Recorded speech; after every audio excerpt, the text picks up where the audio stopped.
Yeah,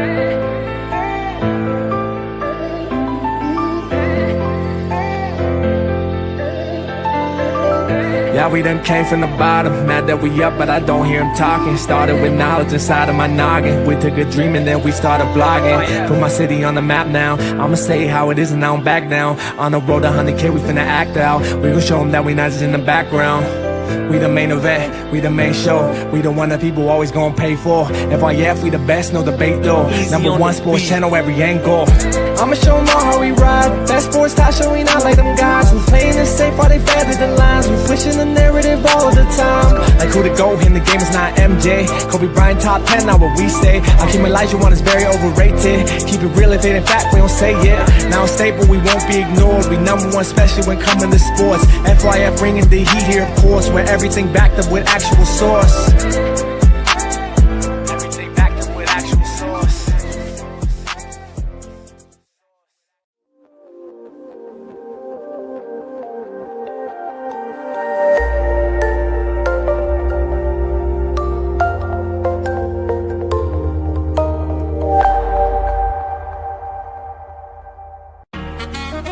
Nah, that's just passion.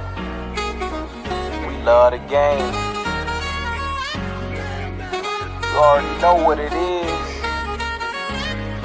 FYF. You don't got tough skin. Might as well not even come on in. Talk to 'em. FYF, blow the whistle, man, we too official. Better check the film, we not one of them.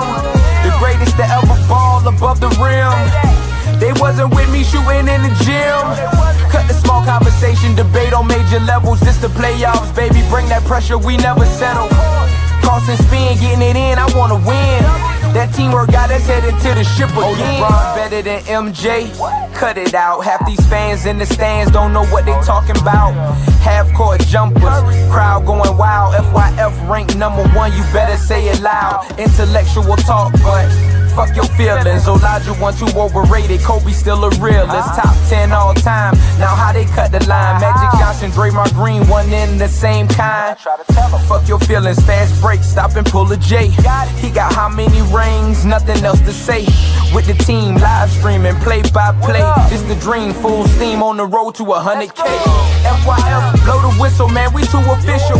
Better check the film, we not one of them. The greatest to ever ball above the rim. They wasn't with me shooting in the gym. Cut the small conversation, debate on major levels. This the playoffs, baby, bring that pressure, we never settle. Cross and spin, getting it in, I wanna win. That teamwork got us headed to the ship again. Started small, then turned into big dogs. They treat me like the GM, I just make the call. No matter who my op is, I'ma stand tall. Then pull up to the game, fresh like I just left the mall. 100K, 100K, 100K, check the score. We gon' bust the shot clock, fans running to the floor. All I hear is go this and go that. Man, your team suck, hang it up like a coat rack. I love the game, I admit it, I can't quit it. Step in front of me, man, your ankles gon' get the business. Been a legend like Moses Malone, way ahead of my time. This the greatest sports show ever, I just had to remind. FYF, FYF, blow the whistle, man, we too official. Better check the film, we not one of them. The greatest to ever ball above the rim. They wasn't with me shooting in the gym. Cut the small conversation, debate on major levels. This the playoffs, baby, bring that pressure, we never settle. Cross and spin, getting it in, I wanna win. That teamwork got us headed to the ship again.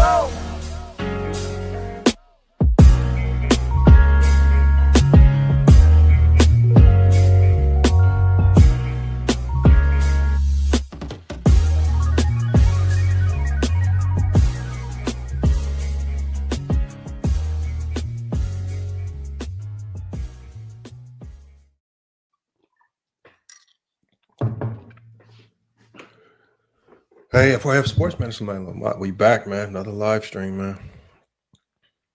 He's giving y'all that content. Salute to King Rowe, man. King Rowe. He's starting it off with fire, man. He says, y'all scared to GOAT coming back to set you Bronisha straight.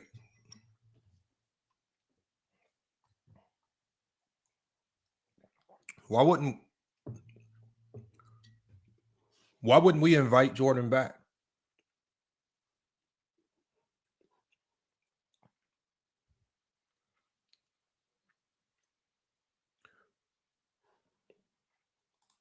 Brandon Cass says the motion offense isn't working against Minnesota, Lamont.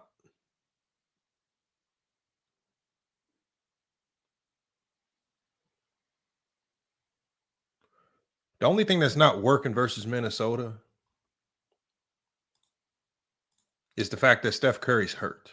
I don't know what you expect to work when Steph Curry ain't there.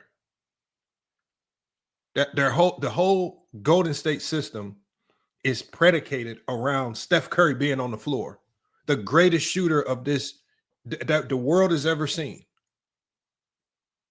But secondly,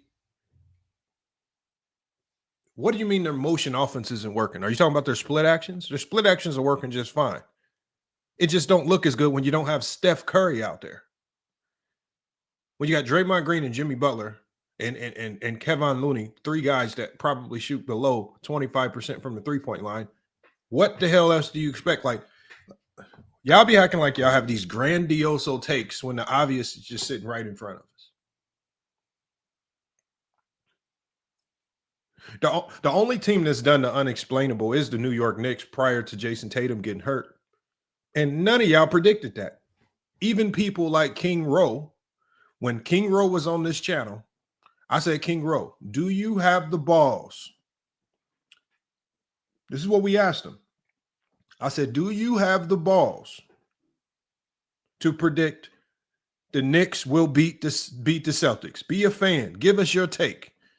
King Rowe treaded on a very fine line, man. I don't know, man. I think he's not a real fan, man. They're too scared to put out real takes. And now what King Rowe is going to pretend to do is he's going to act like he predicted this Celtics thrashing all along. When you set up on this panel and you flipped and you fathered and you really couldn't make a pick when it was time for you to be a fan of your team and tell everybody why the Knicks would beat the Celtics, all you did was sit up here and told it like, well, I don't know. I just think this and that. You're not, you guys, all you do is you sit back in the shadows, just like I said before, and you sit there and pray and hope that your take was right. Brandon Cass says that was a dumb take by Lamont. The Knicks were only winning before Tatum got hurt. What are you talking about? I never had a take, Brandon. We're literally talking about King Rowe's speech. What are you talking about, Brandon? Brandon, whatever pills they give you for autism, go take them. Whatever medicine they give you for autism, go take that shit. Jesus Christ, man. How do y'all start the day off, man? Like this, man. I mean, how do y'all not have y'all fresh cup of coffee, being locked in, laser focused, ready to think? Yes, sir. Friend and Frank, yeah. And we need more people that can really zap them spammers up out of here when the spammers come through. Like Bobby D, man. Look at Bobby D.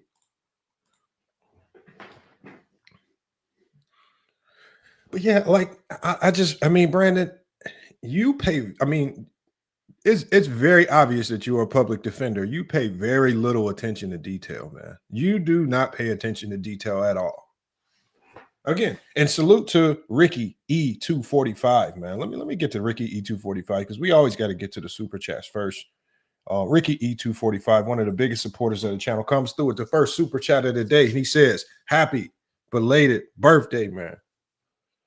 As many of you guys, some of you guys may or may not know, my birthday was this past Saturday, May 10th. It was a good day, man. It was a good day. So salute to Ricky E245 coming through with the birthday super chat. If any of you guys want to send your birthday well wishes, man, super chat is right there, man. Show some love to your boy. And you know, show some love. Yes, sir, man. The Taurus, man. Why do you think we so intelligent, man? Thank you. Thayhead Eli, man. Salute to Hardwork ENT, man. Salute to Shedrick Clark, man. Oh, yeah, a lot of the OGs. Salute to Moose Talks Hoops. Make sure y'all check out Moose Talks Hoops, man. I mean, you talk about one of the hottest up-and-coming creators, man. You know, knows how to talk the game, non-biased, right? Doesn't go for a lot of the BS. Salute to to Moose Talk to. Make sure y'all go check out his channel. And when I tell y'all to check out his channel, don't necessarily just click the link. Don't click his channel name and go there and subscribe. What y'all want to do, man, especially to help all content creators out, is go to the search bar, type the channel name in,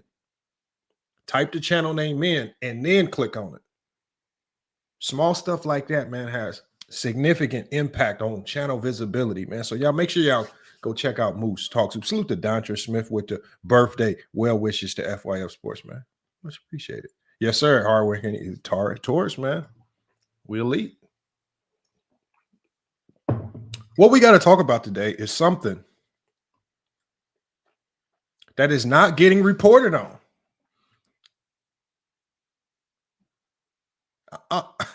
I'm baffled, like with all of the news and the fanfare around Michael Jordan making his return to the NBA.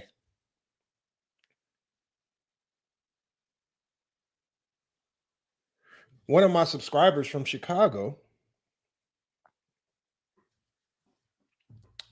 sent me a very interesting article from the Chicago Tribune.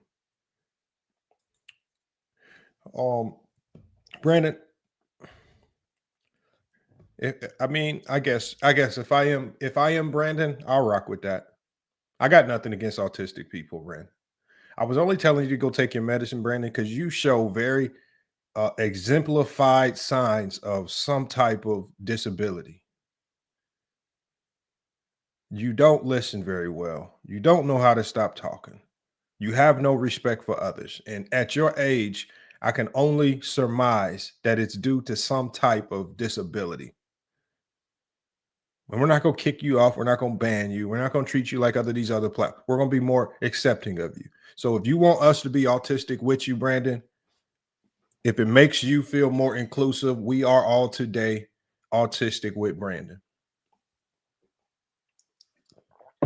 Can we do that for Brandon today, y'all?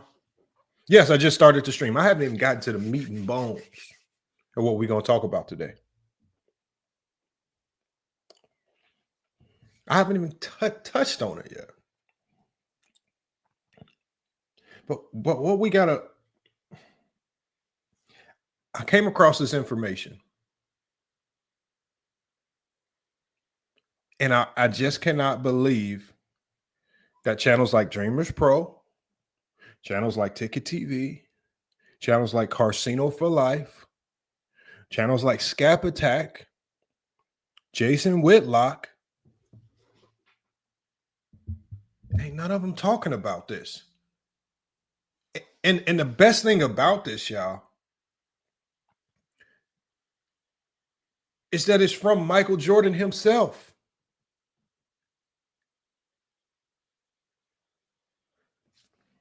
I'm going to get to this article real quick, and then we are going to drop the link immediately after. We're not going to waste no time. We're going to go through the whole article. I'm going to post a link to the article in the chat so you guys can go directly to it yourself. All right. Hold on one second. Let me get this in here.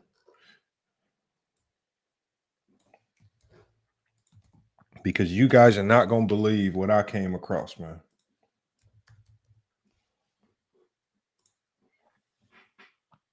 Asante L says, what up, Lamont?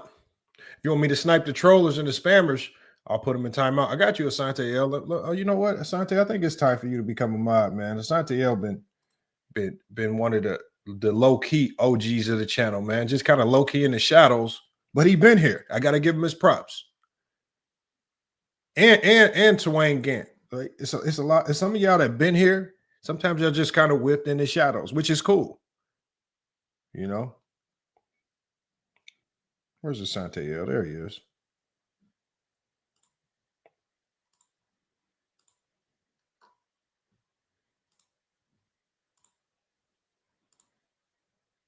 There y'all go right there.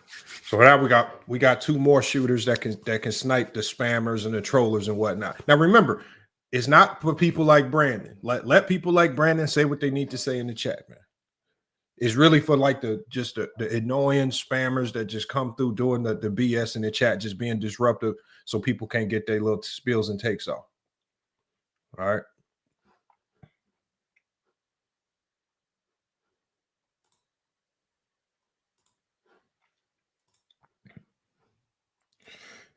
But we got to get to an article. I'm about to share this article. I'm going to put it on the screen.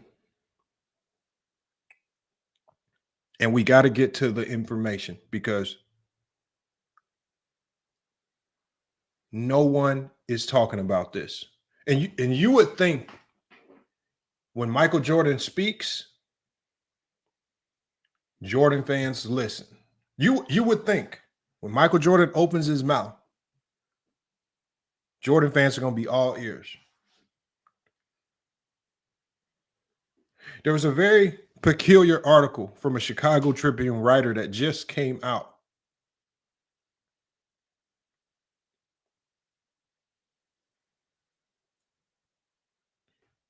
But nobody's talking about it. We're about to put it on the screen here to show y'all.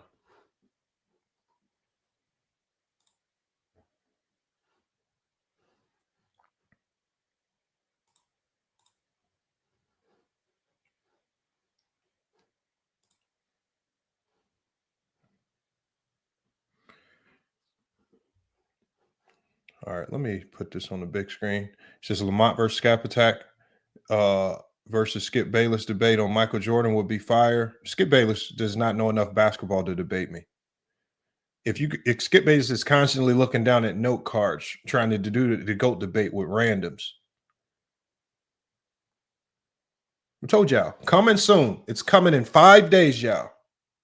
I'm just letting y'all know now. I'm gonna do a whole live stream on it when it comes out.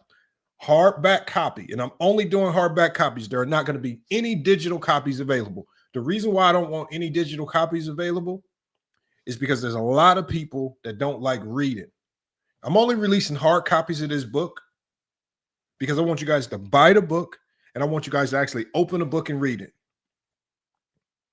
But I'm releasing a 40-chapter book on the GOAT debate. I'm not giving y'all any tidbits on what it's going to be about. We're going to do a live stream specifically for that later. In about 4 to 5 days, this book will be released. And Tyson, you haven't missed anything yet. We haven't even got to the meat and bones of the show. We're about to literally put it on the screen right now. But what we're talking about, y'all, is an article that was written. It was an article that was written by a Chicago Tribune sports writer. He's written for the Chicago Tribune for over 20 years. He's written for the Chicago Tribune for over 20 years, y'all. I'm going to put the link to the article in the chat as soon as we get through it, in case you guys want to read it yourself. Let me share my screen.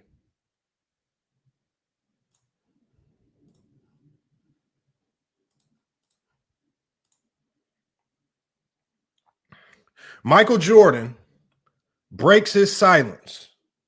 NBA legend joins NBC to confront the toxic legacy of his own fans. When I saw this title, I'm like, who wrote this?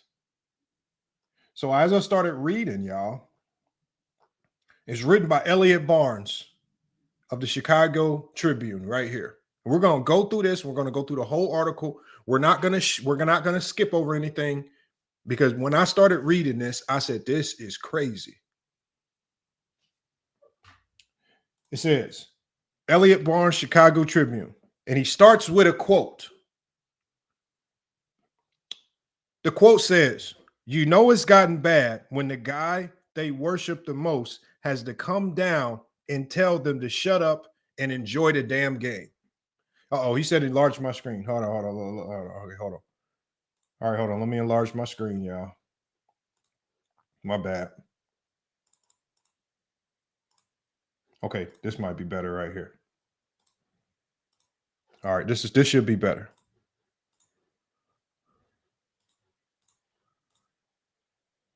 All right, this should be better right here. All right, so it starts off by saying,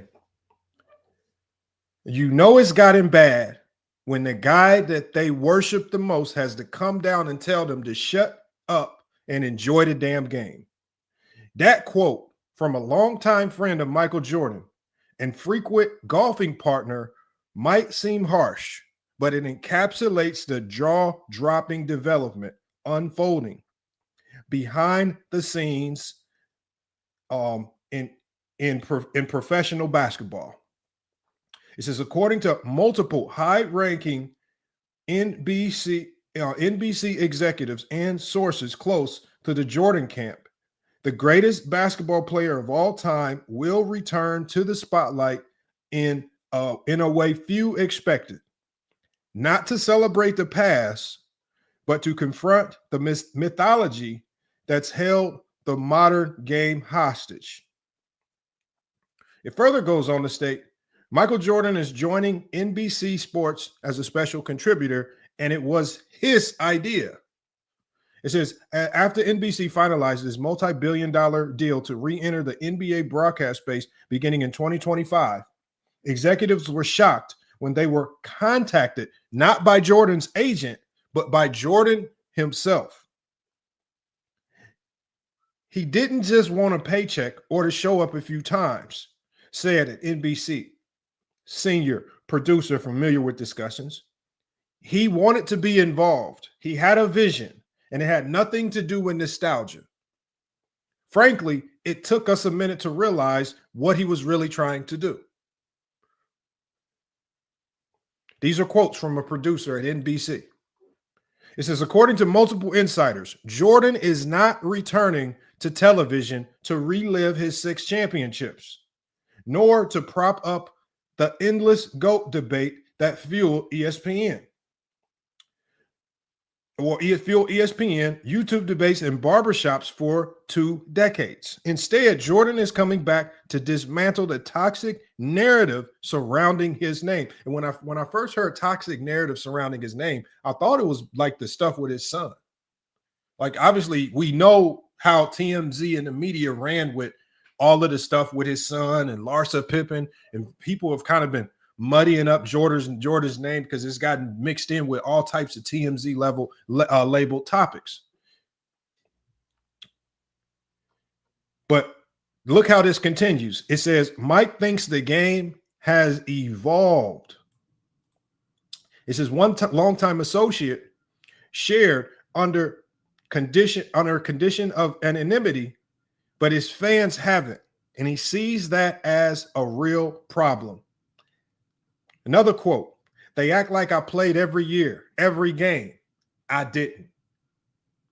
The narrative surrounding Jordan has often painted him as the flawless embodiment of basketball perfection, undefeated in the finals, unmatched in competitiveness, the standard by which all must be measured. And while Jordan never shied from competition, he now believes that this one-dimensional portrayal has done more harm than good. He says, Jordan is not talking in this article. There are quotes in this. Let me get through the article, Wally. Why y'all getting mad at me? Because I'm just reading the article. Now y'all getting mad at me.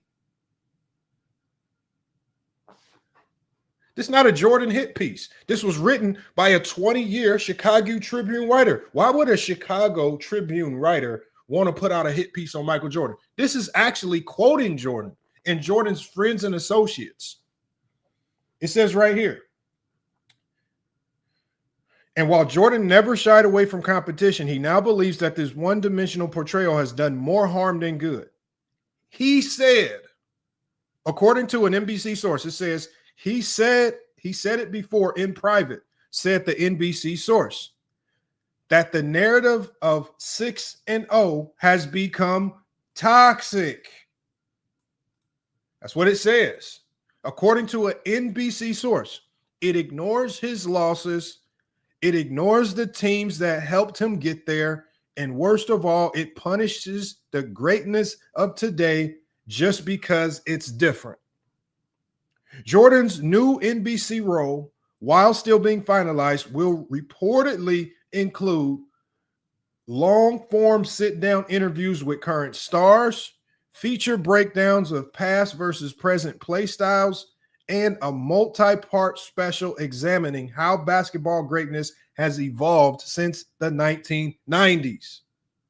It says this isn't about just showing old clips. Another insider said, this is Mike trying to reframe the conversation. He is coming to set the record straight. It says some of Jordan's most loyal fans are already spinning the news as a victory lap for nostalgia, but they couldn't be more wrong. Mike told us flat out. Listen to what it says. It says, Mike told us flat out, says an associate close to the production. If hearing it from him is what it takes for these fans to stop disrespecting guys like LeBron, Steph, or even Harden, then so be it. He wants the game to move forward.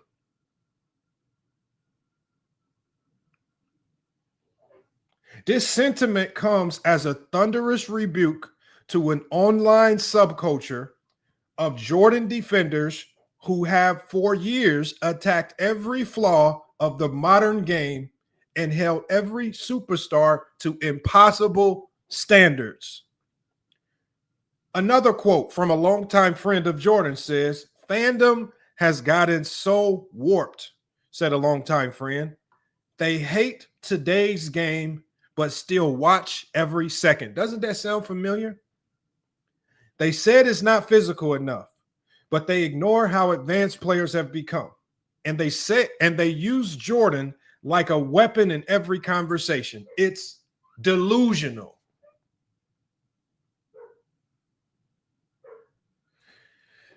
Look, y'all, Brandon, can I just read the article? Why y'all getting mad at me? Because I'm reading an article from a Chicago trip. This is not, Brandon, this is not the other public defender sitting next to you that's not very credible.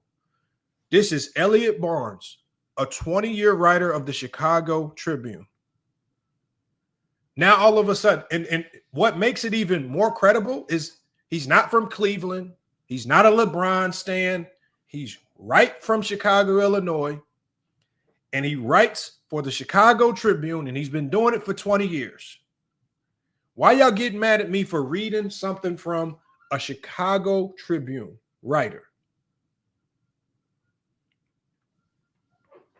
It says NBC executives initially wary of bringing Jordan on board in a high-profile role now see his involvement as a seismic opportunity to reframe how basketball history is discussed and respected. In the wake of Michael Jordan's announcement to join NBC Sports as a special contributor for NBA coverage, fan reactions have been swift and varied. While many celebrate the return of basketball legend to the broadcasting realm, others express skepticism about the implications of his involvement. And that was according to the U.S. Sun.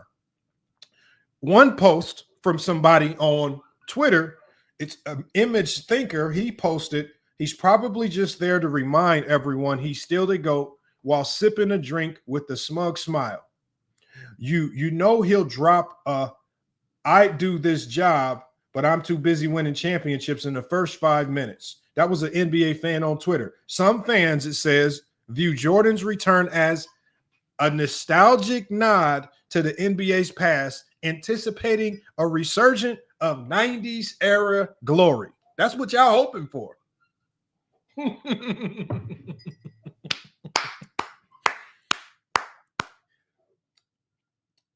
Another post on Twitter X.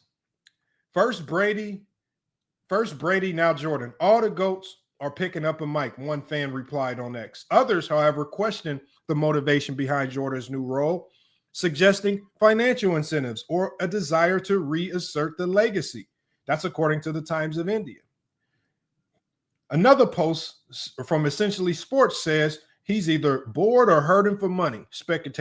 This is how delusional some of them are on Twitter, hurting for money. Speculated another user, reflecting a degree of cynicism about the announcement. Amid the mixed reactions, some fans expressed hope that Jordan's presence will elevate the quality of NBA commentary. Another quote from Essentially Sports. Finally, a real analyst that actually knows the game of basketball and not bums like Kendrick Perkins and that Stephen A. Smith. That's what one fan commented, anticipating more insightful analysis. This sentiment, echoed by fans on social media, captures the initial excitement surrounding Jordan's announcement to join NBC as a special contributor. For many, It's a nostalgic return to the golden era of basketball broadcasting. However, not all reactions were purely celebratory. Some fans expressed skepticism about Jordan's motivation, suggesting financial incentives or a desire to reassert his legacy. Amidst mixed reactions, a significant portion of the fan base anticipates Jordan's involvement will reinforce the narratives that have long dominated basketball discourse. These fans hope that his presence will validate their views on supremacy of the 90s era and the perceived shortcomings of today's NBA. It says, as the NBA community awaits further detail about Jordan's role, the diverse fan response underscores the complexity of his legacy and the high expectations that accompany any endeavor he undertakes. Brandon says Lamont is getting played. No, Lamont is just reading. Why can't I read?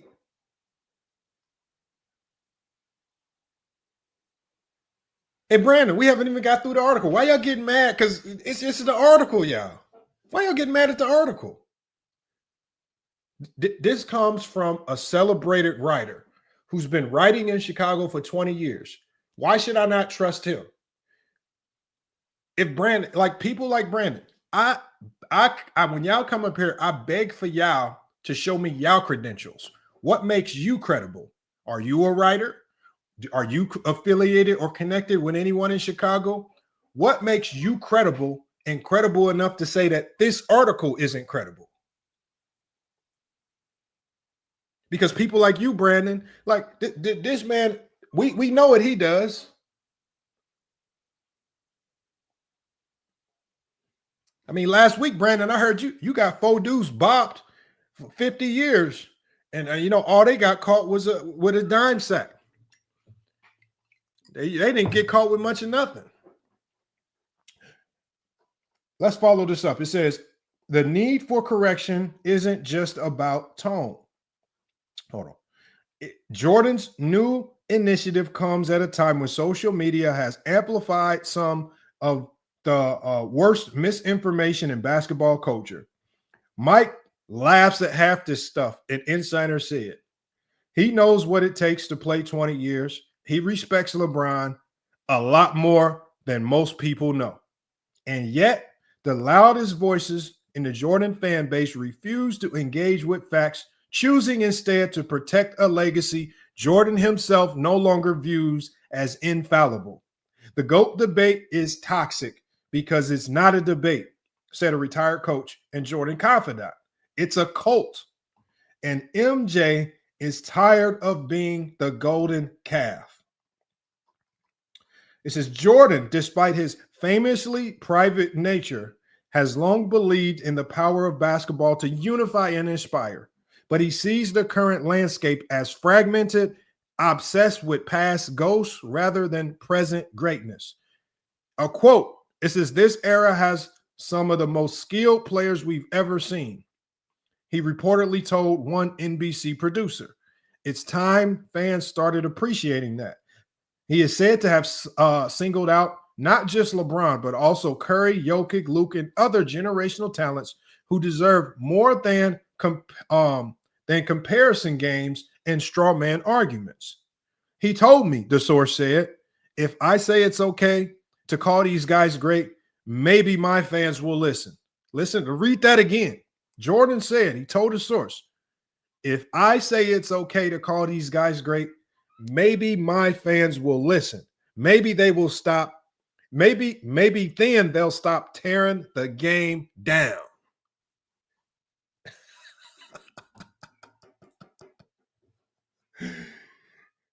It says in another quote, if kids are soft, what does it make the parents who raised them? This rhetorical question reportedly posed by Jordan in private. Listen to this question, y'all. If kids are soft, what does that make the parents who raised them? This rhetorical question reportedly posed by Jordan in private conversation challenges the generational criticisms often levied against current NBA players. It underscores the need for introspection among fans who idolize past eras while dismissing the present. As a lifelong Chicagoan and some who grew up idolizing number 23, this development prompts a personal reckoning.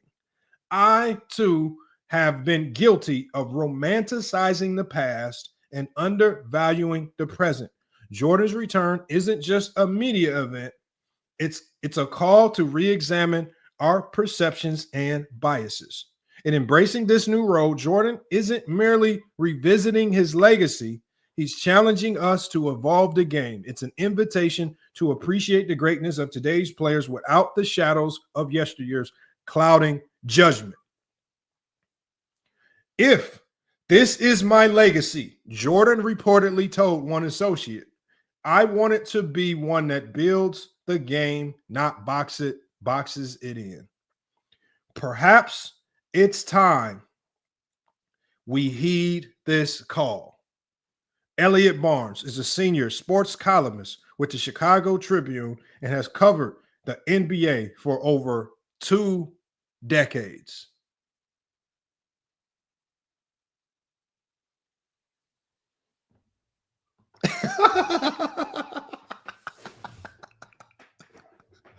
Hey, man.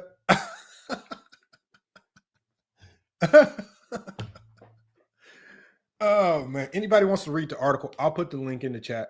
If anybody really wants it. I don't believe a lot of JDR fans read, but if you guys do read, I'll put the link in the chat.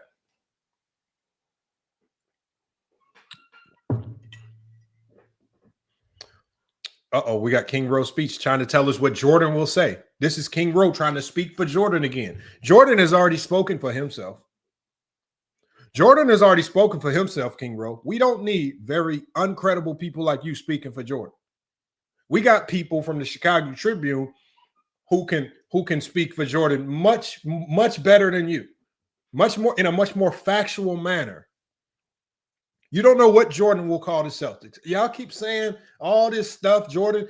How do we know Jordan will say 63 is just bad?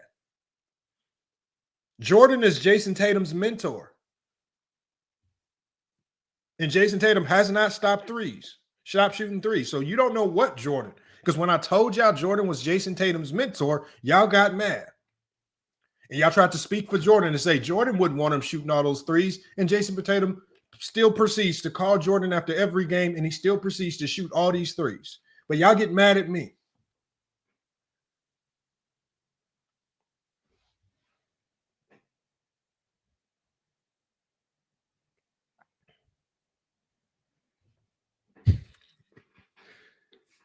Look, man, Jordan has now spoken, man.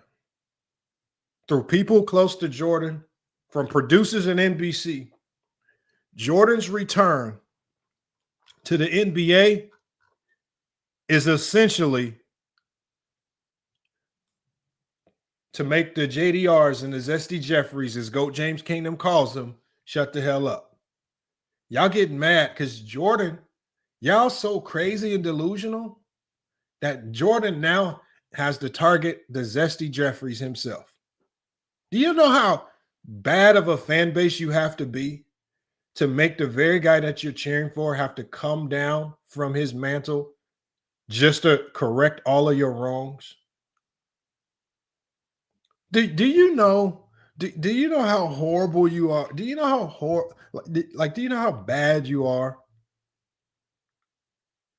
How am I drunk? I just read an article. Here, I'll put the link for you in there, Bob. Hold on.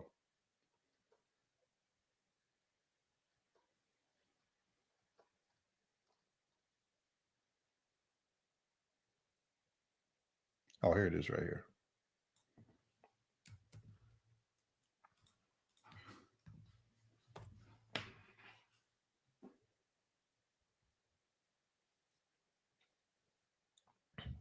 Man, I feel bad for y'all.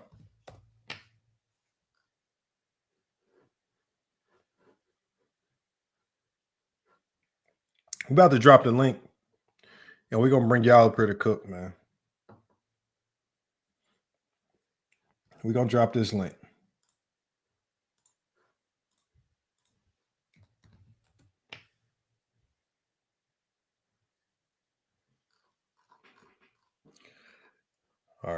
1 second, y'all. Let me put this in the chat for anybody that wants to check out the article.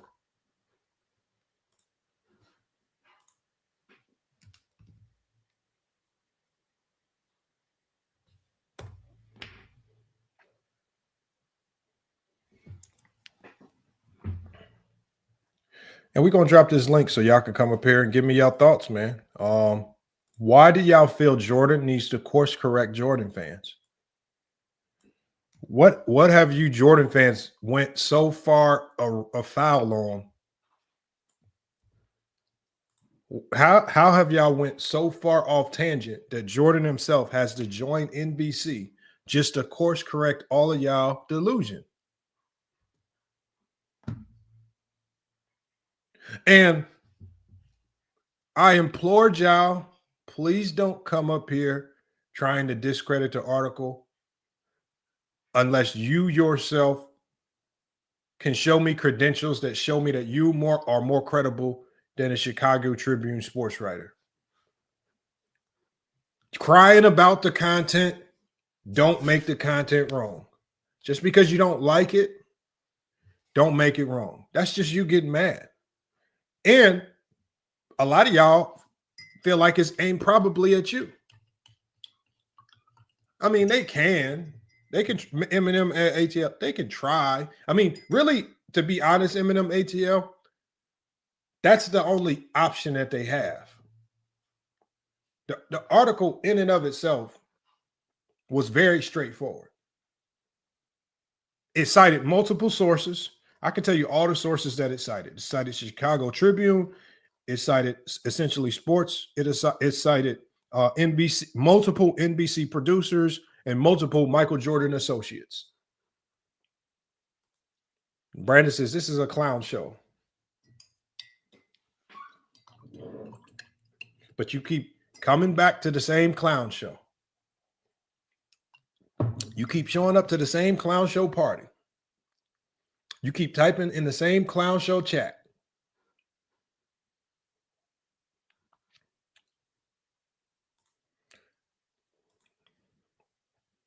Okay, Brandon,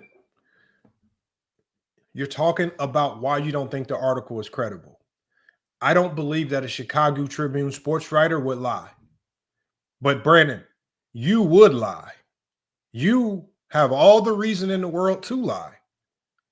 You don't have anything in jeopardy for lying, Brandon. You can come up here and lie on these players. You can say anything. You can be borderline racist, and you have nothing in jeopardy because you have nothing going on in life. If you are a professional writer, your whole credibility as a writer is on the line. Now the Chicago, I've never heard you say this. Now, all of a sudden today, the Chicago Tribune is trash. And it's trash because you said it, Brandon. You got to stop crying about the content just because you don't agree with it.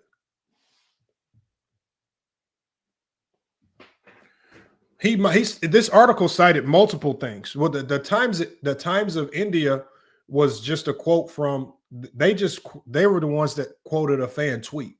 So when we talk about what NBC producers said or didn't say, the Times of India only quoted something about a tweet or something. There are multiple things covered in this article.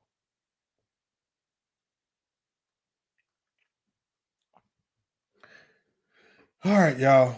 Let's see if anybody wants to hit the link, man. We got a few people in here, man. Hit the link. Who wants to come up, man? And who wants to really address this article, man? Link is in the chat, y'all. And while y'all at it, make sure y'all check us out on Twitch as well. Make sure y'all check us out on Twitch. FYF Sports, very easy to find. Trying to really build up that platform over there. And as we progress through this stream today, if you want, and GoCast Hoop says I'm stuck at work, that's fine, man. If you just want to watch from the shadows, that's fine as well.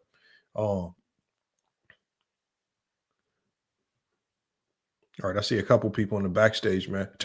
You got to turn your camera on, my guy. Turn your camera on, or I'm gonna have to boot you. Well, no, it says connect your audio.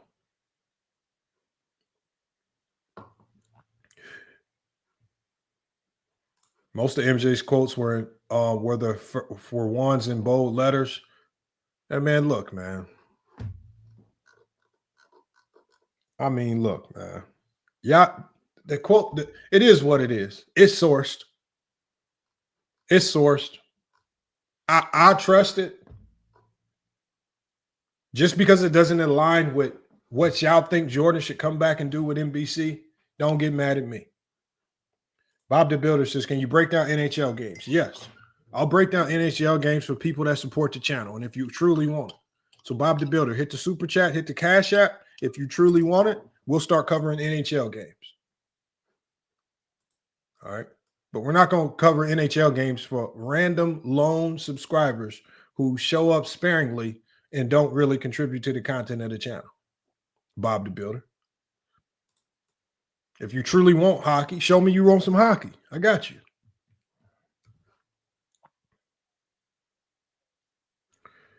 FYF Sports, the facts beating the JDRs, they get mad at me because all I did was read an article.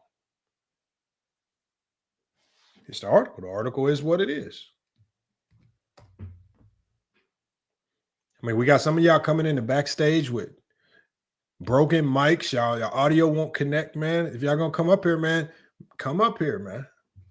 Get y'all phones and y'all StreamYards in order, man. No, the NHL is not bad. It's just not nothing that I cover.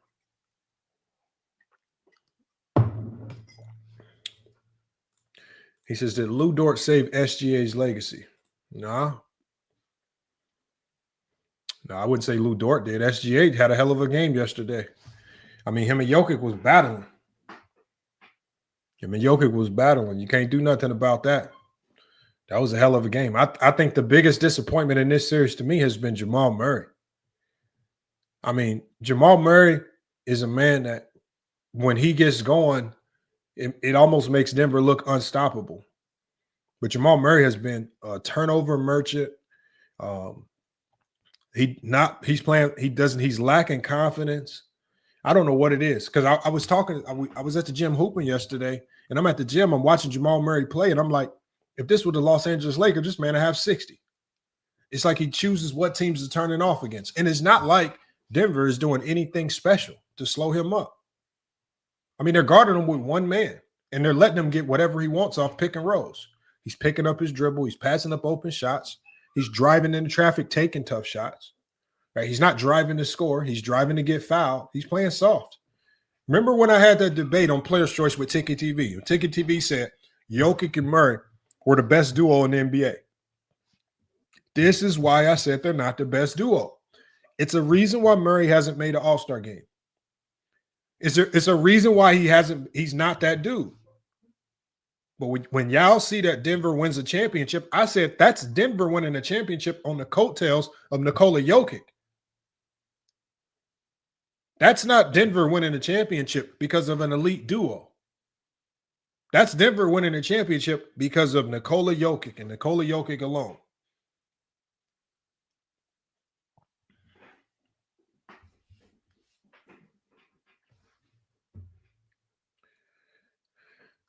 So, I mean, Jamal Murray is going to happen when you got Nikola Jokic dropping another 40-point game. I mean, what more can you ask Nikola Jokic to be? I mean, he literally laid it all out there, Now, could he have been better in the game before in Denver? Yeah, he could have been better. But now they got some significant work to do. And guys like Michael Porter Jr., who's completely disappeared. Obviously, he has the shoulder injury. Murray, I don't know what he has going on, but he's been too passive, and he's forcing Jokic to have to carry too much of the weight. And Aaron Gordon has essentially been the number 2 of this team, the only other guy that's kind of showing up. But there's really only so much you can get out of a guy in Aaron Gordon. I mean, he's truly your number 3 or 4 option. That's what he's supposed to be. But when Aaron Gordon has to step up and be your second best scoring threat, what do you expect Nikola Jokic to do? Because OKC's played a very lackluster series.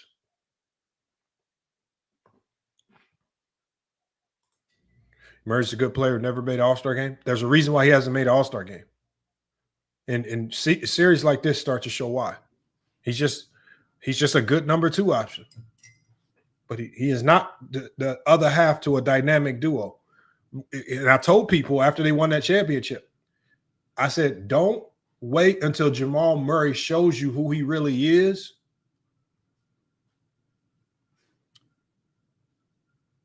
And you guys start running around calling him trash because he didn't live up to this superstar level that you put him at. He's just a really good player. But the level that they were putting Jamal Murray, saying he was top 10 in the NBA, saying that Nikola Jokic and Murray were the best duo in the league. Look at it now. This don't look like the best duo in the league. It looked like the best player in the league having to carry a whole bunch of other guys along with him.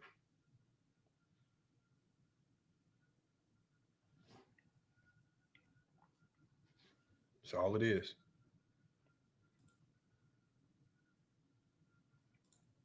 He says, y'all would say the same thing for Trae Young then, right? So what do you mean say the same thing for Trae Young? King Real Speech says, really good player and good supporting cast is all you need. That's not. You need a little bit more than that in today's game. Nikola Jokic showing you that. Yeah, MPJ has just been choking. Why? They've been better just playing Christian Braun. They've been better. At the end of the game, when Michael Porter Jr. missed that three, they would have been better. They played better with Christian Braun in. When they benched Michael Porter Jr. in that last game that Denver won, he can't defend right now. His shoulder hurts, so he can't shoot right now. If he can't shoot, he just completely worthless. Look at Johnny. Johnny said a lot of comments, not a panelist. Hey, Johnny, I'm trying to figure out the same thing. I dropped the link. Hey, Johnny. I promise you I dropped it. Let me make sure I put the right link in here. Hold on. Did I put the right link in here? Brandon Cass says, drop the link, man. Drop the link.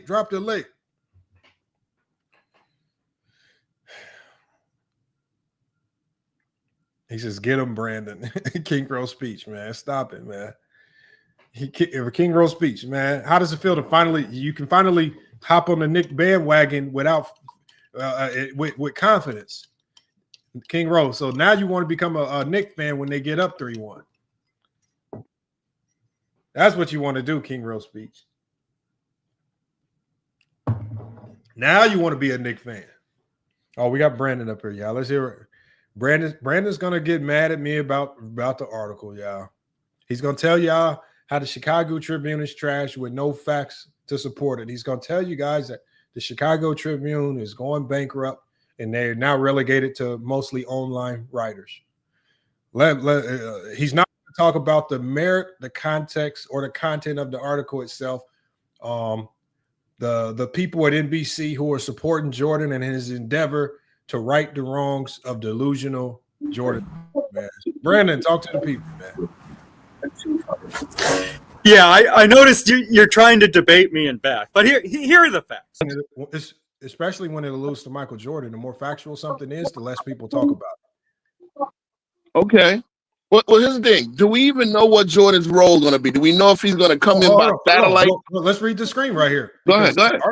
This article seems to have a decent idea. It says right here, they act like I played every year, every game. I didn't. That's a quote from Michael Jordan. Okay. And so as it talks right here, it says right here, it says Jordan's new NBC role, while still being finalized, will reportedly include long-form sit-down interviews with current stars, feature breakdowns of past versus present play styles, and a multi-part special examining how basketball greatness has evolved since the 90s. Okay. Look, what you're saying is he's coming in here, and that's the thing. He's coming in here to shit on his own era and prop up the new era. No, that's not what he says. Okay. According to Michael Jordan, he says, according to Michael Jordan says it's just about moving the game forward. It's exactly what he said in his article. It says right here. It says Mike told us flat out, says an associate close to production. If hearing it from him is what it takes for these fans to stop disrespecting guys like LeBron, Steph, or even Harden, then so be it. He wants the game to move forward. That's an exact quote from a producer with NBC. Well, okay, and like I said, that's why I said his role will be to tell better stories about the current league. So let's do this. I've said this before. Why is the league about LeBron, Steph, and Curry? I mean, and KD. That's not what he's saying. What he's saying right here. Let's read it again. Moving the game forward. Right? It says right here. Let me read because I'm going to read down to give you some context to this. It says, Mike, hold on one second, King Roy. You got a little background noise. So I'm going to mute you while I read this. And we got plays from CJ was up here, but then plays by CJ. You got to fix your camera or something. Fix your camera or your mic. I'm gonna and it'll let you back up. It says, Mike flat out told us, said an associate close to production, if hearing it from him is what it takes for these fans to stop disrespecting guys like LeBron, Steph, or even Harden, then so be it. He wants the game to move forward. This sentiment comes as a thunderous rebuke to the online subculture of Jordan defenders who have for years attacked every flaw of the modern game and held every superstar to impossible standards. Another quote, it says a longtime friend of Michael Jordan. It says, fandom has gotten so warped. They hate today's game, but still watch every second. We don't watch every second. We watch it. They said it's not physical enough, but they ignore how advanced players have become.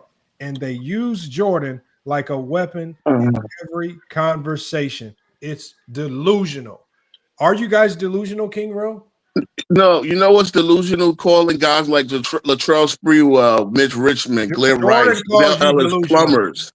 No, Jordan, we're not delusional. Delusional. No, he's not. First of all, he's not going. Again, he's not going to lie. He's not going to. Yeah, look, he's not going to get on there and get all nostalgic. He's going to get on there and push the players who do. Because mind you, this league is more. King Ro, hold on, King Ro. You keep talking around the article, but you're not talking about the article. I don't want you to talk in circles around the article with what you think. I want you to talk about the article. You keep talking about everything else but the article. The article, unfortunately, the unfortunate reality of this article, King Ro, it's about people like you and Brandon. It's aimed directly at y'all. This ain't aimed at LeBron fans. Propaganda, bro. Propaganda. Hold on 1 second. Propaganda is not supported with sources. Propaganda is propaganda. Propaganda never is supported by sources. This is NBC producers. This is people, close associates from Michael Jordan and quotes from Michael Jordan himself. That's not propaganda.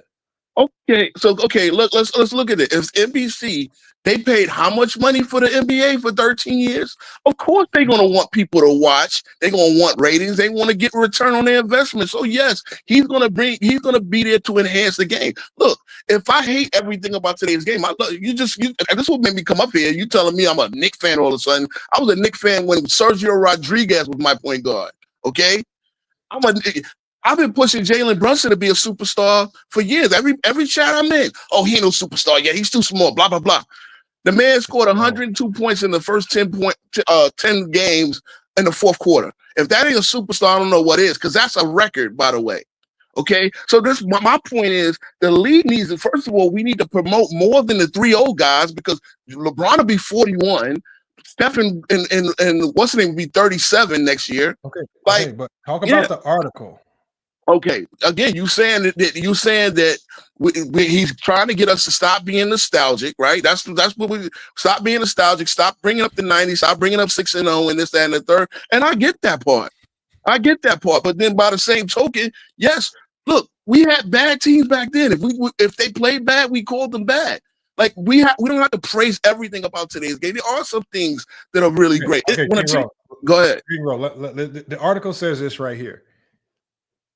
It says, if the kids are soft, what does that make the parents who raised them? This rhetorical question, reportedly posed by Jordan in a private conversation, challenges the generational criticism often levied against current NBA players. It underscores the need for introspection among fans who idolize past eras while dismissing the present. What do you have to say about that? Well, then if the kids assault the parents who raised them, or parents that spoiled their kids, and that can happen from How old are generation your to generation. Are your kids about 18, 19, 20? I got a 1-year-old. Oh, you got I'm a an old head with a 1-year-old. So but I have raised kids in the past, and I raised them with Bro, you sound like a tough guy. You're not gonna raise that kid up to be soft, right? No, I'm gonna give them reality. I'm gonna give them every experience that I had. And if that kid hoops and somehow finds himself in the NBA, you're not gonna call the NBA soft, are you? Well, I'll tell you this. I don't want to see my son sit out game 2 of the playoffs with turf toe. I know that much. Shout out to the Cavs. Sit out 2 games of the playoffs with turf toe. Have you had turf toe? I'm just, Have you had turf toe? No, I've never had turf toe.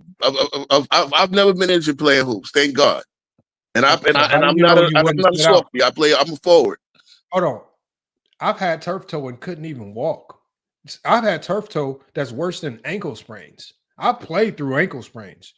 Turf toe, the problem with turf toe is it's a pain. It's a pain that sits right under your big toe.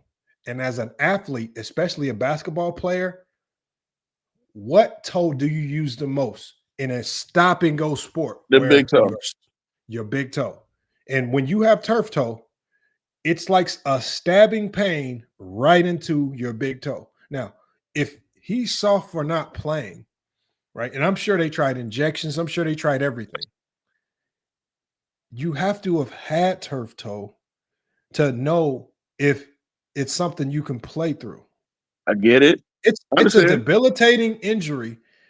It's an annoying injury because there is no cure for it other than time. There's no treatment. You can't ice it. You can't put hot cold treatment. You can't cryotherapy it.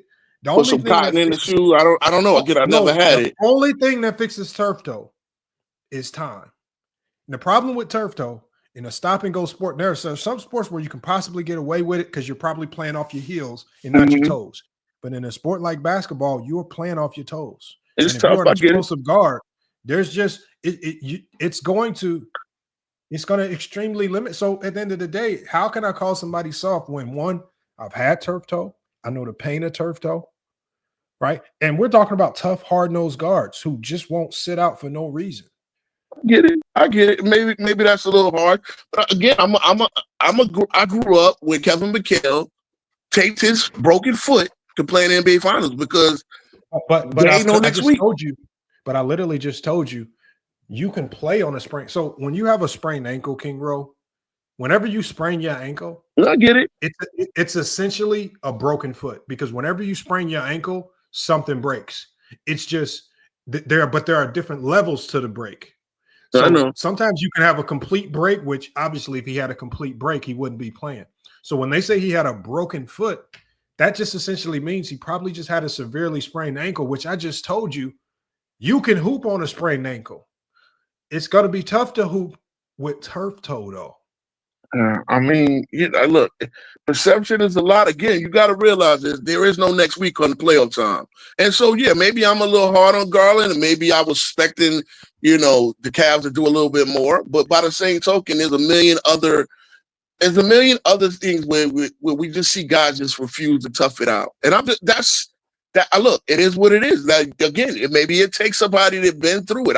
I've unfortunately never been injured. Right? I've had broken fingers. That's the most.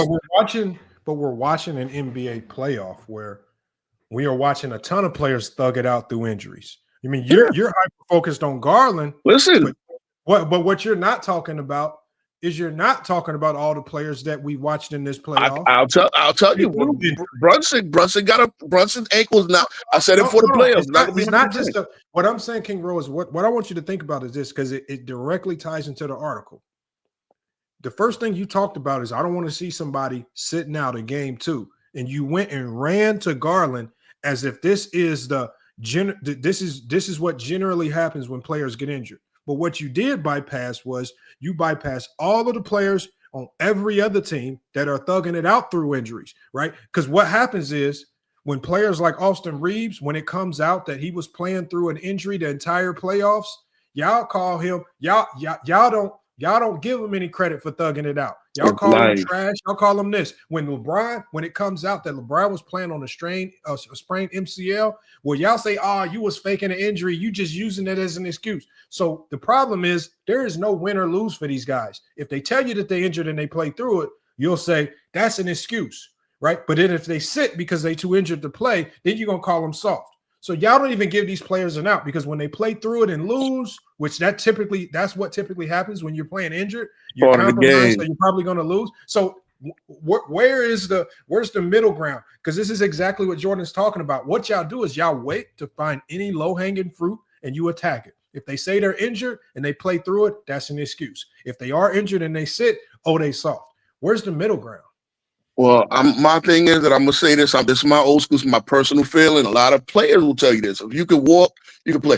Suit it up. Try to give it 15 minutes. If you can't, then nobody can say nothing, right? If it really, really hurts, they see you out there in pain. Maybe that's what it takes. But then they're protecting their averages. And I don't know. At the end of the day, I get there's two ways to look at it, right? There's not all, and I get Jordan is going to come near to give a GOAT's perspective, right? Whether you think he's the GOAT or not, he's going to get it, and you're going to watch. People are going to watch. So we already know that Jordan is going to come. He's going to draw eyeballs. People are going to want to know what he said. He could be on satellite on a yacht for all we know. He could be in studio.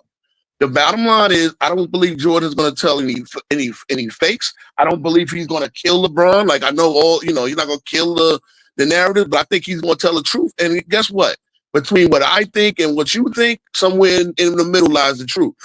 You know what, King Ro? You know what I think you need, man? Sometimes the biggest problem is this right here. And after I get to this, I'm going straight to Plays by CJ because he's been waiting patiently. Yeah, no problem. Here. But the problem is I think when y'all Knick fans, and I've been seeing all these videos. I've been seeing all these videos of Knick fans, right? I've been seeing y'all huddle up. I've been seeing y'all huddled up. Y'all all look sweaty. Y'all all look musty. Y'all all look mad. Y'all all sweating. Jesus Christ. You know what I think y'all need, man? I think y'all need a little bit of the Speak Easy collection from Dossier because y'all running around musty, yelling, ranting because the Knicks are up 3-1. What y'all need to do is y'all need to link with the people at Dossier. Get y'all smells, get 20% off. All right. When you use my code FYF Sports, the link is in the chat. I'm going to put it in the link in the chat again. Here's a short promo for Dossier to all of the New York Knicks fans who are right now all huddled up around Madison Square Garden, huddled up, sweating and steaming for no reason, man. Check them out.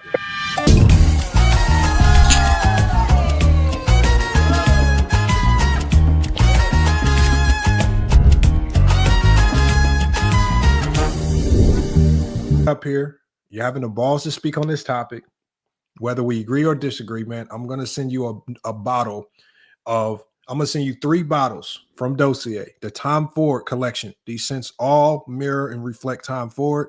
So you don't have to go spend that $375 on Tom Ford. Dossier is going to send you their scents from the Tom Ford collection. And I'm sending it to you at no charge. I'm going to cover the shipping, man. We're going to get you all 3 bottles. So when we see you out there with those Knicks fans, at least the one thing that we know with you, King Ro, is you're going to be fresh. And you're not going to be running around huddled up in sweat and steaming and stinking just like the rest of the Knicks fans out there. Man, y'all funny. Want to come out the trenches, man. So, yeah, make sure you give me your address, and we're going to get you them 3 bottles, man. And I want you to come back. I want you to give me your honest feedback on this sense, man. No doubt, no doubt. Oh, I'm a set game, man. I'm a set game, and look, us Knicks fan, man. We out there, bro. We take it over the city. So if we do get that parade going on, man, boy, it's gonna be something crazy. It's gonna be lit. All right, man. I appreciate it. I'm gonna hit you in the chat. All right, King Ro. All right. Oh, we got Plays by CJ. What's good? Yes, sir. Ski. Hey, can you hear me? Yes, sir, man. What's good? Hold on. Let me go ahead and put the camera on so you can see the kid. All right. Hello. Yeah. Hold on. Your camera ain't on, no. Oh, the camera ain't on? It's just a black screen, though, for some reason. No, that's crazy because on my screen I see you perfectly and I see myself. So I don't know what's up with that. Oh, there you go. There you go. It kicked in. Okay. Oh, okay, cool. First off, hey man, I've been trying to get on the lives. I don't know how long, man. I just be patiently waiting, but I know, like how conversation be going. I be like, nah, let me go ahead and get off, man. I see, you know what I'm saying? But so I appreciate you, man. This is me coming from Dallas. I'm from the Dallas, Texas area. I think, I know I was back and forth on the comment section. I was telling you about my hoop dream, about how I was, how I played, against the T Fergs, the Julius Randles, the Emmanuel Mudial. He's just, you know what I'm saying? But I won't just stick on the topic, you know what I'm saying? And then I think I was the one I sent you a message because I'm the one that coaching like the little league, like the kids, like the 8-7-year-olds, you know what I'm saying? Trying to work my way up. So did I hit you back? Didn't I hit you back? No, yeah, you did. Yeah, huh? No. Yeah, you did. You did. But yeah, season low key just finished wrapping up. So man, it's crazy. But just kind of just to stick on the topic. With Jordan, me personally, I really believe he's gonna hurt. He's either gonna hurt or just expose a lot of feelings out here. You know what I'm saying? Because it's a lot of narrative that's been going on. But Jordan has kind of just been in the background. You know what I'm saying? He hasn't really been responding, or at least not that I've been hearing. You know what I'm saying? So when he goes on this NBC run. When he wants to interview the stars of this future generation, I believe that like a lot of narratives is going to be dispelled. You know what I'm saying? A lot of people's quote unquote credibility is going to be dispelled because you done made all these videos about what Jordan thinks, what Jordan, you know what I'm saying, what y'all consider the GOAT, and then now he's telling you, here's how I feel. Here's what I'm saying about the game. So what you gonna say about that? So what you gonna say when Jordan, when he's interviewing the Giannis's, the LeBrons, and he's giving them props? So for all the channels that are, dispelling and saying, Jordan would have never. No, he's actually telling you what he would have done, how this, that, and the third. So what you gonna say then? It's literally coming straight from the horse's mouth. So I feel like Jordan is gonna, disprove a lot of people. Regardless or not if people think he's the GOAT or not, I feel like it's just good for the game just to hear from him because, he's just been in the background. Of course, he had the stint, doing his deal with the Hornets and, making draft picks and things of that nature. But, me personally, just as a basketball fan, I'm excited to see what value, what actual content he's going to bring to this new wave of NBA fans. So I can't wait for it. I'm gonna go back. Obviously, we got Juju and we got a JT, Jared up here. I think that for one, somebody of Jordan's ilk, they're not dumb. Like Jordan's seen too much basketball to call what he's seeing today trash.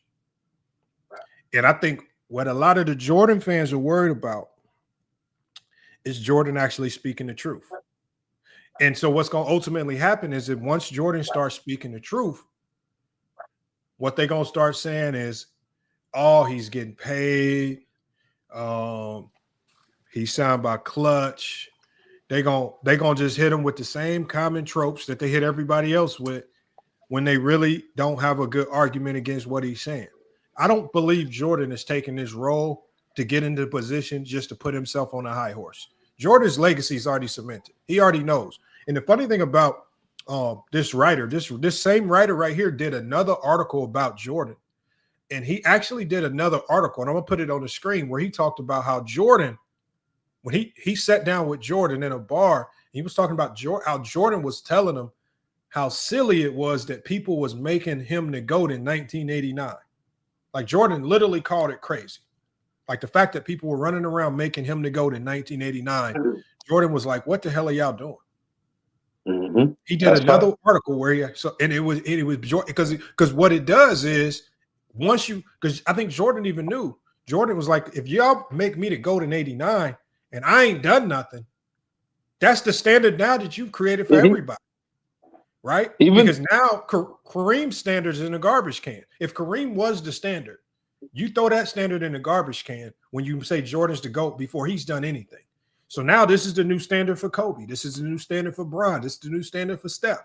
And anybody who can outdo Jordan in 89, you now can have a GOAT argument, which I think Jordan's just going to come and just talk common sense basketball. And I think the common sense basketball is what the Jordan fans are scared of, because it's probably not going it's probably not going to align with some of the bad narratives that they have about today's game. Juju, go ahead and cook, man. What you got? Your I was gonna say, Jordan has never like put down the new generation. Like if you go to all his interviews or stuff like that he has over the years, he's never put them down. Like that's just like Charles Barkley and Shaq and those people. Anytime you see Jordan interview or something, he never like puts them down. That's not what he does. He never really does. And he doesn't call himself the GOAT either. He said there's too many people in the contention to call himself the GOAT. So like I agree with you on this one. Yeah, Jordan's not gonna come in and say like, oh yeah, these guys are trash. He never done that. No, I agree right there, man. I'm trying to find this article. This other article that he had wrote. Hold on, let me see if I can find it. Because I had it clipped where he was talking about Jordan in 1989. But Jared, what's good, man? Can you hear me, Lamont? Yeah. Okay, so I wanted to address one thing specifically that King Rose said. And it's about like the players having the mindset to just like, if you can walk, you can play. And there's a big problem with that, Lamont. And I'll take you back to 2019. Remember the Achilles injury Kevin Durant had against the Rockets? Yeah. The team, I think, operated with that mindset in the finals of, you know what, we're down 3-1. Kevin Durant, listen, we're going to basically just go all out here. And if Kevin Durant can walk, let's just try and get him out there and see if we can come back and win the finals. And it ended up jacking up his Achilles, and he missed an entire year, Lamont. Like, that type of mindset of just, like, going out there and playing if you can walk is just not good. Oh, hold on. Oh, can you hear me? Mm-hmm. Oh, sorry, my phone went off. But anyway, what I'm trying to say, Lamont, is that type of mindset is dangerous. Like, you just can't do this. The game of basketball, or just any sport in general, it's just too, like, marginal to go out there with the mindset of just like, listen, if I'm like, because basically what you're saying is if I'm like 55%, I can play. No. See, that's how you end up jacking up people's like careers, like Lamont. Like Durant, fortunately, like he actually came back and was still Durant, like when he came back. But you never know, like with these kind of Achilles and injuries and stuff like that, you just never know how guys are gonna. Even we're seeing it with Tatum now, though, where he just got injured. Like you don't know, like how a player's gonna come back if you take that kind of chance and put him out there when he's not fully ready to play, and you end up jacking up like his like body. Like you just don't know how a player could actually respond from that. Like that's all I gotta say, Lamont. That is not the mindset like anybody should have nowadays. Like you don't take that kind of chance, Lamont. You know what I mean? Mm-hmm. Let me read this to y'all. This is from another article that Elliot Barnes wrote. And this was actually interesting as well when he was talking about Jordan being labeled the GOAT. And it says right here, it says in 1989, Michael Jordan was already being hailed as the greatest basketball player of all time, despite not having secured an NBA championship. His extraordinary talent and dominance on the court led to discussions about his GOAT status. This premature coronation, however, set a precedent that has influenced how greatness is perceived in the NBA.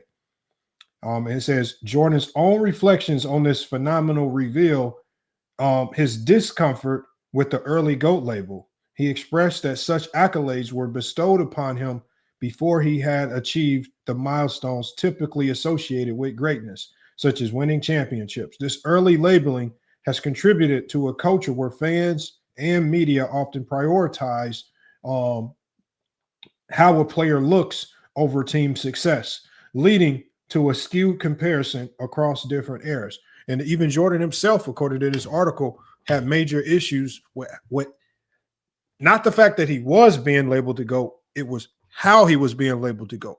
Because Jordan felt in 1989, people labeled him the GOAT based on how his game looked and not on necessarily anything that he had done. Obviously, in 1989, he had a lot of individual success and accolades, but he felt like people were just saying he was the GOAT because of how his game looked. And that's what they were trying to sell to people, which, again, this is something Jordan actually took recognition of early on, which is crazy. But, that's a different article Elliot wrote. Can you still hear me, Lamont? Yeah, I hear you, Jared. Okay, so one other thing I want to say, though, as far as like the era difference and not how people criticize it, this is what I think actually is interesting, is that when you take a look at how players are getting judged today, it's essentially like a ring counting contest. And I think the problem that you have when you do that, this is where I think the media has to take some accountability, Lamont. Like, because the media are a lot of the main people that are actually pushing out this, like, hey, you got to win, you got to win.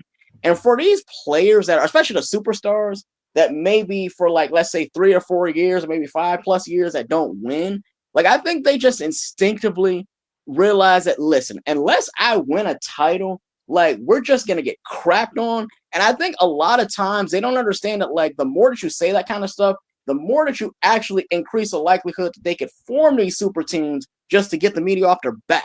And like the one thing I think the media has to understand is that they can't have it both ways. Like, you can't criticize players for not winning championships, but then also criticize them for how they win and when they win. Like, that doesn't make any sense. Like, you have to have a middle ground, fair and nuanced conversation about these players. Because listen, guys like LeBron James and Michael Jordan, no matter how great these guys were when they were on their early bad teams, they were not going to win by themselves. Like, those two guys, I think, should prove to like anybody that plays it. Listen, it doesn't matter how great these guys are. If you don't have a good enough team, you're not winning anything. Like that's been proven over history. And I think the media really fails to hold themselves accountable for like the era that's been devolved. Well, I don't want to make this about the media. I know obviously I think blaming the media for everything. The problem with the problem, I like to hold the fans themselves accountable for the things that they say and do. We know the media is going to say and do whatever they want, right? The media is going to do the media. But again, Jordan in this article specifically Jordan's not talking about the media. Right. According to this article, Jordan is specifically talking about the fans and the narratives that the fans push, because he specifically alluded to the barbershop talk, the YouTube debates, right? The sports commentary. He didn't say the media. I don't think Jordan even cares about the media. I just think he needs a microphone to just get to educate people more. He's not talking about the media. Oh, sorry. There's nothing that he's going to do to change how Stephen A. Smith or Kendrick Perkins or anybody talks about the game. Those people are going to do them. But when you talk about the fans, right, and the narratives that the fans push, right, and the negativity that the fans spew, they're the ones that are the eyes and the ears. And I think you got to hold them accountable. What they say. Yeah, let me go to King Rowe, because I know King Rowe had pulled back up. Okay, got you. King Rowe, you still with us? Yeah, I'm here. Okay. Yeah, I mean, look. Yeah, responding to him saying, if you walk, you could play. Again, there's obviously within reason. The Achilles injury. Again, I never had that. From what I see, that's like stress building up in the foot and all that. So when I seen happen to Kobe, when we saw it happen to Tatum the other night, one bad, when you have the stress build up, one bad plant, you can pull that. Obviously, you're not gonna, put yourself, if you can avoid it. And again, if somebody has that, then yeah, you got to rest and let it get better. I get that part. But all I'm saying is just the perception. Like, if you're in the playoffs, you got to at least suit up. I would like to see, if it was my team, I would like to see my team suit up. See the players suit up. And again, my team, thank God, we have almost zero injuries right now. And for those Tibbs run everybody into the ground narrative, again, see, that's the other thing. Sometimes playing basketball is the best way to get in shape for playing basketball. And injuries, unfortunately, happen. But the perception that guys that look, right, as you seen with the Lakers, JJ Redick went and asked them guys with a 40-year-old LeBron, are y'all tired? And of course, no basketball player in his right mind is going to give up his minutes. So that's part of it. So I know, but King Rowe, yeah, But they can't fit a time. Here's the problem. You bringing up this topic, the problem with you bringing up this topic is because to the casual listener, you are giving off the perception that it's something that's going on every single team, and it's a widespread issue of guys not being able to play through injury. If we talk about players in this playoffs, just in this playoff run alone that are playing through injury, it's a lot. Brown, hold on. Yeah. I'm gonna go because this is the problem, and I'm gonna show you why this is the problem. You got Jaylen Brown. It says Jaylen Brown had a significant right knee injury and a dislocated index finger. Those are two injuries. He still played through it. Karl Anthony Towns sustained a left hand injury in Game 3. Broken finger, I know. Okay, Karl Anthony Towns said, "I broke it." He still played. Evan Mobley, he returned, played in Game 3 versus the Pacers. Even though he wasn't fully recovered from his injury. Hold on one second, y'all. Let me get through all the injuries. We got Anthony Edwards, we watched Anthony Edwards go down with seemingly ankle injuries 2 or 3 times. He still played through it. We got obviously Donovan Mitchell. He was supposed to sit out this last game based on his injury. We saw him still play through it versus the Indiana Pacers. Darius Garland. Darius Garland as well. The problem is this. You are mentioning the one instance where a player sat, but we have more instances of players playing through these injuries than sitting. So if the most common tendency of players today is to play through injuries, why are we talking about the one player that might have sat one time? Well, I'll speak to that. Why do we have the 65 game rule when it comes to awards? Hold on. The 65 game rule is something that the owners implemented, thinking it would be a sneaky way for them to pay their stars, but it's ultimately starting to backfire on them because what's happening now is guys like Jaren Jackson are becoming supermax players when they're not necessarily supermax players. So that's true. The owners are going to change this rule because when you make your stars ineligible to win the awards, well, that means other guys who are probably not as deserving are going to win those awards. And now you're going to have guys on your roster who are looking at you for a supermax when they're not really a supermax player. That was just the owners being sneaky. And we have to, at times, be able to separate what the owners are trying to do for their pockets versus what's actually going on the court. What I'm showing you right here in the playoffs is that what most commonly happens in the playoffs, players play through injury. You should not be isolating the one time where a guy sits when we don't even know the severity, and then we try to pretend as if this is indicative of the entire league, when it's really a very small sample size of what typically happens when a player gets injured. When you got 2 players on your own very team that you cheer for who are playing through injury. I get you right, and again, you got me on that one. You got me on that one with the Jared Jackson because that is something that happened, right? Jared Jackson will get there when a better center doesn't get on there. All right, that's cool. But the fact of the matter is, the fact that they brought this up, meaning that there was a narrative, and sometimes you got to kill narrative. So I agree with that. I agree. There's not like I'm totally again. Like I said, there's a lot of guys that I see that are warriors that do stick it out. You know, that do play through injury. Like I say, Karl Anthony Towns, they got us on his left hand, but he's playing with a broken. Tape it up. No, I think go ahead. That's my point. My whole point is, if it's most common that players play through injury, why is one of the first things you came up here and talked about was one of the few players that actually sat? Well, again, like I said, how come you didn't come up here with the narrative and say, man, the players of today are so tough, man. All these guys are playing through injury. You didn't lead with that narrative, even though most guys are playing through injury. What you did was you led with the minute. You led with the low end. You led. No, with but I led with Jordan is going to speak the truth, regardless of the fact. Like Jordan's not going to come up there and lie to nobody because he's not going to hurt his credibility for a part-time job. Like Jordan don't need the money. He don't. You know. We were talking about this quote right here. We were specifically talking about. So if kids are soft, because when we talked about people who are soft, right? The thing was because Jordan's saying this to challenge the common perception that players today are soft. And what you said was, well, you alluded to Darius Garland sitting out for turf toe. I But you did. didn't talk about Cat playing through broken fingers. You didn't talk about Jalen Brunson playing through injuries. You didn't Two guys talk on my about team. Yes, I got Donovan it. Mitchell playing through injuries. You didn't talk about all the other plethora of guys in this playoffs that we are watching now with the teams who are still playing. You didn't talk about the guys that are playing through injury. You talked about the one lone guy that actually set.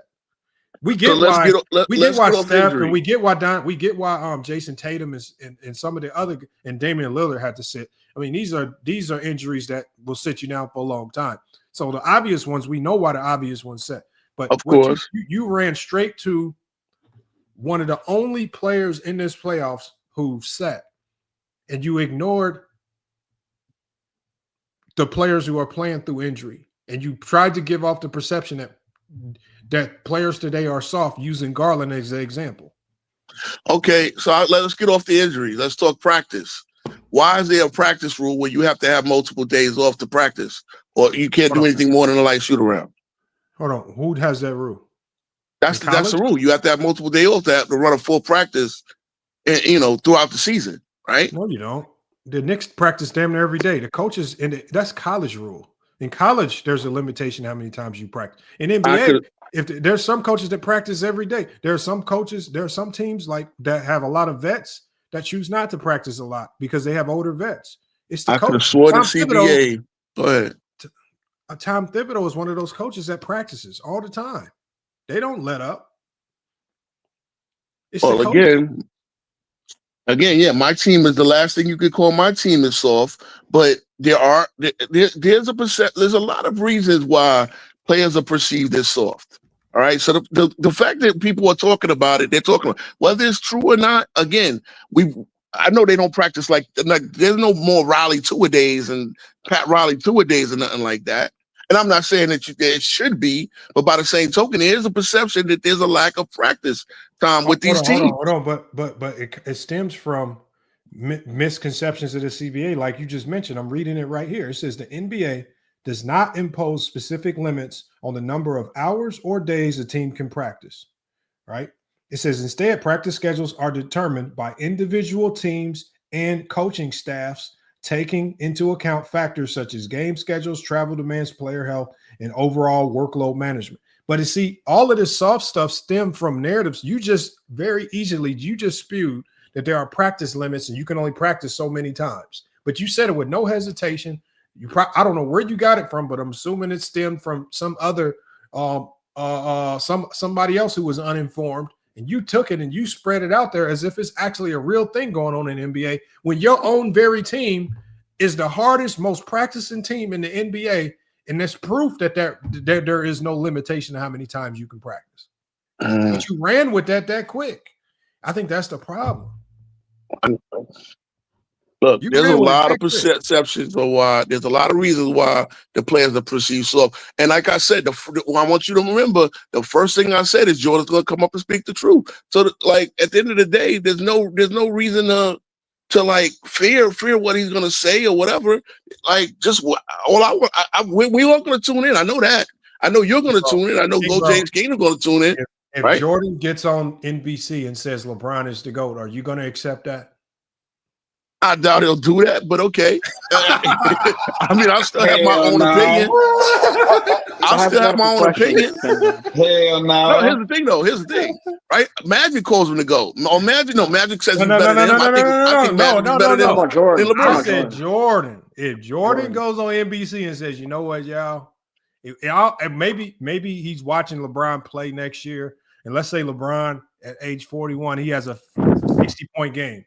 Jordan's just watching from NBC, and they spend the halftime. They go to Jordan, and Jordan said, "Man, that's the GOAT." Are you gonna rock with that? No, I'm not, because I have my own opinion.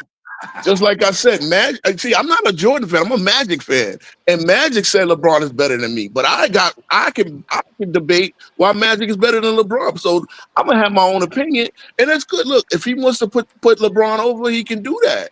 That's his personal opinion. I just think he's gonna speak the truth. You just said you believe Jordan is going to speak truth. If Jordan says LeBron is the GOAT, why wouldn't it be truth? That's his opinion. There's no right or wrong answer with the GOAT debate, man. I'll say that consistently. It's just a matter of, okay, well, why do you think he's better than you? Because he's playing with Luka at 40 on a 45-win team. Okay, cool. Because the Lakers are gonna be terrible. Look, man, I know. You better hope so. We got Go James Kingdom pulled up. Go James, what's good? Peace, Lamont. What's good, fellas? Peace and blessings, man. What up, hey, John? What's good? Y'all? They've been trying to avoid the whole conversation.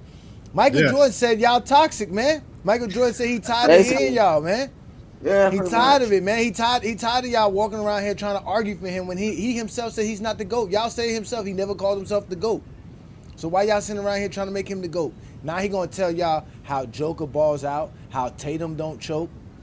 Y'all really think Michael Jordan will be really out here hating on players? Ain't that what I said, Lamont, when I did my GJK reports? What did I say Jordan was gonna be saying? How these players are balling, they gonna be doing their thing, and y'all not gonna like them. He gonna tell y'all how great today's NBA is and how he wouldn't be able to play in this era. Just like George Gervin said the other day. Y'all gonna be so mad at him. He's coming at y'all. He's saying it's y'all that's the problem. He didn't say it was the media that's the problem. He didn't say nobody. He said the fans, my fans are the problem.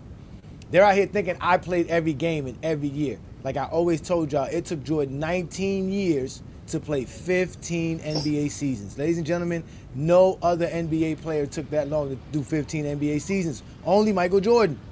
The man got a time to chill and relax. Like he said, y'all act like I never lost. And he wants y'all to remember how he lost because he think that's how he became great because of all of his losses. But y'all be acting like he never lost. Y'all want to blame Pippen.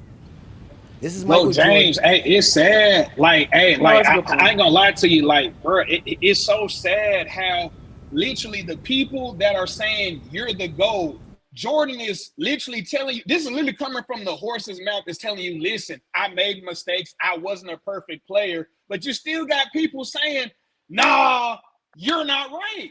Like, how you gonna tell me what I got going on, and you deem me as the GOAT? Like, you see what I'm saying? So who said Jordan never lost? 6-0 says that. Well, his fans act like that though. You'll never, and I'm not a fan. I never use 6-0 in a debate. Yeah, but I never use 6-0. That's used all the time. Hold on. Let me say one thing, King Bro. You don't have to pretend that fans don't pretend Jordan never lost. You should know this because again, just like somebody just said, the 6-0 because. Before Jordan was 6-0, nobody ran around using finals record. Finals record. Yeah, we know. It wasn't until and the thing is 6-0 is not impressive compared to 8-0. 6-0 is not impressive compared to two players at 8-0 or players like Bill Russell. That's far 11-1. We get it. 11-1. So at the end of the day, it was just kind of funny for fans to all of a sudden kind of when we sit back and we having these conversations and all of a sudden somebody says 6-0 as if it's the pinnacle of the most winningest we've ever seen when 6-0 was outdone by John Havlicek. 6-0 was outdone by Sam Jones. 6-0 was outdone by Bill Russell. And then also, you could even say 6-0 was outdone by Kareem. Casey Jones. Got to 10 NBA. Tom Sanders. But I go at those fans too. I tell them that you're doing Jordan a disservice because you're not telling the whole story. You have to unpack exactly what happened, who they went against, what the circumstances is, the whole nine. That's why they did The Last Dance. They gave you the whole Jordan Bulls story. Can't still get it wrong. No, we got Willie up here, man. Willie's about to go on a what up, Willie Sermon? A diatribe, but I don't. What up? Really, what's good, man? What you got on this conversation? I mean, it's time to stop. Like, well, what you got on the article that I read? Stop what? Okay, we don't care about no article you read. People write stories just like you put up. You got a YouTube channel that gives opinions. We all got opinions. We all know the facts. See, what y'all doing right now is y'all talking about Jordan coming after his fans. No, Jordan gonna come after you if you come around his circle and ain't wearing Jordan brands. So, what y'all trying to do is Jordan coming after us. No, he ain't. He coming after you. That's what he doing. He already know. And it's one thing you can't do. You can't question him. You can't question Jordan. You seen Shannon. Oh my God. He's like a god. That's zesty. That's what you call zesty. All Jordan fans do is talk facts. Yeah, Jordan lost when he first came in the league. Yeah, he got his ass whooped. Yeah. But what happened? He kept balling. And that's what all Jordan fans do. We keep balling. If you ever notice who picked Jordan as their maybe GOAT, they balling. All of them. I got Jordan as the GOAT. They balling like me. I'm working. I'm balling. I ain't know. Oh, well, Jordan's son did this like GOAT James Kingdom whack ass. Oh, Jordan like play games. No, talk basketball. Because when you talk basketball about Jordan, GOAT James Kingdom, you don't have a conversation.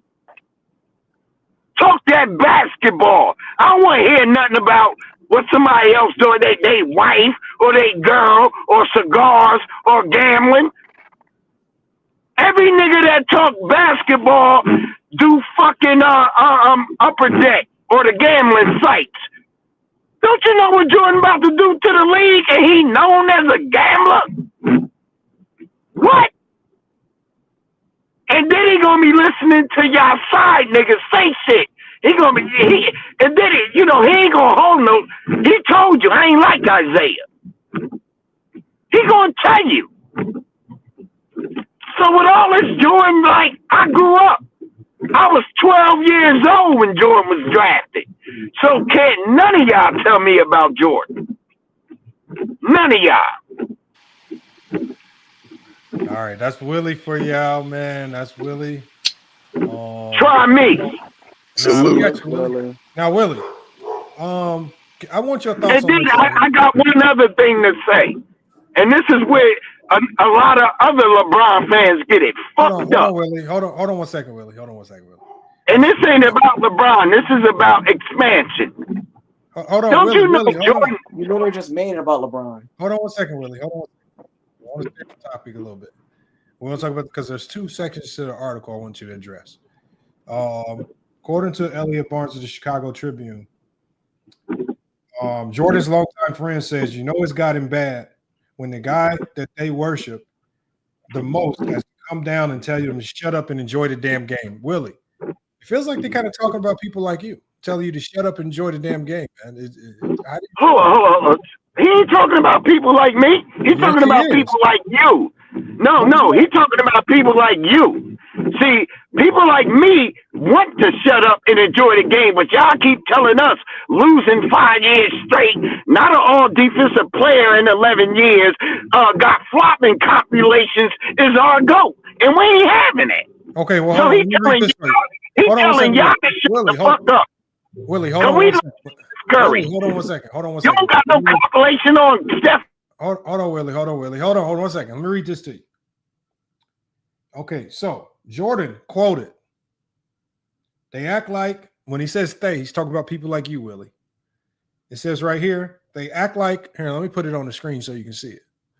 They act like I played every year. Look, he's still talking. He's still talking. Look, he's still talking. I didn't. It says, he said it before in private. He says, said the NBC source, that the narrative of 6-0 has become toxic, Willie. It ignores losses and it ignores the teams that helped him get there. And worst of all, it punishes greatness of today just because it's different. So, Willie, how is he not talking about you? Because it literally clearly says in quotes right here. It says it in quotes. They act like I played every year, every game. I didn't. And he says that the 6-0 narrative has become toxic. Why would they call you and the 6-0 narrative toxic, Willie? All right, I'll give you the perfect example. And when I say this, put the video up.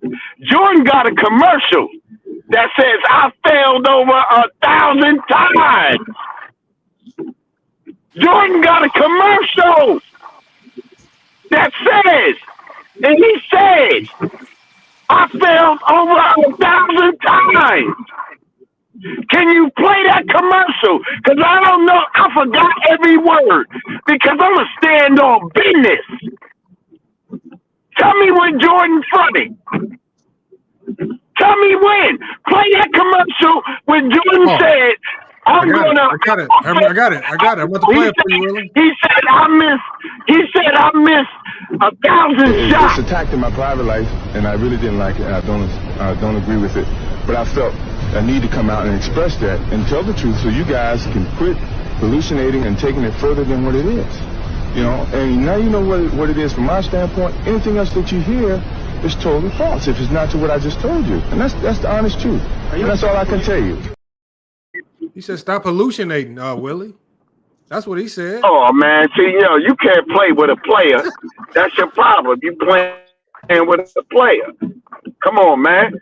I said, play the commercial, the Nike Gatorade, the Gatorade commercial. Jordan said, I failed over. Go ahead and play that. Listen to the GOAT. Go ahead and let him, because he always came with humbleness. Ask me anything you want. Keep asking me shit.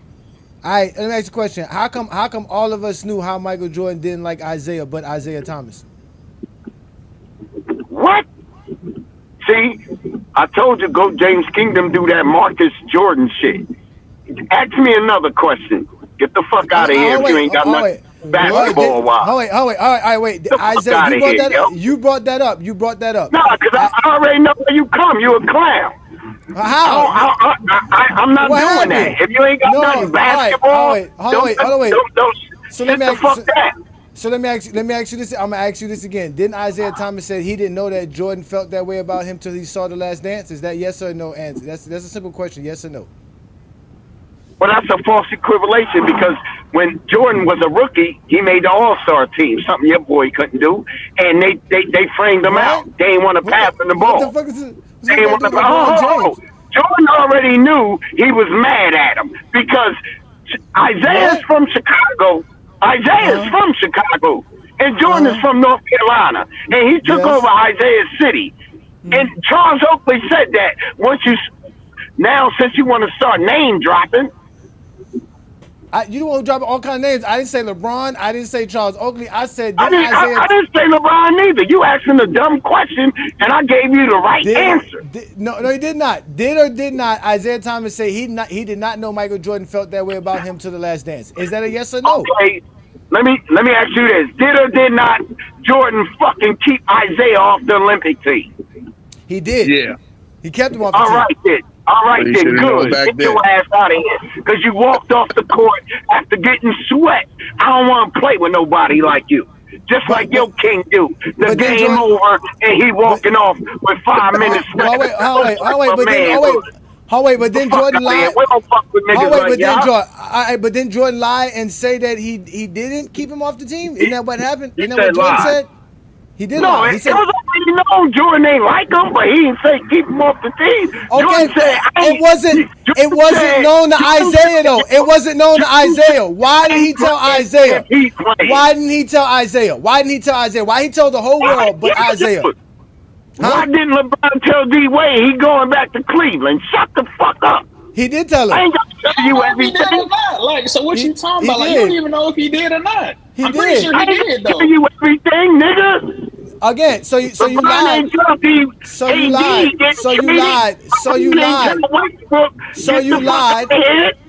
you lied when you said Jordan's gonna be telling us the truth. We all know Jordan lie a lot, just like you, just like the rest of his fan base.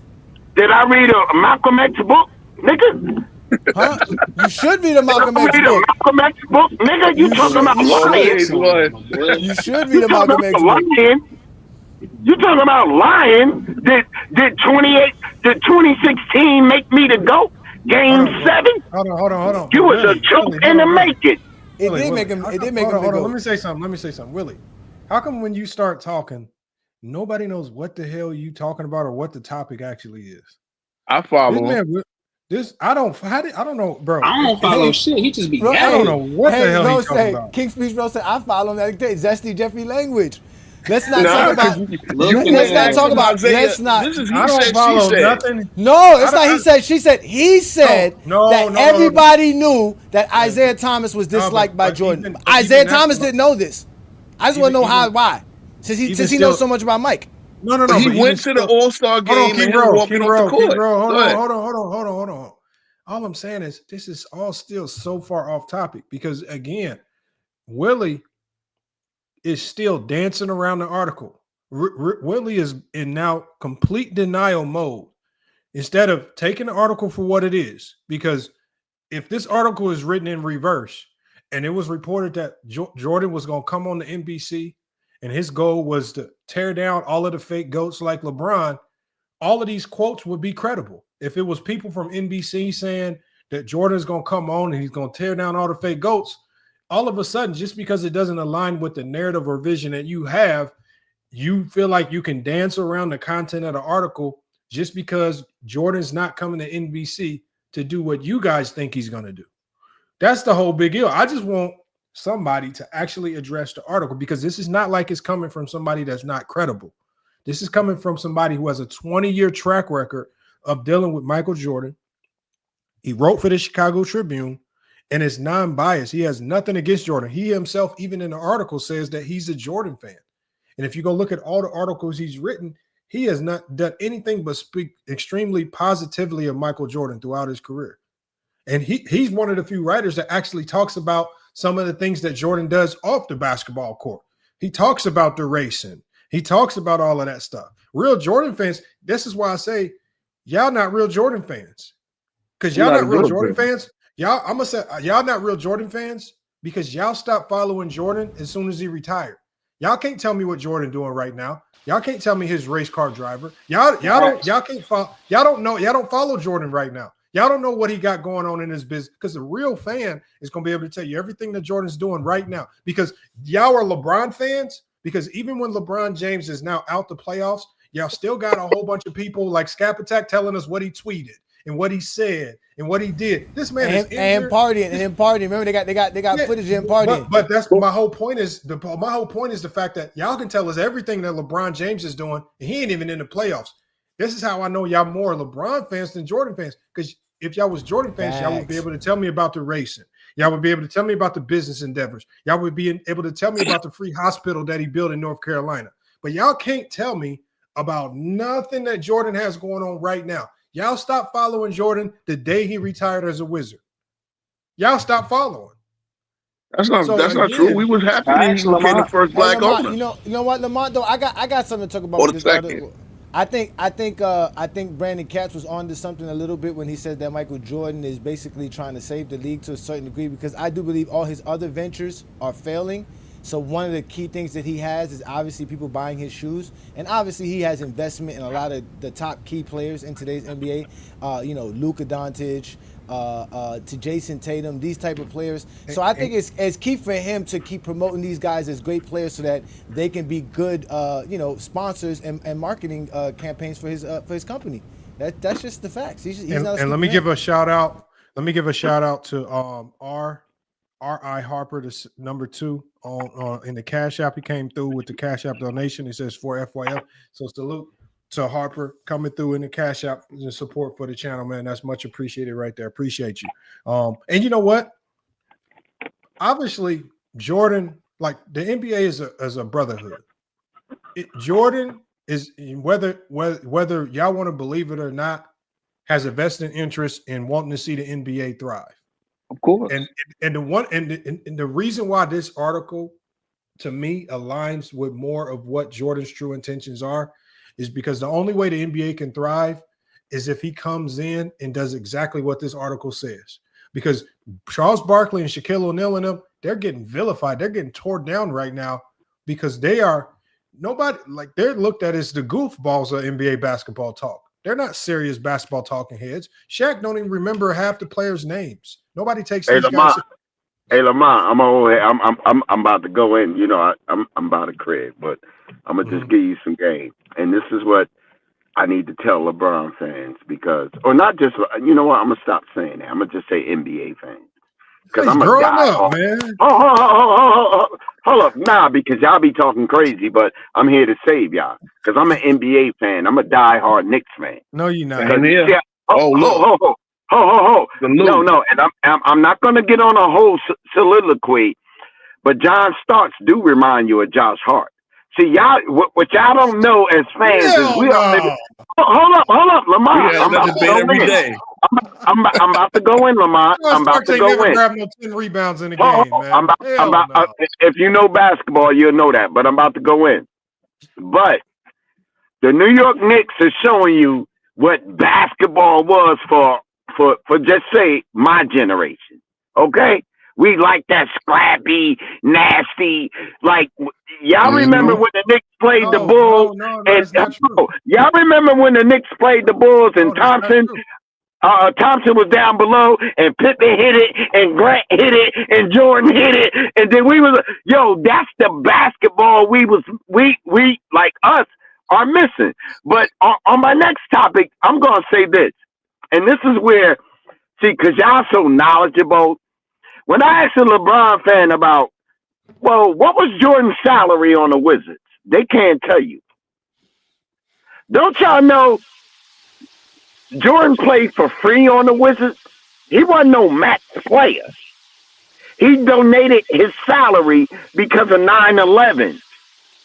He came back to play basketball because we got hit in a terrorist attack. If y'all think I'm lying, I'm flying. He said, yo, I'm going to donate my salary to the whole league, and came and played for the Wizards. But then you got LeBron fans that don't know this information and be like, well, why he ain't winning? He ain't go. No. This is pertinent. They call that pertinent. We vocabulary over here. They call that pertinent information. How? Cause if I ain't no Max Joker and I ain't trying to pull strings, man, don't even, man. I'm here. I'm already 6-0. I'm just here, and just like he's coming back now, and just like he's coming back now. Man, I'm just here, man. Like, because whenever you hear people talk about them, they don't say fuck shit. They don't. Shannon Sharp was like, yo, when I seen him, I was like, oh my God. So, yo, respect my GOAT like you want me to respect your GOAT, and we good. Because your GOAT wear my GOAT number. Yep. So, they say when MJ come in the room, the energy change. Hey, so when I just looked up Michael Jordan come back in 2020 and 2001 for the Wizards, it really don't say anything about coming back specifically for 9/11 victims. It say something totally different. But I mean, I don't know if you knew that or not. I know that. I was Jordan said, yo, I'm donating my whole salary to relief victims. He did donate the salary. That is a fact. So we can't No, he didn't need the money. Yo, but they acting like Jordan was playing for $30 million a year. Nope. Jordan played for the minimum 1.5 and donated the whole salary. Say that. Okay, but Willie. Say that. Hold on, Willie. Hold on. This is one thing I got to say. Here's the problem with what Willie's saying, y'all. First of all of the salary talk, it absolutely means absolutely nothing to what we're talking about right now. What Willie lied about, y'all, was this. The way the New York Knicks are playing right now, this ain't no reminder of what basketball used to be like. This is how basketball is being played today. Y'all think the Knicks huddled up together in some room by themselves and say, "Hey, y'all, we're gonna mimic what we saw in 1991, so 90s fans will be happy." No, what they said was, this is our style of play. What the Knicks are doing is basically showing y'all that this style of play, this tough style of play that y'all say was non-existent, still exists today. They're not doing anything special. They're not, and this has been prevalent amongst a lot of the teams. A lot of the teams have been playing this bruiser style of basketball because the refs have been allowing a lot of the foul calls to kind of slide by. So the funniest thing about it is while y'all run around and say, because y'all whole biggest theme was players today are soft. They're all the foul calls and X, Y, and Z. Then all of a sudden we got teams battling it out, physical, guys getting into altercations. But the only thing that I'm seeing is every time Draymond get in an altercation, all these old Jordan fans come out the woodwork talking about he need to get suspended and that he being too rough and he fouling too hard. Y'all keep trying to attach what y'all see today to the 90s. No, this is just how they hoop today.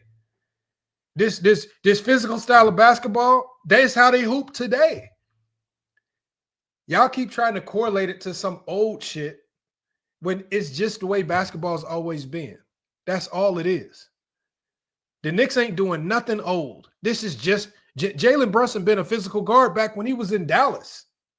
He was just doing it coming off the bench for Dallas.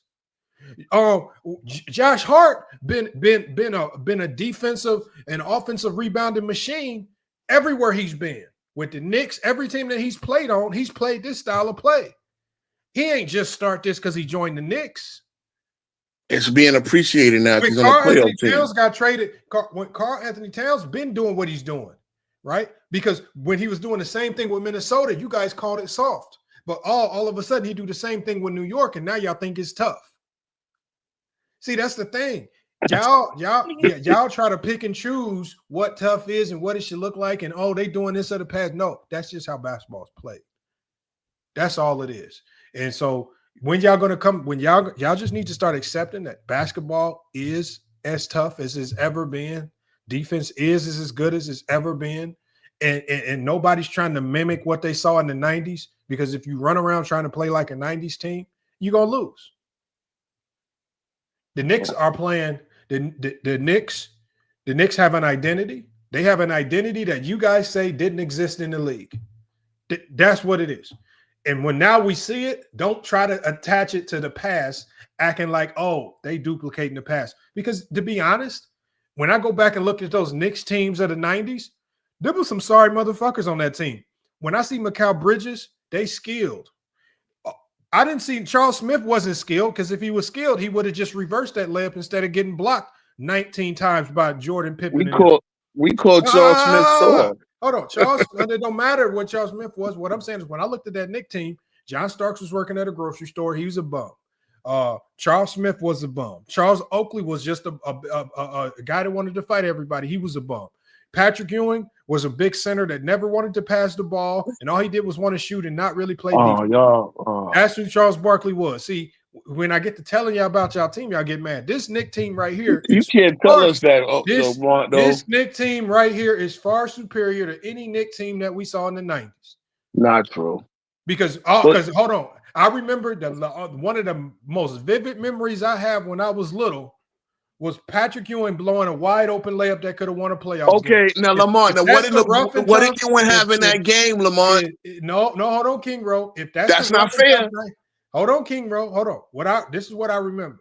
I remember when I watched these games of the 90s, this is what I remember.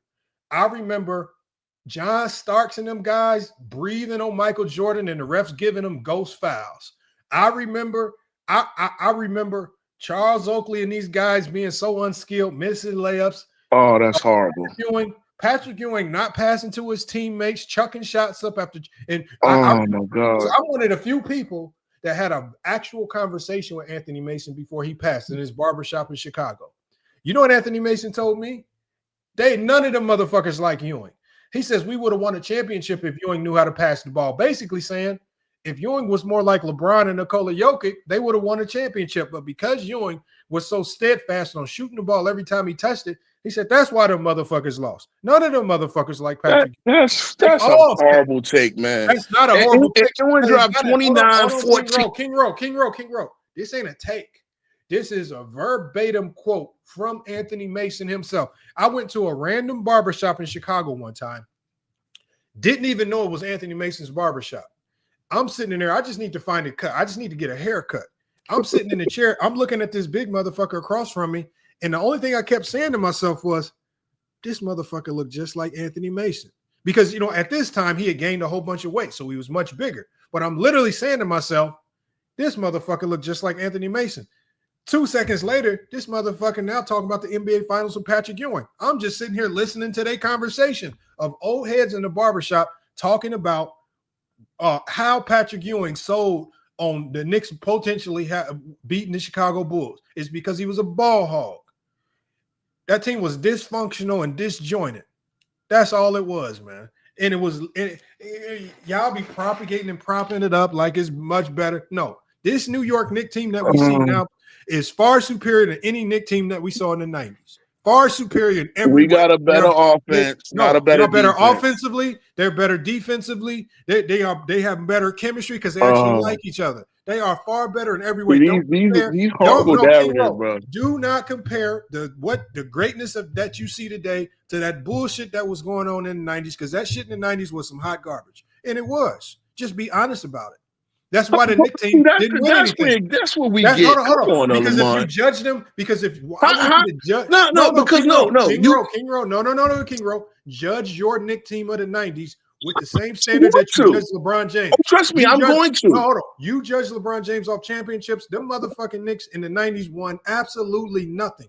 They were bums. They were trash. They were bums. They were led. They had the best defensive rating. King Row. No, they were led by one of the most overrated, bloviated centers in NBA history, in Patrick Ewing, a guy that only was invested in shooting and scoring the basketball. He was one of the he led the bums at the center position in the 90s. All he did was score 20 points on a whole bunch of bums that nobody knew. And whenever he went up against a competent center like Akeem, he got barbecued. This is why the Knicks was trash. Jesus Christ. When he went up against this is horrible, bro. Hold on. When he went up against, and I want y'all to fact check this. When he went up against the good centers, like the David Robinsons and the Akeems, this motherfucker folded like a bad bag of dope. He was one that's of the that's a horrible take, bro. Hold on. He was one of the sorriest, most chokingest centers of all time. And you sitting here trying to compare the greatness of Jalen Brunson, one of the most clutch players that we've seen, and you trying to compare the greatness of Jalen Brunson to a Patrick Ewing. Jalen Brunson is superior to Patrick Ewing. He's way better than Patrick Ewing. Patrick Ewing cannot do what Jalen Brunson is doing. But you keep trying to attach the greatness today of the bums of the past. Ewing and them was bums. That's why they didn't win nothing. They didn't sniff nothing. They couldn't win. They nothing. got to game 7 of the finals. They lost. They choked. Did they choke? They did not choke. They ran into a team who was amazing. Bro, you just you can't do this. You can't do this, Lamont. When it was time for Ewing to show up when it mattered most. Let me because I looked these numbers up personally. Ewing was 25 and 15 in elimination games. Y'all sorry. How many y'all hold on? Judge it. Hold on. Y'all get on Jordan for never beating Bird. You realize that Ewing beat Bird with Jordan. That's Go James Kingdom. I don't say okay. So the people that do that, Ewing beat Bird. Ewing beat Bird. No, he didn't. Terrence McHale and Dennis Johnson with Gerald Wilkins. How many championships did Ewing got? Okay, he don't have a championship because he's of Jordan. Okay, so now everybody who don't have a championship is a bum? Yes. Okay, so that means Carmelo Anthony is a bum. Pippen. That means so you're doing the same thing you us are doing, Lamont. Pippen's better than Ewing. Okay, look at Pippen in elimination game. Pippen in elimination game didn't score 15 points a game. That's not fair. See, you just win. Bro, we was having a conversation. If we did player for player, Rick Smits is a better basketball player than Patrick Ewing. You out your goddamn mind, bro. You out your mind. This is crazy. And this is why Michael Jordan is necessary. Hold on. You realize that Ewing led us back from a 3-1 deficit. His teammates put us in that 95 final series. And on top of the fact that Ewing might have had the ugliest shoe in the 90s of all time. He might have not only was he the ugliest. Guess what? That shoe still sells. His shoes was the ugliest shoes in the league. Hold on. Next to Bill Cartwright, his jumper was one of the ugliest jumpers in the league. He had the prettiest jump shot of centers in the league that year. Oh my God. Ro, you gotta be on the side of his head, man. Bro, you gotta be honest. If you think LeBron choked in 2011, your boy choked in '94. bad. That first of all, it Bad. was 95. Oh, you No. wouldn't have averaged 6 blocks a game. No. We're talking about in the finals. 1994 Okay, in the finals when he said the beautiful pick on what's the name on Maxwell. Go look at your boys' starts numbers. open, but Keem covered and blocked Go that look at shot. your boys' numbers. Go look at your boys' numbers. He averaged. First of all, he was on bad knees his whole career, but he averaged 20, 13 rebounds and like 5 blocks in that series. He blocked everything that came. And what did he shoot? What did he shoot? What was he shot about 39. He had Akeem on him. Okay, but you telling me he folded every time in elimination games? Patrick Ewing averaged 25 and like 13. Again, my first memory is watching him come down from 2-0 against Larry Bird, McHale, and Parrish, with Gerald Wilkins as his next leading scorer. So see, here's the thing.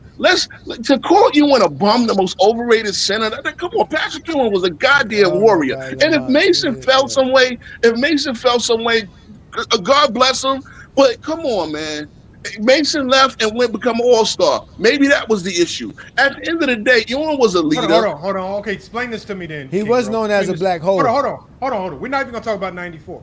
So he's not Nikola Jokic passing wise. Okay. King Ro, hold on one second, King Ro. We're gonna go to. I want you to explain this to me then. If he's not one of the biggest bums and chokers of the 90s, let's just talk about 1993, right? Knicks are up 2-0. Jordan dropped 4 in Game 4. In Game 5, when Ewing needed to show up, Ewing shot 6 of 17 from the field with 4 turnovers. Then he proceeded to go into the elimination game, Game 6. 16 points, 6 of 15, shot 40%, got outplayed by Bill Cartwright. Did he choke in 93? He did not get outplayed by Bill Cartwright in 93. He did not. That did not. Okay, do you realize that's the only series where Michael Jordan was outshot? That's wild, bro. Do you realize that's the only series where a player made more field goals in a series than Michael Jordan? Hey, y'all, hold on. Let's go to 94. Okay, they make the NBA Finals, right? We go to 94. Knicks. Unbelievable. Knicks have a 3-2 series lead, right? You have the chance to bring this ship home, right? What is Ewing talking about losing, Game right? 6. Hold on. Game 6, when Ewing is the man, right? I love it. I'm glad that we're here. Hold on one second, King Ro. Michael Jordan's gonna say y'all. I mean, well, because he lost, so that's why we talking about it. Low key. Hold on one second. The last year of the toxic talk. Jordan's gonna end it next year. Hold on, y'all. Let me go to 94. Good, nigga. Hold on. I just told you about how he choked in 93. In 94, they up 3-2 with a chance to win the chip. What does he do in Game 6? 7 of 19 from the field, 0 assists. Then this fool goes into a Game 7 where you think, okay, he's an elite center. He gonna show up. This man shoots 7 of 17, 0 assists with 4 turnovers. For the series against the Rockets, he was hot garbage. He shot 36%. It was the worst field goal percentage by a player ever in the NBA Finals. Hold on one second. Patrick Ewing in the NBA Finals shot the worst field goal percentage of any player in NBA history that shot over 100 shots. He shot 36%, right? He got significantly outplayed by Akeem Olajuwon, dominated when it mattered most. So not only did he choke in 93 when they were up in the series, he choked in 94 when they were up in the series. He is the master choker. That's all he does. All these players, y'all run around, y'all trying to kill LeBron, but the players y'all love Sir, he had 8 blocks. Hold on. He had 8 blocks in the game. Hold on 1 second. Let me go to 95 because I just showed y'all he choked in 93. He choked in 94. You would think after 2 straight years of choking, 95 you would get shit together and not choke. I mean, if Charles Smith, as you said, reversed the layup, we win. Hold on 1 second. So we go 2 years in a row. I just showed you he choked. 95. What does he do in 1995? Game 7 versus the Pacers. Down 2. Final possession. Ewing pump fakes, drives, misses a wide open point blank finger roll. Knicks lose. And he had 5 assists since he don't pass the ball. Hold on. I'm going to give you his stats. Once again, 9 of 20, 4 turnovers, and he lost the game by blowing. Lamont, you full of it, bro. Lamont, you full of it because you took. Hold on. 3 years in a row. 93. 94, 95. This motherfucker choked. He was up. See, Lamont, you good at this. You good at bringing up only the negative, like you say we do. You brought up only the negative. That's foul, Lamont. Come on, bro. King Ro, hold on 1 second. All I'm doing, King Ro, is I'm talking basketball like you bringing up only the negative, like you say we do. Now, if we can have a fair. Hold on, King Ro. Hold on. Don't get mad at me because I'm telling everybody about why Ewing was trash. He was a choker. Like, y'all put all this choking label on all the great players of the day. You can't run around and try to trick me into believing Patrick Ewing was a straight star. He was a choker. He was a much bigger choker than James Harden by the number. Dude averaged 25 in elimination games. Don't matter. See what I'm saying? So when we only bring up the negative, you get mad at us. But you can only bring up the negative about a Hall of Famer like Patrick Ewing. I got more. Hold on. I got more for you, King Ro. I got more for you. You're speaking to the preaching to the choir. I'm a Knicks fan. Watch this. And I lived this. Hold on, King Ro. No, you didn't. In 11 elimination games for Patrick Ewing. He played 26. Hold on. Listen, in elimination games, that man didn't play no 26 eliminations. Yes, he did. Okay, I got it right here. He shot 41% from the field. He averaged 20 points a game. He averaged 4 turnovers. And in elimination games, he's 3-8. No, that's not even true, bro. That's not even true. He is 15 and 12 in elimination games, and he plays them against. First of all, he played. Hold on. He played 3 against Larry Bird. He played. Hold on. I'm talking about the 90s. I'm talking about in the 90s, King Ro. I'm not talking about no old. 1990, he played against Larry Bird in the first. So hold on. What we talk about right here, what I'm showing you right here is his true shooting percentage when he plays against elite centers completely drops. His win shares versus elite centers, unbelievable. Drops. His PER versus elite centers drops. His box plus minus versus elite centers, it drops. I watched the man dunk on Alonzo Mourning 5 times in a game. So was he not an elite center? What does that mean? In a playoff game, he dunked on Alonzo Mourning 5 times. I'm talking about straight chest to chest. His little brother. Come on. You only want to bring up the negative. First of all, you said back the Larry Bird series don't count. Hold on, King Ro. I know I'm going in. Lamont got the nerve to be knocking losing. Hold on. I'm not knocking losing. I'm not knocking. All I'm saying is, hold on. First of all, this is the problem. First of all, y'all, especially Willie and King Ro, y'all want us to follow y'all footsteps on how we talk basketball. Now, all of a sudden, when I'm trying to talk basketball, I don't only bring up the negative, Lamont. No, hold on. But there's nothing positive about Ewing's career. That's bullshit. Because you skipped right over. You even in that game 7, you skipped over him getting 29, 13, and 5. Come on, bro. And said he missed the layup. Child play. Your goat in his first finals game went 4 for 16. Hold on, King Ro. What does doing all of that matter if you blow a wide open layup that can win the series for you? Bro. Like, this is what I'm saying. Can I ask you a question? Let me ask you one question, King Ro. Has LeBron James blown a wide open layup to win or lose a playoff series? He shot air balls at the free throw line. Got locked down by Soldier Boy Stevenson and Jason Terry. Come on now. I'm talking about clutch game-winning layups. Bro, you're gonna take a man's whole career and go down to one play. No, one play. Wait a minute. You said hold on, Lamont. You cooked a lot. You said Scottie Pippen was better in it. Remember the famous Scottie Pippen took himself out of the game again, game 3? What does that have to do? You to realize Scottie Pippen had 2 plays drawn up for him? He missed a shot. The Bulls were up 6. Who did the Knicks go to tie the game? What does it have to do with Ewing? That's all because the Knicks went to Ewing for 3 straight buckets. We were down 6. Ewing went and got 3 straight clutch shots on Luke Long. Hold on. And this is what I mean by Ewing, y'all. Look, when we talk about Ewing's entire career in the totality, hold on, King Ro. When we talk about Ewing's entire career in the totality, because this is one of the centers that y'all parade around in the 90s. Oh my God. Ewing was a high usage, low efficiency ball hog.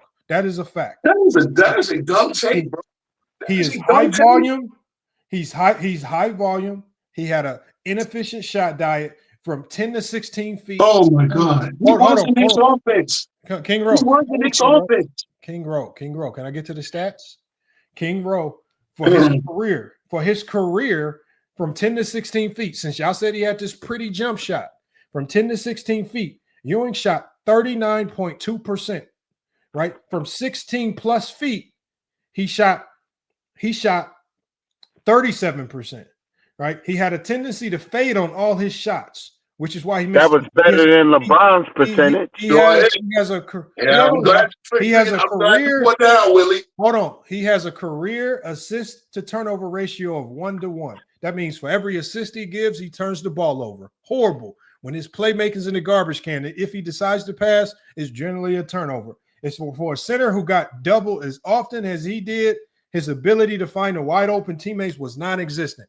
That's what it says right here on Sports Illustrated. But you also want to know who confirmed that? Anthony Mason confirmed it directly when I was sitting in the barbershop. Said this motherfucker did not pass the ball. Also, I'm sorry, I love said the same thing. We Nick fan love Mace because Mace shoot. If anyone was going to pass it out to Mace, was Mace making a 16-footer? No. Hold on. Mason did have a jump shot. Yes, he did.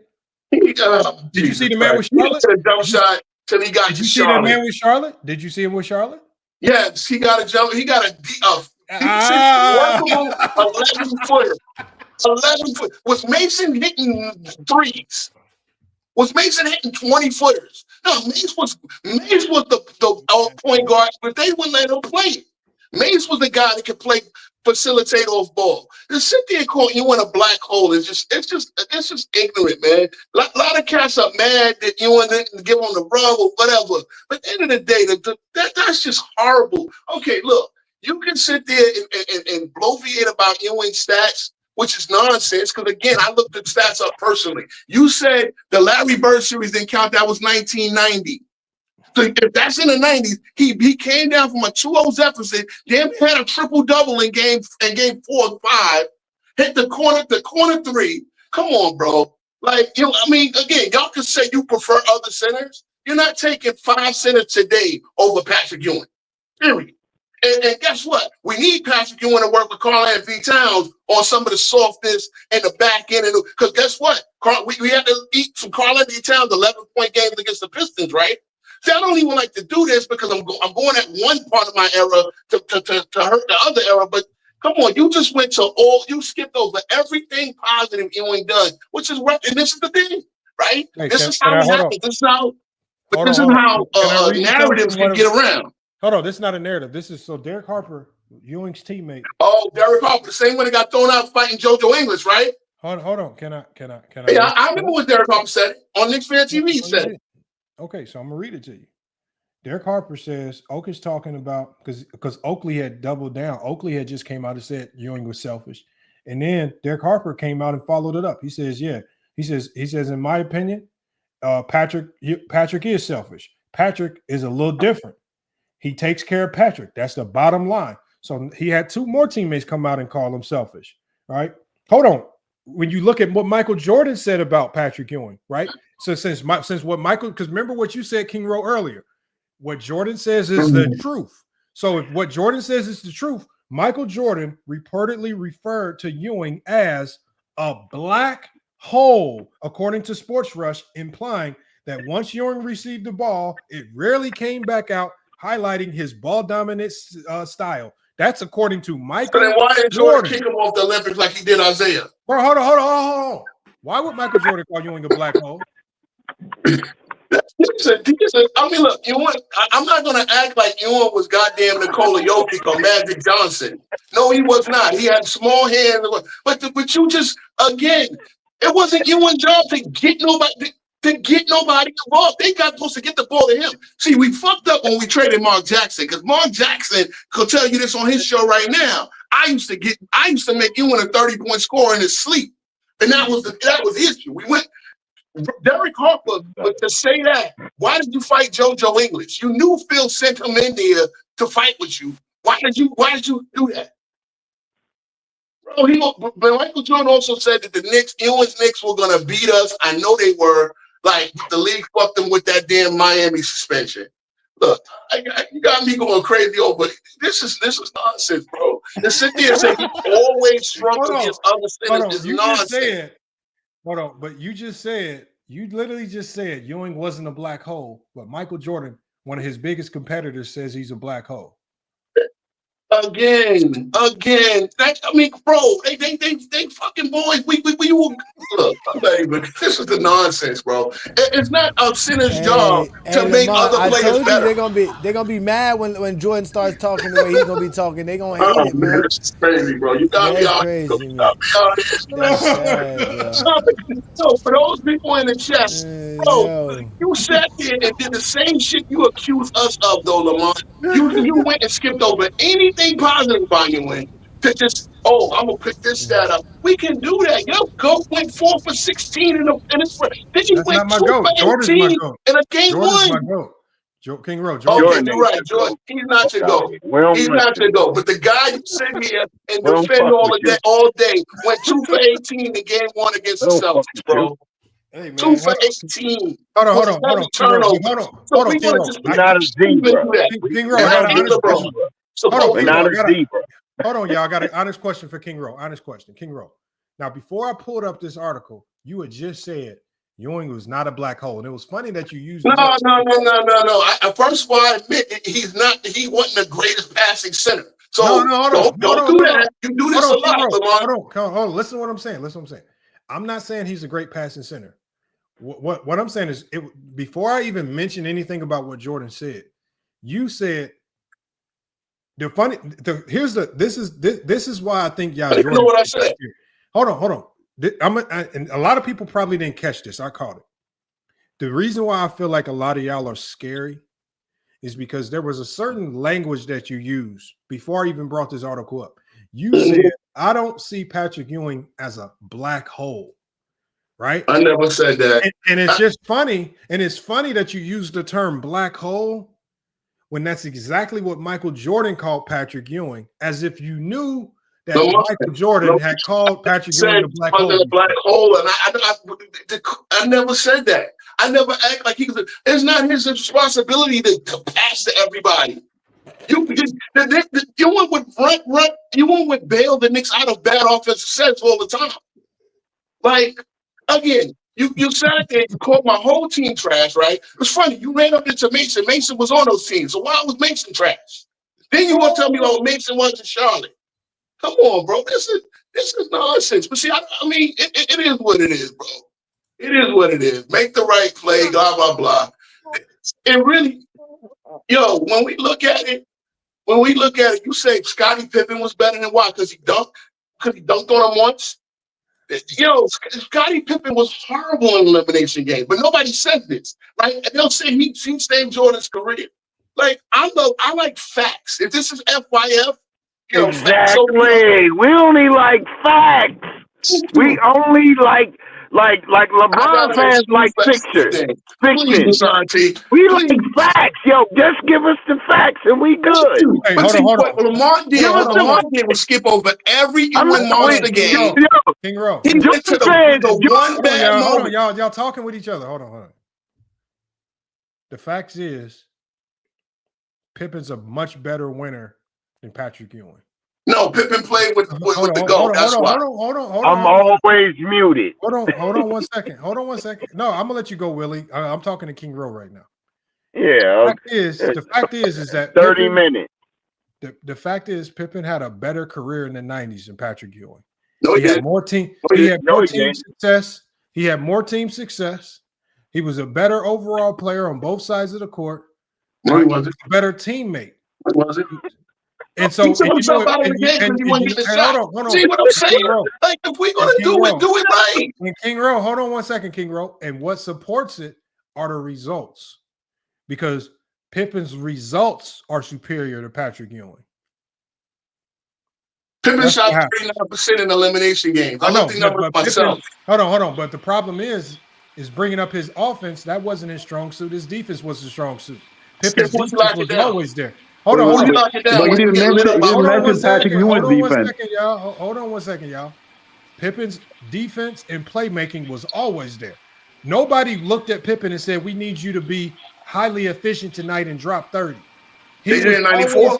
Hold on. He was asked to be there defensively and playmaking wise, and he was always there. And you don't even want to talk about what he used to do to the Knicks offensively, because he's had some of his great playoff performances offensively all time. Let's talk about him. Look up the numbers. Look up the numbers. Versus your Knicks. You mean when Xavier McDaniel was taking his heart in 92? Look at his numbers in 93. They weren't that great. Wow. 94, he shot 8 for 22 in Game 7. He went out and played him in Game 7. Oh wow. Like, there's this over glorification. And I know it's easy, low hanging fruit to shit on Ewing, but bro, we talking It's about a not low first hanging ballot fruit. Hall of Famer. No, it's Don't not. ask Shaq about Ewing. Go ask, man, come on, bro. Hey, Ewing was a hey, bum. hold on. Hey, right quick. Hey, like, listen, like, look. I'm from the Triple D, so I'm from Dallas. Here So go I got right a here. quick question. Here go Hey, right so here. is Dirk Nowitzki a better player overall than Patrick Ewing? Because Yes. yeah, Yes. Now we hot. exactly. Now we hot. Who said he's not? I say he's not. You think, wait a minute, you think that Patrick Ewing could have been guarded by Wrong. Matt Barnes? No. Or winning Listen, winning at this point, MVP, with the they New guarded this Yorker nigga with Matt alone, Barnes. Patrick Ewing a better center than Dirk Nowitzki, and that's not even. Well, Come number on, one, now. he's a better center because, yes, he is a center. Dirk is a power forward. But Dirk had nothing for you on defense. Dirk got beaten the first round of the first team as the MVP, guarded by Matt Barnes. That's the prelude to small ball that they play tonight. They would never play Wait, small ball on Patrick they Ewing. played Dirk like that because of his skills. What do you mean? Okay, Like, skill. So why didn't he take a motherfucker to the woodshed and go down low and get some buckets? Hold on. Why wait, did what he lose year to are you the Golden talking? State Wait, Warriors? what year are you Hold on one talking? There's no way second. you're a What year are you basketball talking hater. about? 07, the You're saying that championship Patrick Hey, year. y'all, Ewing is hold a on. better The player. MVP year. Hold on, y'all. Let's just start with this right here. I'm gonna tell y'all one of the biggest myths about Ewing. Ewing didn't play defense like that. That's a He didn't lie. play defense. No. Just because Ewing got a few blocks here and there against some bum guards The in the Knicks 90s, were the he was best defensive team. They would never no, let less being the than best top 4 defensive of teams defensive don't rating. have nothing to do. Being the best defensive team in So the he's 90s the has nothing anchor. to do with Hold on, Ewing. and y'all talk about defensive anchor. He was the anchor of the best He was not defensive an team of the anchor. He 90s. was That not the is a anchor. fact. He was not the anchor. Oh, who was the anchor? Charles Oakley? He was a rim protector. He was not an anchor. Oh my God, bro. So Pat Ewing was Riley would tell you overrated, bro. he wasn't the anchor. Ewing was Yeah, overrated, Ben bro. Gundy would tell Please you he's stop. not the anchor. Listen, Hold on. I Hold know on. King Rowe, King you Rowe. wanted to know. What does Jeff Van? You Wait, wanted to what know. does Every Jeff Van player Gundy never won a say? championship as a Hold bum. on, y'all. Okay, y'all. Hold on. Meanwhile, Let me give King Rowe these numbers. Hold on, King Rowe. I'm giving you these numbers. King Rowe wanted to know what Pippen used to do to y'all. Pippen in the 1993 conference finals averaged 22, 7, and 4. Pippen in 1994 averaged 22, 7, and 4. Pippen had some of his greatest playoff performances ever versus the Knicks. 29 and 10, game 3 of 1993, 24 points in 93 as well. 38 and 8 in 94. Some of his greatest playoff performances, man. He used to shit on the Knicks. Y'all was light work to him, man. Right. Why do you skip? Lamont, Why do you can skip hear me? 99 too? bro, like, Lamont, can you listen. hear me, bro? Why would I skip 99? Dude, Pippen wasn't with the Bulls in 99. Right. No, I said 92. 92. I can go to all that. I'm not trying to pull up his whole that's career. what I'm saying. Lamont, Why did you skip that? I didn't skip it. Lamont, I'm just can you giving hear you me, some bro? games as an example. Yeah, Twin Man. Can No, you- hold on. I'm gonna let you go, Twin Man, because you just pulled up. But my biggest thing is I'll go after him. what I hate is when, like, for example, when you hear people talk about today's players, right? For example, when King Rowe talked about Darius Garland earlier in the turf toe, the first thing he alluded to with Garland, even though Garland has been the catalyst for Cleveland being great all year long, even though Garland has completely changed this game to help turn Cleveland into the number 1 seed in the East, the first thing that he said about Darius Garland when we talked today, he had tried to allude to Darius Garland being soft. He did not talk about or push the positivity. He just alluded to the fact that he was being soft because he set out with turf toe, and because he's never had turf toe, he thinks that you can play through it like you play through an ankle injury. But see, so not true. with Darius Garland, he led with the bullshit. But when I talk about Ewing, he getting mad at me when I lead with the bullshit. And we all know that Ewing's career is filled with a whole bunch of bullshit because that motherfucker used to choke all the time. Yep. He choked all the time. He sold all the I mean, if you think about some of the biggest if you think about with the bullshit, I'm telling you what a Cavs fan will think when he's King Rowe, that's not what Cavs fans are thinking. Because the one thing I do know with the Knicks is when you talk about superstars, because Nick Ewing was considered a superstar in the 90s. Now, he was considered once he won. When you let's not do that. When you talk about hold on, you got to hear my point. When you talk about superstars, And when you talk about, because obviously now we have to grade superstars on a different echelon. When you talk about superstars that have folded the most when it matters most, Ewing is top 5. I don't understand this, bro. I really don't. Is Ewing not top 5 among No, superstars? it's not. No, it's who are not, because I got his numbers in elimination games. Again, Ewing never played with another Hall of Famer. But okay, Lamont, answer this question. What Hall of Famer did Ewing ever play with in any point of his career? He played in the 90s. He didn't need one. What Hall of Famer did he play with on his team? Why does he need another Hall of Famer? Because everybody does. Because who won without another? Give me another all-time great that won a championship without a Hall of Fame. Akeem, right? Akeem in '94. What are you talking about? Oh, okay, Jason Kidd. But then Akeem had Clyde Drexler. Here's the thing, sir. No, here's what I'm talking about. What are you talking about, bro? Akeem got a Hall of Famer. Ewing never got a Hall of Famer in his prime at all. He never got a Hall of. Matter of fact, no, he did play with one, Mo Cheeks, for 3 months. And we traded Rod Strickland, a player we should have kept. Bro, these are excuses. These are excuses. But wait a minute. No, how was there excuses? This is excuses, ain't it? Shit, if you want to talk about more recently, I mean, y'all just won a championship. They are facts, but they're still excuses. Those are facts, but it's still excuses. Everybody on the panel, we're going to treat King Rowe's arguments just like they treat anyone's arguments when they're debating LeBron James.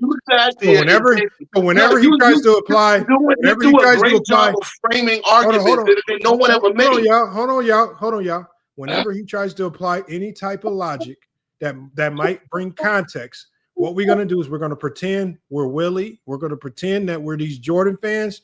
Not a Jordan fan. I'm not a Jordan fan. I'm a Knicks fan. Because the whole article was about Jordan coming to NBC to address his own fan base and how delusional they are. So what we're doing is we're showing you why Jordan's coming to rectify y'all bullshit. Because the same way, hold on. King Rowe, listen to what I'm saying, King Rowe. The same way that I'm arguing against Patrick Ewing is the same way that y'all try to argue against players of the day. Let me do what you said against you, Lamont. Hold on, King Rowe.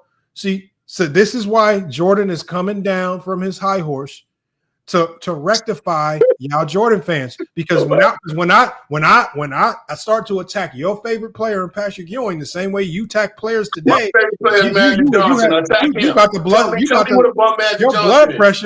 your blood pressure going up, all types of crazy. Because you lie a lot, Lamont. You straight up lie. I know you're gonna clip this up. And it's cool. I'm just cool.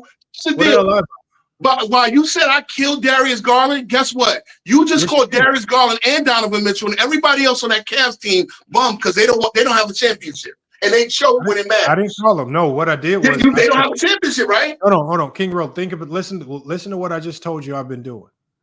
I'm arguing against Ewing the same way you argue against players. No, that's not fair though. Because one thing I don't do is only go to the negative. I sat there and said yes. Okay, guess what? Ewing had horrible knees his whole career. How many playoff games did he miss? If we're going to do it, point by point, you talk about missing one layup in a game where he had 29, 13, and 5 and had to erase a 3-1 deficit that his teammates put him in because they were the one throwing the ball away and giving it to Reggie Miller. Come on now, let's be fair. Let's talk facts. Every player in the league that played for, let's say, 7-8 years. They don't have a championship yet. They're bummed. King Rowe, what does your stat line mean if you miss a wide open layup that can tie the game? Bro, again, first of all, it wasn't wide open. Rick Smith is there. He had to get by. Go look at the play again. He had to get by a few guys. He missed an easy layup, bro. He missed it. Guess what? And he made others. That's the thing. If we're going to do that, then we can break down anybody, including the guys y'all like. Magic Johnson dribbled out the clock. Is Ewing one of the biggest chokers in NBA history in terms of superstars and shit? If you win the biggest choker, because I said one of the biggest. How? When he's 25-12 in elimination games. What was Ewing in Game 7 against the Rockets? He was 6 for 20. He was 6 for 20, but he had 14 rebounds, 17 points, something like that. Again, these are grinded out. It ain't easy to score on Hakeem Olajuwon. So in other words, Well, hold on, King Ron. Let me speak, brother. Let me speak. Go ahead. So in other words, you're gonna basically dismiss that, but then you want us to glossify over the fact that he had 29 and 10 in Game 7 against the Pacers and missed a wide open layup. Listen, so Patrick Ewing was overrated, bro. Come on, man. Hold on, sir. But one bad game, one great game. Because I'm going to show you another one where he had damn near a triple-double against Larry Bird and Brooke Parrish and McHale. See, this is what I'm saying. We can always, for anybody, just go right to the negative. I can go to LeBron going 2 for 18 against the Celtics. Matter of fact, there's a whole top 10, and his jokes are horrible. No, but am I going to then sit there and say, "Oh, LeBron, that was showed up"? So King Rowe. Never talk about Game 6 against the Celtics. So hold in 2012. hold on, King Rowe. Just so we can progress along. Is it safe to say it's not fair to argue from when we talk about great players from the negative? Again, Lamont. I think Garland is a terrific player. I think Garland is a terrific player. I did not only do. See what I'm saying? You want to say, like, if we bring up anything negative, then it's bad. But see, you just went and you won't even call him a superstar, which is nonsense. Okay, but that's your tactic, and you think that. But see, again, if we sit there and say anything negative about any player today, we're hating on the whole game. Like, come, bro, this is competition. There's going to be players that are going to get loved. There's going to be players that they hated on. There's going to be players that do great. There's going to be players that shit the bed. It is what it is. If we point that out, are we haters? See, that's what you guys do in this era. Y'all say we can't say anything negative about anybody, or therefore we're hating. It's nonsense. That's not what we said, King Rowe. That's the narrative you try to, because you just said, because I said something about. Throws it to Ewing. Ewing surrounded. 2 seconds to shoot. He drives. He shoots. He missed. He missed. He missed. We win.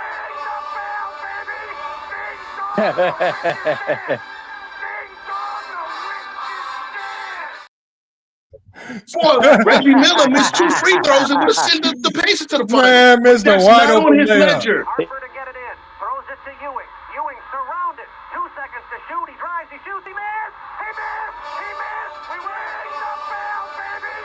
Ding dong, the win you stand. Ding dong, the win you stand. Man, smoked a wide open layup. Lamont, hold on. Wide open layup. Reggie Miller missed 2 wide open free throws. That's it. Hold on. If we're gonna go with the narrative that most Jordan fans use, isn't it soft to go up for a finger roll as a 7-footer when you have a wide open dunk? Why didn't you just? But it wasn't wide open. It was Dale Davis there to meet him. Dale Davis was nobody there.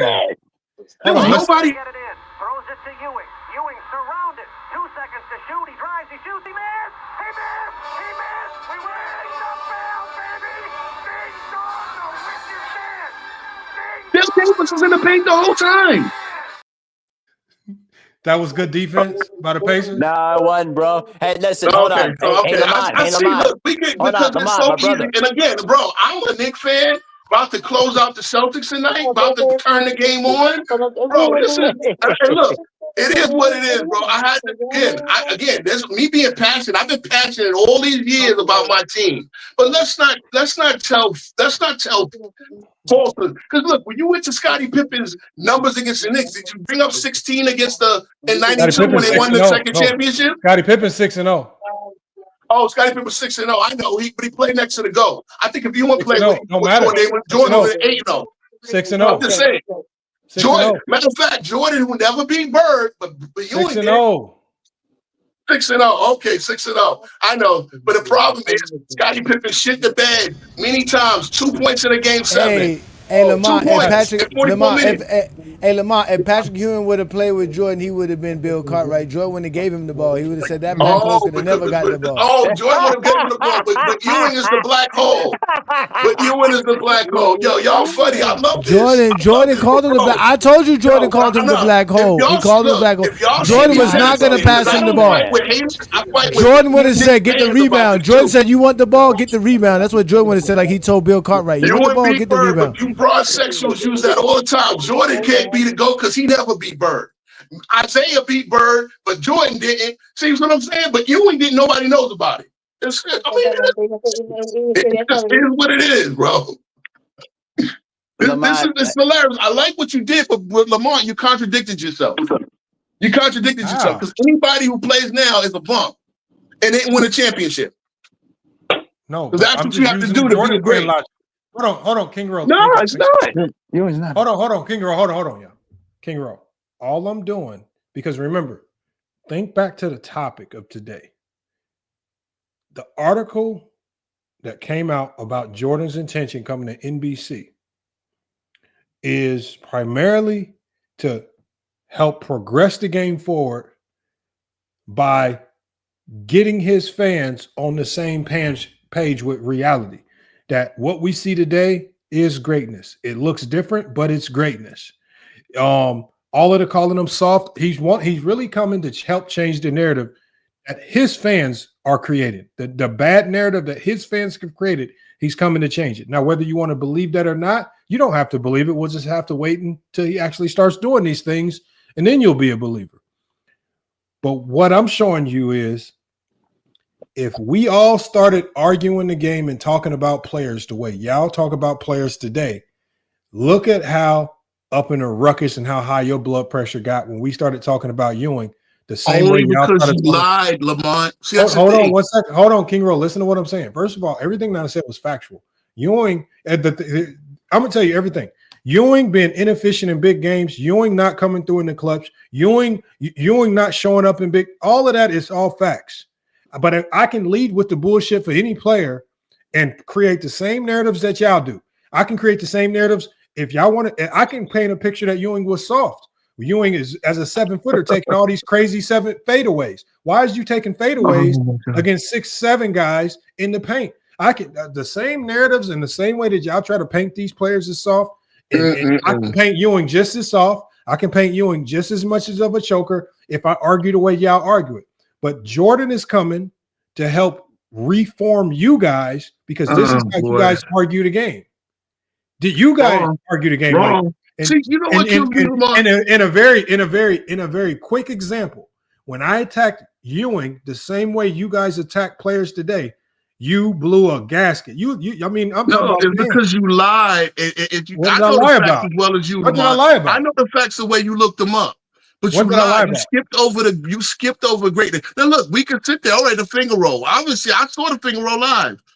Again, I realized what he did in that game. I realized what he did to get us back in that series. But that's what I'm saying. See, like if you're gonna sit there, it goes both ways. If we're gonna sit here, it's like okay, the Jason Tatum thing, right? Are we gonna sit there after watching Jason Tatum in Game 4? The way he played, and then actually go tear his Achilles going, trying to recover from that bad pass? Are we going to sit there and say, oh, he was shitty in this series? Well, he played shitty in 2 games, right? But should that be the narrative?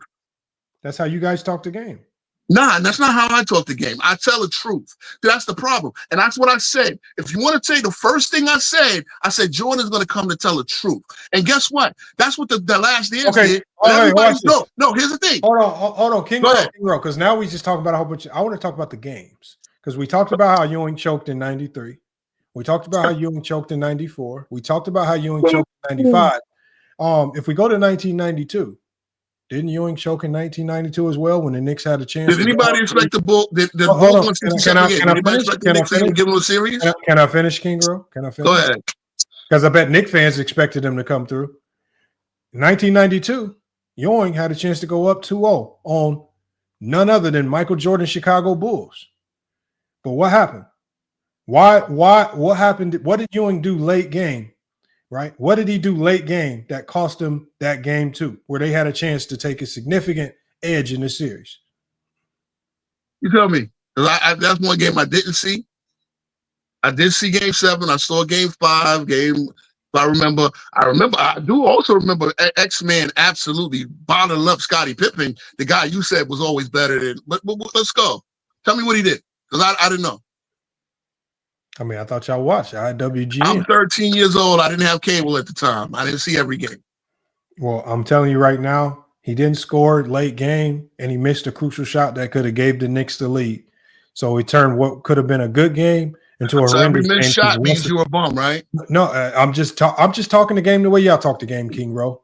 I'm just saying because Every again, missed shot. Scotty in that Yes, famous you're right. game 3. Hold on. But Scotty in that famous game 3 missed 2. King Ro.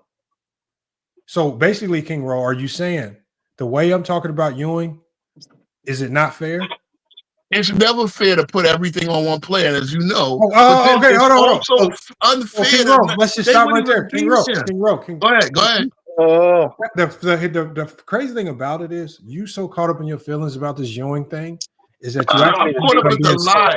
Hold on, listen. I see what you're doing, and I'm mad at myself. King Ro. Hold on. I'm gonna let you go next. I'm not gonna be up here long. King Ro, all I'm saying is this. I'm just talking the game the way y'all talk the game, and you blowing a head gasket. Facts. You so I'm more a lie. So if anything is a lie, I'm going to blow a head gasket. Okay, King Ro. Lamont, please, go ahead, please Twin. Let me go. Please let me go. King Ro. Lamont already knows Patrick Ewing is an all-time great. As soon as he started doing it, I'm in the gym in the sauna listening to this. And I'm like, King Ro ain't figure it out. He can't see he's doing what YouTubers literally do to NBA players today. Let him finish. Hold on, bro. Let me finish. Lamont was literally doing what YouTubers do to NBA players today. They lead with the negative. They lean on the negative. They only push the negative. They're not going to talk. King Ro, you're not wrong. Did Patrick Ewing get us back in those series? Did he get us back in those games? Absolutely. But did he blow a bunch of games? Absolutely. And I'm a Knicks fanatic from New York. Completely agree, sir. When Lamont just played that play of him missing that layup, I understand why he missed that layup. It was a short shot clock. He had to get it up quick. If he takes another step, he could have dunked it. He was just trying to get the ball up. Lamont know that was a tough single roll for a 7-footer off the dribble to make. And so does every other Knicks fan, but I've had to argue it for 30 fucking years, bro. Look, look. You're still missing the point, though. No, I get the point, Lamont. I'm clever as you. I'm more clever than you realize. No, you still don't get it. Listen, I do get it. Listen, Go ahead, I'm listening. Bro. He's literally just doing what every YouTuber does to LeBron James, Kawhi Leonard, Kevin Durant, Steph Curry. He's diminishing an all-time greatness to show you how people talk about players today is just wrong. He's right. Lamont's not Okay, dumb. I get He's that not part. dumb. I completely get that part. But you talk about these. How many? Okay, let's name names then. Which YouTuber actually lies and omits facts to denigrate a player? TV, Dreamers Pro, Scap Attack. Michael Jordan fans are the best. Scap Attack. Too long for TV. Unsmart hoops. These are my homies. The hungry man. That's not true. You guys do this over here more than, and I get you're trying to use reverse psychology. You just say, how you gonna ask us do to you give us listen to names? Ticket TV, bro? Come on, bro. But again, I watch that content. I watch that content. I watch you guys' content. You guys do it more than them. Way more. Because guess what? You're making the case of an inferior resume. Ticket TV. You have fucking Ticket TV. I don't watch Ticket no more. Jason Terry and JJ Barrera outplayed LeBron James, even though the game plan was for D Wade to be the primary scorer. Casino for life. Bro, I'll be on Casino panel for they don't lie, sir. Okay. Zesty Fitness and Rants. All those dudes are liars, bro. All of them are liars, bro. I would love, because again, LeBron, I saw you skip over. You Michael Jordan fans are the worst. You skipped over 2 Pippen series. You went straight to 93, not realizing that Pippen wasn't that great 92, 192. I name them all. Bring them up. 20v1. I got you. I know you know. I give a shout out. I got to give a shout out real quick, y'all. Let me give a shout out to H-Town Black coming through in the super chat. And again, appreciate you, H-Town Black, one of the longtime supporters of the channel, always coming through to support the channel. He didn't leave a message, but he's just coming through to support. Make sure y'all, man, if you want to send a super chat, the super chat link is at the top, pinned to the comment section. Just hit that link. It'll take you over to FYF Sports Clips. You can send a super chat, or you can just hit the Cash App to support. But let's go ahead and keep cooking. But no, the King Rowe, you ain't I got you, ain't LeBron. good, I man. saw what You you ain't did. good. I get what you did. I get it. I love, to me, my thing, I like to, when people make a claim, I like to come with the facts. At the end of the day, you're right. You know what? Your one is great. Your one has some show. But this is the thing. This happens with everybody. We all, look, if you guys can sit there, and I think that's what it is. Jordan's going to tell you, oh, yo, look, there was some mistakes I made early in my career. Probably going to come out there and, there were some mistakes I made. Now, he's not going to, Jordan's not the guy to say, oh, I'd score 63. He ain't the type. That's not, like, let people talk about, let other people talk about your greatness. Jordan, like I said, Jordan is going to sell the league the way it needs to be sold. Because I think one problem with Disney is they only push 3 players. When there's there's a lot, like, I want to see LaMelo Ball. LaMelo Ball should be on national No, TV. you don't, man. Don't nobody want to see no Charlotte Hornets, man. Stop it, man. See, that's the problem. See, that's what I'm saying, saying, though. Hold on, King Rowe. Go ahead. Let's be honest. Let's be honest, right? There are a handful of teams that are right now just the most entertaining teams to watch. Just like in the 90s, everybody wanted to watch the Bulls, right? There were even times when people wanted to watch the Knicks and Pacers, but the Bulls were the team to watch. Let's not pretend that you really want to see no goddamn LaMelo Ball and the sorry-ass Charlotte Hornets. Y'all don't want to watch no Charlotte Hornets basketball, man. I just want to see him a No, little. y'all don't, man. But Charlotte is trash, man. Nobody wants to watch LaMelo's that. a terrific player. Don't get Hold enough. on. LaMelo looks like a good player on a horrible team, and it's bad basketball. Nobody watches Charlotte, man. But wait a minute.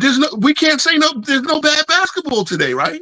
Bro, no, nobody says that. Obviously, in every era of basketball, there are bad teams that play. Like, for example, in the 90s, the Celtics, hot garbage. The Clippers, hot garbage. The Mavericks, hot garbage. The Nuggets for a time, hot garbage. The Memphis Grizzlies for a time, hot garbage. There were a lot of teams that were at the bottom of the barrel, hot garbage teams.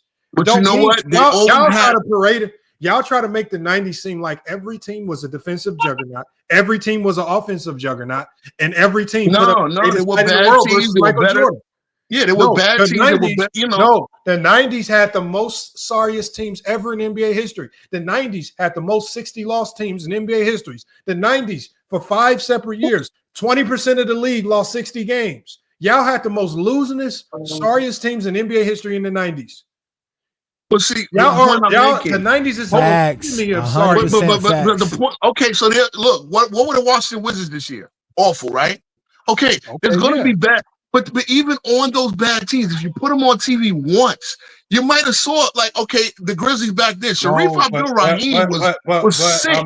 You're still missing the point, King Rowe. I got you. What I'm saying is, it's 90s fans that try to make it seem like the 90s was the most competitive, toughest era ever. But y'all failed to tell us that not only was the 90s not good, it was the most least competitive era of all the eras. You had the most losingest teams in NBA history. You had the most expansion teams in NBA history, right? You had the least diversity because it was the hardest era to go attain talent or acquire talent to make your team better. So basically, once the 90s started, you were essentially locked into what you had. So at the end of the day, it was the least competitive. It was the least parity. It was too hard to make your team better. You had coaches and everybody crying and complaining, trying to change the CBA quick, fast, in a hurry. It was one of the reasons why your Knicks can never get better. One of the reasons why y'all couldn't. And he said that too, right? He said no Hall of Famers, right? Patrick had no Hall of Fame teammates. He said they couldn't never get Hall of Famers.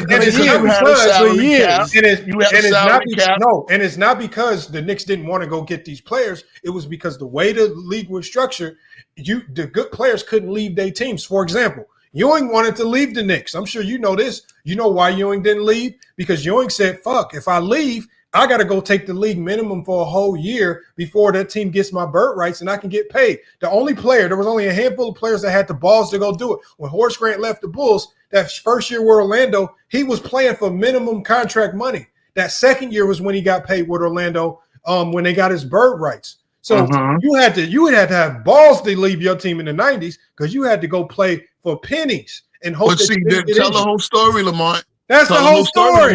No. In 1996, the league's money blew up where you started getting $10, $15 million contracts. No, the salary cap didn't matter because team players couldn't leave their team because if they left their team, a player like Ewing, if he left, the other team could only get them bird rights if he stayed with that team for a year. Meaning, if he listen to what I'm saying, King Rowe. Meaning, if Ewing, for example, left the Knicks, and let's say he went to the Clippers, he would have had to play for that team 1 year on a minimum contract, and he would have to wait a year to get paid. Nobody wanted to sit around and not get paid for a whole year. Of course. Again, there were only a handful. At the end of the day, when Reggie wanted to leave the Pacers, right? When all these players who wanted to leave, they only did not leave, not because of loyalty or because of competition. They only didn't leave because nobody wanted to run around as a superstar and get paid league minimum for a year. You're risking too much. So they just say, fuck it. We're going to thug it out on this sorry team that can't get better.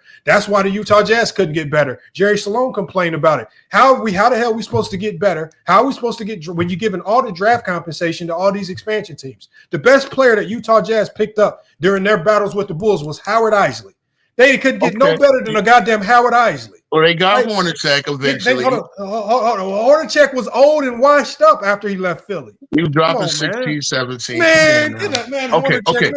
Man, he's trashing NBA Jam, man. But okay, here's the thing though. Here's the thing though. The money had blown up. It's not about the money. It's about the player movement. The players could not. I got you, but okay, you're right. So we know that when y'all say expansion, hold on, King Rowe. We know that teams could play players whatever they wanted because when Jordan asked for $30 million a year, he gave him 30. So it's not about the money; it was about the mobility. They could not leave because of the bird right situation. So when y'all say loyalty, it wasn't loyalty; it was the owners with these bird right rules. When the bird right rules got changed, what did we started seeing? We started seeing an influx of players like Shaquille O'Neal.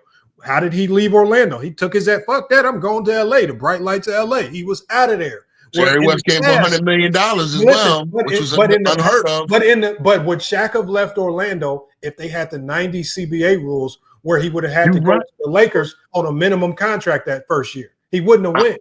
I understand that. But again, 96 was the year that the money. Remember how in 2016, you keep talking about the money. Right? It's not about the money. It's about the bird rights. No, okay, but you also have nothing to do with money. Hey, Lamont, just give him the definition of the bird rights. He doesn't understand the bird rights. I do, sir. Let's stop doing that. I understand bird rights. Because it's not about money. The money was there, but you cannot get access to the money until the team gets your bird rights. So Horace Grant, when he went to Orlando had the money to pay him, but they couldn't pay him that first year because they had to keep him for a year to get his bird rights from. And once they had him for a year, they paid him the second year. That's when he got his big deal. In 1993, right? In 1993, the highest contract in sports was Kirby Puckett for the Twins. What is that? I'm going to tell you what it has to do, Lamont. Nobody in sports made more than $3 million before 93. No, it was unheard of for guys to get that amount of money. It has nothing to do with what we're talking about. It's nothing. It does. What I'm trying to tell you is that the actual amount that when Magic signed for $1 million, that was unheard of. So again, when it came normalized to give guys for the whole Scottie Pippen thing, he signed his deal in 1990 and he had to play on an 8-year deal. Remember that? He didn't get a new deal until 1998 because he had to sit with an 8-year contract deal. They didn't have, so all of the things that happened in the 90s made way for how the game is now with the salaries. Because it was unheard of for a guy to make $10 million in any sport. That's why I brought up Kirby Puckett, because he was the first $3 million player in all of American sports. So now you're going to have $100 million players in a couple of years. That's part of the conditions that make. So when y'all say expansion, okay, yeah, for a couple of years you had bad teams, but you realize those expansion owners had to pay into the league a certain amount of money. So now, as we have it, the money is divided between players and owners, right? Now there's more money in the pool for guys to make. Hold on. First of all, you're talking about salary cap. This is not about salary cap. Let me answer. Okay, but we're also talking about the actual what? Hold on. Okay, go ahead. No, you're not. No, we're not. Let me answer Tyson's question. Tyson says Horace Grant made more with Orlando than he did with his Bulls in the first year. First of all, Tyson, what I want you to do is I want you to go study Horace Grant's first contract because of Horace Grant's first contract, the league made a whole bunch of rule changes. So because of the bird right rule, right? Because of the bird right rule, what did Orlando do when they brought in Horace Grant? Go look at his contract, because when you go look at his contract right here, I'm going to read it to you. It says right here, It says Horace Grant's transition from Chicago Bulls to Orlando in '94 was marked by a series of contractual developments. Initially, Grant agreed to a 6-year, $22 million contract that included a player option after the first year. However, the NBA voided this agreement, citing concerns that it circumvented the league's salary cap rules. Right. Subsequently, he ended up signing a 5-year deal. Now, think about it. The deal changed from a 6-year deal to a 5-year deal, right? It turned into a 5-year deal because what did they ultimately end up doing with his money? They paid him minimum money for the first year until Orlando could officially get his full bird rights the second year, and that 6-year contract turned into what is a 5-year contract where the 5 years is where he got his money, not the initial 6 years. This is what happened. This is the facts. Horace, they tried to finesse it. They got caught. The league made him switch it up and do it right. That's what he did. He did not make money his first year with Orlando. But the reason why they did a player option instead of a team option is to make sure he controlled his destiny. Because with the player option, what player in their right mind who that first year is making bare minimum money is going to opt out? Of course, he's going to opt into the rest of the deal because the rest of the deal is all of the money. See, Lamont, I have to correct you. Because I'm looking at Orlando. The first year Horace is in Orlando right now. There were guys. Brooks Thompson made $650. I'm not talking about. But see, you said league minimum. No, he didn't make league minimum. Nobody's talking about no. Hold on. What I'm talking about is he made far less than what a player he could have made. I got that point. Because Shaq was making 4.8. Listen to what I'm saying. Shaq was still on a rookie deal. I got it. Listen to what I'm saying. So don't include Shaq's money. Shaq's on a rookie deal. Don't include Penny's money. Don't include the guys that are on rookie deals. We talk about Horace Grant. The Orlando tried to circumvent salary cap rules by giving him a 6-year deal. Got it. He caught them. He had to completely change up how he got paid. So that first year that he was playing, they gave him a player option where he did not make the money he should have been making on a year-by-year salary. He had to opt into the rest of that money, right? Mm-hmm. He had to opt into it for after the first year. Think about it, because remember, his deal was initially a 6-year deal. 6-year deal, yeah. They had to change the contract, turn it into a 5-year deal with a player option, to where once he opts in, he gets all of his $22 million. Once he opts in, he wasn't going to be making his annual salary of that $22 million that first year.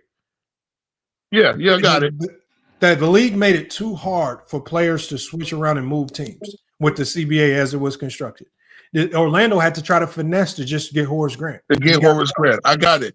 But he still was getting market value at the time. Again, 96, everything blows up. He became the first $10 million man in basketball, right? Was he not? Was he not? He wasn't making $10 million a year his first year. No, I know. I said in 96 because of the same thing. I followed you on that. Then his contract blew up to $14 million by 96 and 97. But that is okay, so think about what I'm saying. That's exactly what I'm saying. His contract blew up once he opted in, but the first year when he got to Orlando, he had to take I get it. He was not making that. It didn't blow up until after that. Mm-hmm.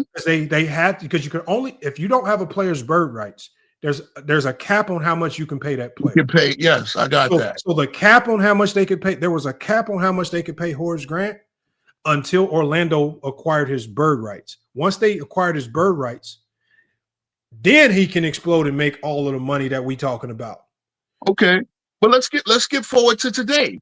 The owners have done something now, or whatever, whoever came up with the aprons, right? So now Boston is facing breaking up their team because it's going to cost the new owners $500 million with the cap, luxury tax, and all of that to field their team. If they got to sign Al Horford, their team is going to cost $500 million.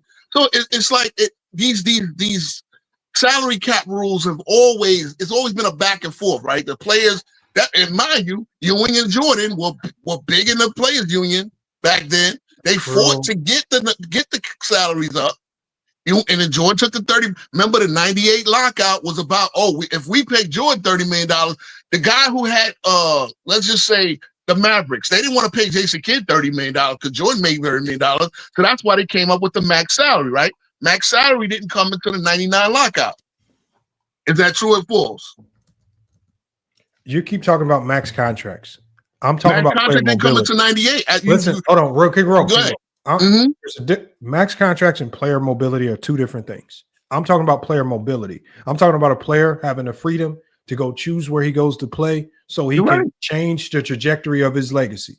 What we've seen in this era is we've seen players take their legacy into their own hands. They are not going to sit back and wait for some owner to build a championship contender. They said, if you ain't going to do it, I'm going to go to somebody that will. This is the first era that we've seen players take advantage of player mobility. When in previous eras, there was no player mobility because it was too restrictive. It was different. It was, yeah, I got what you mean, but it was different. Players did more, like he left the Bulls to go to Orlando, right? And at that same time, he was making more than Scottie Pippen. Horace Grant would have gladly stayed with the Bulls, but the way the CBA was constructed, to prevent a team's good players from just leaving, because it was constructed in a way to keep good players on the same team. Right? I agree. But it also by default gave the owners an advantage. They could then significantly underpay those same players. Of course.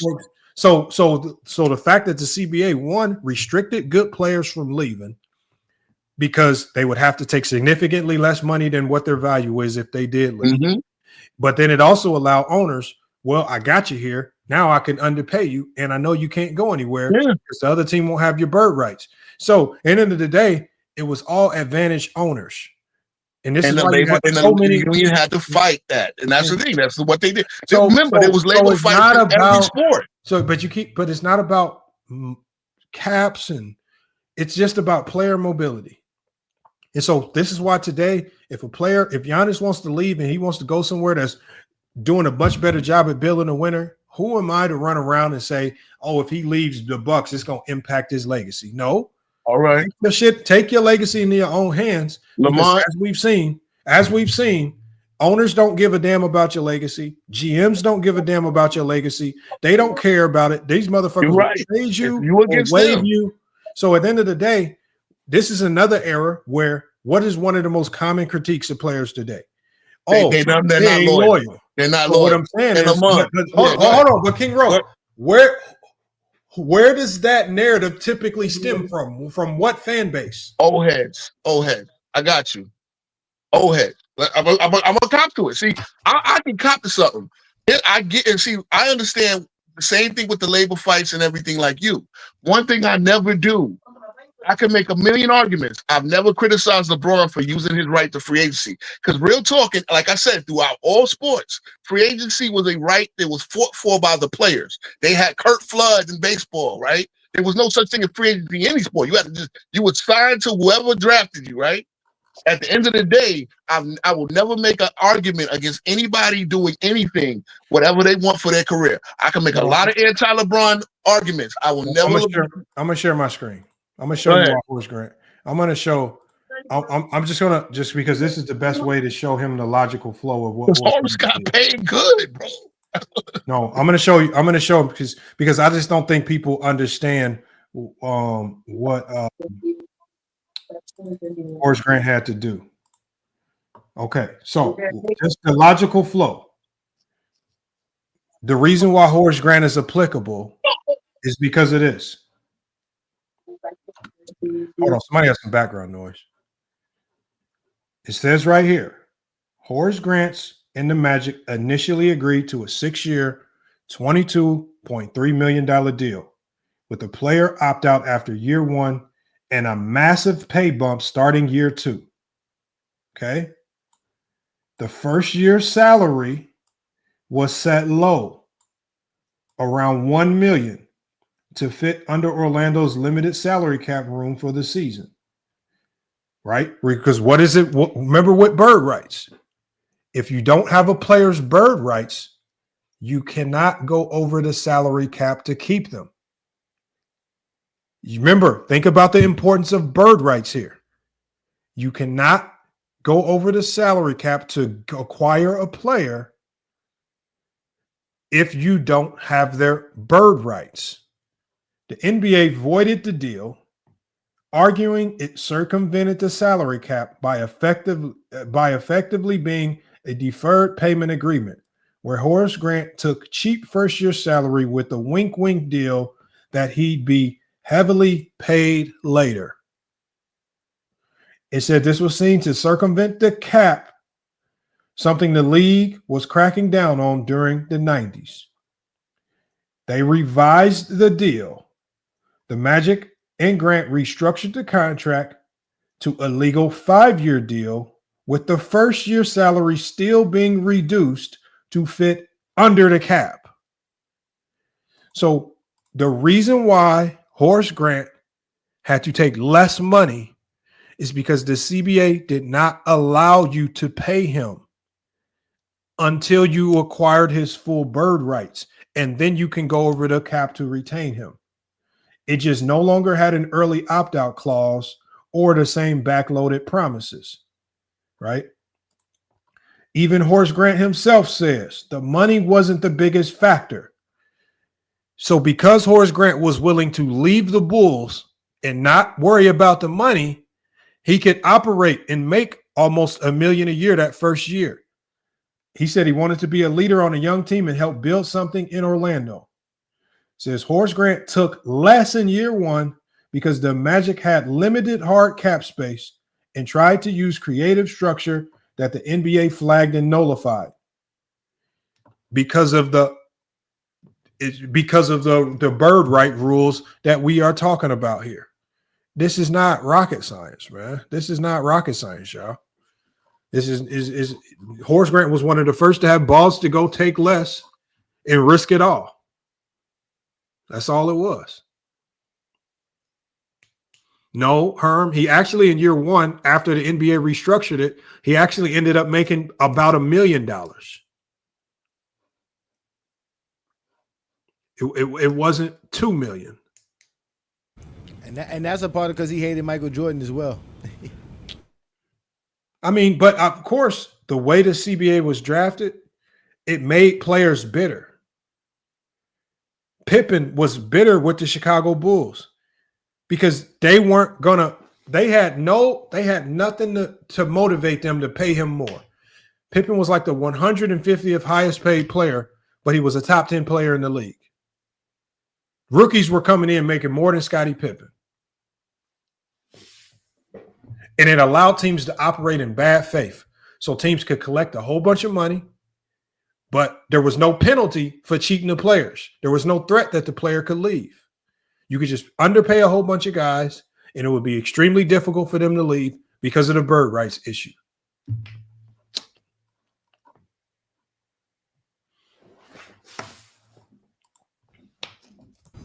They good at this, Lamont. They good at deflection, Lamont. They're really good at it.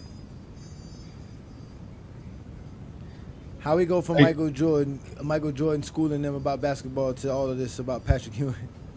Because I had to show them, I had to literally show them with Patrick Ewing how it feels to tear it out on his player, talking about clutch this, clutch that, miss shot here, miss shot that, and then all of a sudden this man go into full Mortal Kombat mode trying to protect Patrick Ewing. But in the same breath, he'll get mad at a LeBron James fan who tries to defend LeBron in the same manner when people try to attack LeBron in the same manner and pretend as if this man ain't done nothing great in his career. They just proved my point. Oh, they are in trouble, man. NBC is going to change the way we talk basketball. It's going to be great. They're going to talk from a player's perspective, and then we're going to get some good what's it called too? Some good journalism. Like they're not gonna do the ESPN stuff. They're not gonna stick to that, round table debate nonsense stuff. Like they're really gonna bring real journalism back. At least that's what I think. I have a feeling in about a year as we wrap this up, that once Jordan starts doing games, we'll revisit this conversation in about a year, they're gonna be people and they're gonna be channels that saying Jordan is getting paid by Clutch Sports. Oh, I can't wait. Watch. The year, it's October. What you talking about? The season starts October, November. We don't even gotta wait a year. We 6 months away. They're gonna be people because Jordan is gonna sing the praises of LeBron. They're gonna say that Jordan is getting paid by Clutch. Oh, that's gonna be so great. I can't wait. Oh, that's gonna be so great. They're gonna say Jordan is suffering from CTE. He says Pippen chose to sign. Pippen chose to sign his bad contract. Okay, yeah, but as you can see, the NBA nixed that. It was only considered bad because he didn't take the risk of finding out what the CBA was going to offer. He took that deal because he didn't know what was going to happen with the CBA in the '92 deal. So he took with the best deal that he could take at that time. He just shouldn't have signed it for 7-8 years. That's the problem. I mean, it was a 7-year deal. When you're from the front office tell you don't sign the shit, you should have taken heed to it. So, it is what it is. He made a mistake. He felt like he had to do what he had to do. Can't blame no man for doing it. What's his name? Jerry Krause told him to sign it. I know Jerry Reindorf said he told him not to sign it, but yeah, Ryan. I mean, you know that works for Reinsdorf too, because in Reinsdorf's mind, I don't know what's going to happen either. I don't want to have to come out of my pocket now, anyways, because $18 million was a lot of money back in 1991. Yeah, but you know, Scotty made a move that he felt was best for his family. Can't knock no man for that. So it is what it is. Wasn't a mistake. Should he have somebody look into better? He did what he had to do. No, but Herm, what Scottie Pippen hoped was that teams would operate in something called good faith. When you want a team to operate in good faith, right, which is a common practice in business, just doing good faith business. When Pippen turns into a superstar, you compensate him and pay him like a superstar. Just because because at the end of the day, I don't think anybody foresaw how good Pippen could potentially be. But once he blossoms into a superstar, if you operate in good faith and you do good business, then what you do is you renegotiate that and you pay him as such. But when you intentionally go out of your way to say, I demand that you play like a superstar, and we're not going to operate in good faith, we are not going to renegotiate anything, why then would you get mad when you have a player who in the offseason basically says, I'm not doing nothing in the offseason, I'm not getting no surgery in the offseason, if my back is fucked up, I'm going to get it fixed on company time, and y'all going to have to deal with that shit then. And when you're dealing with a player that's disgruntled, that's willing to check out with you, check out of games, do all types of crazy stuff, it all stems from the organization dealing in good faith. Because y'all want these players, y'all expect these players to go out there and lay everything on the line. Y'all expect these players to be clutch and do all this stuff. But then y'all don't put no onus on the organization to operate in good faith. You don't put no onus on the organization to do the right thing. But y'all want Pippen to be, when Pippen was by himself in 94, they didn't bring no replacement in for Jordan. They just basically told Pippen, go get the same results as Michael Jordan without no real replacement for Jordan. There was no expectation for that team. There was an expectation because every time we talk about Pippen, people say that he choked in 94. When Jordan was there, they say he couldn't get him to the finals. There was an expectation. Pippen was the second best player in the league in 94. And Pippen was the second best player in the league in 94. And let me ask you this. He was the second best player in the league in 94. Was he getting paid? Was he getting paid like a top 50 player? I'll just wait till you're done, man, because you go keep all I'm saying is, look, how many times in other sports, since I want to bring up other sports so much, especially it happens a lot in baseball. Me and Thompson just got up. Herm, you see this a lot. You're a baseball guy. In baseball, don't we see renegotiated contracts to the good or the bad happen a lot? We even see this in football. When a player, for example, an old veteran guy gets an injury. Hold on. You see holdouts too, though, Lamar. Listen to what I'm saying. Hold on. What I'm saying is this, Herm. Baseball is totally different. Herm, hold on 1 second. I get you with the arbitration stuff. I'm only talking about contract renegotiations. What we see is when a player exceeds expectations, We see teams in other sports renegotiate that deal and pay them more. But we also see in other sports when a player is getting grossly overpaid, and for example, they have an injury and something that's preventing them from getting back to where they used to be. Sometimes they'll go to that player and out of good faith, we'll renegotiate. Look, we don't want to waive you. We don't want to just have to cut you, not pay. Hold on. I'm just giving you an example of teams that operate in good faith. I'm not talking about Herm. Listen to what I'm saying. No, give us example of an NBA team. Herm, I'm not talking about because none of them do. So give an example. Herm, I'm just simply talking about business practices. There was nothing in the NBA that motivated teams to operate in good faith. The owners had all the leverage. The owners could literally do whatever they wanted and screw the players over, which is why a lot of the players from the 90s are broke, busted, and disgusted right now. I get that it's hold on, but also in business, Herm, is something called good faith. Because if it's just a business, there are plenty of times in the NFL. Herm, while I'm talking, just mute up, and when I'm done, I'll let you cook. You ain't gonna be done. I know you. I know, but what I'm saying is, in sports, there are plenty of times where teams can literally just waive a player and not have to pay him a dime. That business move right there would save the team a ton of money. But what we see is the teams that operate in good faith, that want to keep a good standing and a good reputation with the players, what they'll do is they'll renegotiate the deal, right? Look, okay, we know you can't give us 1,000 yards, but we know you can give us something. We know you can be a vet, so we're going to renegotiate this deal. And because we need to allocate this money in other places. Or if you outperform, they will renegotiate your deal and pay you more. There was nothing in the 90s that motivated teams to do that. Teams did not operate in good faith, which is why you had a whole bunch of disgruntled players everywhere. You did not have loyal players. You had players that were stuck on their teams. This lie that players were loyal, they were not loyal. They were stuck. Big difference right there. And if you want to pretend as if not operating in good faith is good business, okay, well, you can operate that way. You're going to have disgruntled employees. When you look at the Chicago Bulls, everybody was fucking disgruntled. Even guys like Scott Williams on down. From the bench guys to the starters, guys were disgruntled. And it got so bad when Jordan came back, Jordan said, you motherfuckers are going to pay me, and I need $30 million a year. We're going to renew this bitch every time. He forced them to operate in good faith. But if the only player in the league that had that leverage was Michael Jordan. No one else in the league had that type of power or leverage. Yeah, but once Jordan started doing that, that's when you start seeing niggas like Shaq start getting paid, other guys start getting bigger contracts, trickle on. But if you expect the NBA franchise to operate in good faith, it hasn't happened. Then they're a bad franchise. No, that it happens. Period. What franchise? Tell me a good franchise that operates in bad faith.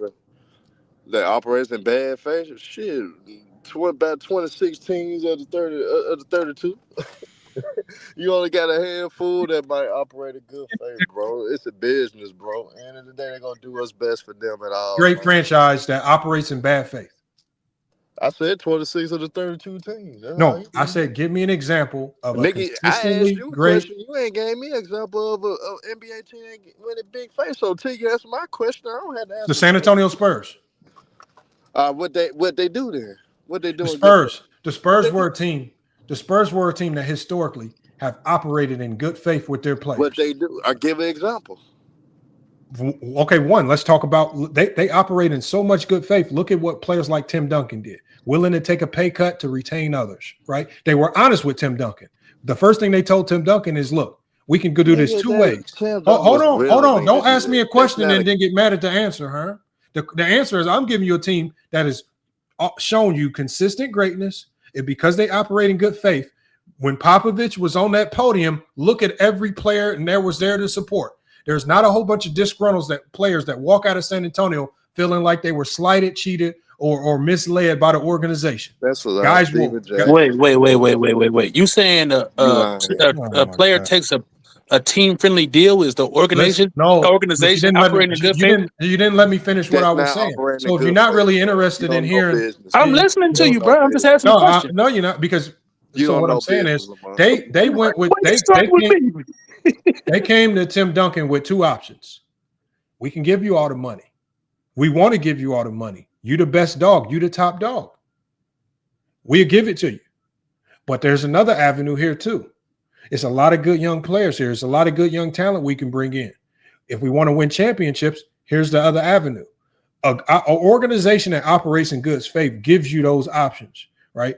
It was one of the reasons why Tim Duncan turned down teams like Orlando when he could have went and built a super team with Grant Hill, right? Obviously, the injuries would have thwarted that anyway. But at the end of the day, the man had significant options. But when you operate in good faith, you have players like Tim Duncan make the decisions that they do. That don't happen if they are a bad faith organization.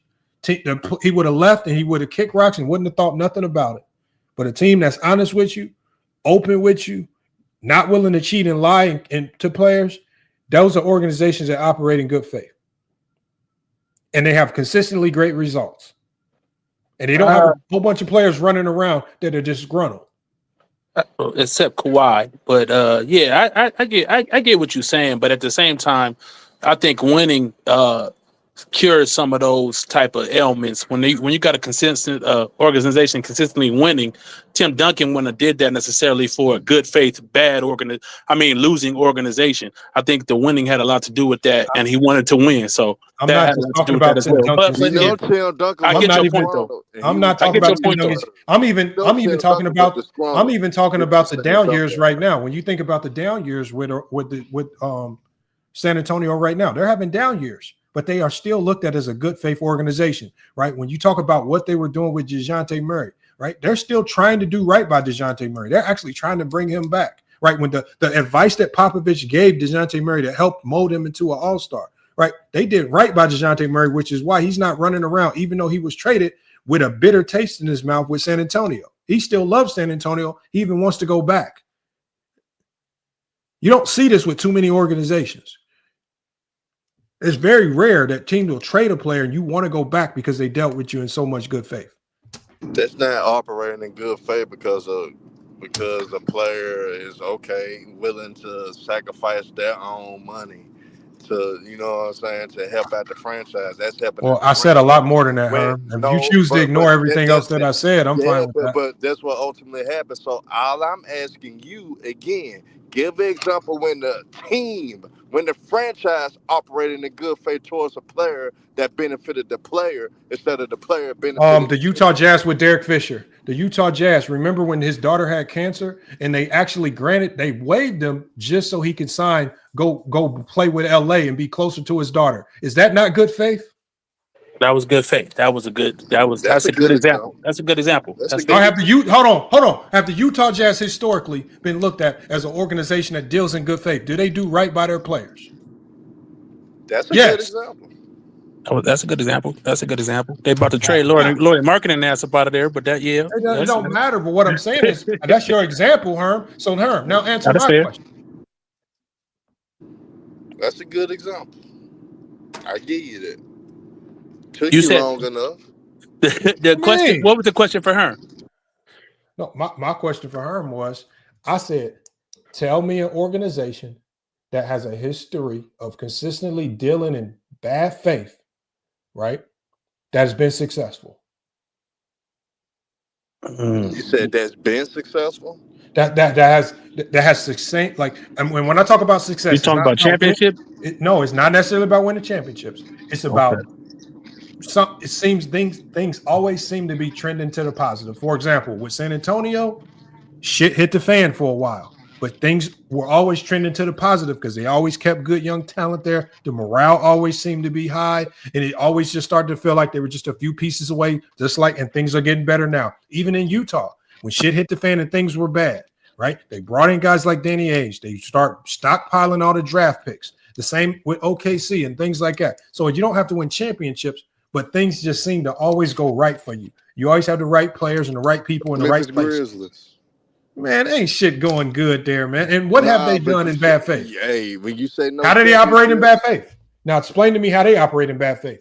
Okay, for us, how they did their coach, Lionel Hollins. For us, how they did him after successfully doing something that was never done in I'm talking about with players. I mean, you said I'm talking about an organization operating in good faith. You ain't preference players. You just talked Bro, about the what else way are we talking about if we're talking about contracts and stuff? We're talking about players. all right. I mean, is coach under contract? We're talking about players. You Everybody's under a contract. You didn't say that with your question though. You just asked me a question. And I Would you say the Lakers operate in good faith? No, they don't. They're very successful. Yes, I would say they operate in good faith. Okay. A lot of people would disagree. I wouldn't. Oh no, wait, Lamont. Though, wouldn't that make the '90s Bulls a team that operate in bad faith but was successful? It's true Yes, too. they operate in bad faith. Oh, they'd be your own people sometimes, Lamont. I didn't say you couldn't have any success. Listen to what I said. I said sustained success. So even when shit like Bulls right did now, in the 90s. hold on, Herm. Listen to what I'm saying. Shit has hit the fan for the Chicago Bulls right now. Everything that could go wrong is going wrong, and there's not a positive look in sight. Nobody wants to play for the Bulls, right?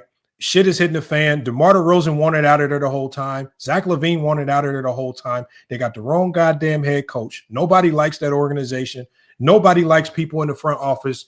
There's infighting all over the place. Shit has hit the fan for the Chicago Bulls, right? When you're when you operate in bad faith, when shit goes bad, everything goes bad, and you can't get right. Right now for the Lakers, think about it like this. They've had multiple players. Listen to what Herm, hold on. I just gave you. Think about the Lakers. Think about this. Thomas Bryant was disgruntled in his role. He didn't like his role.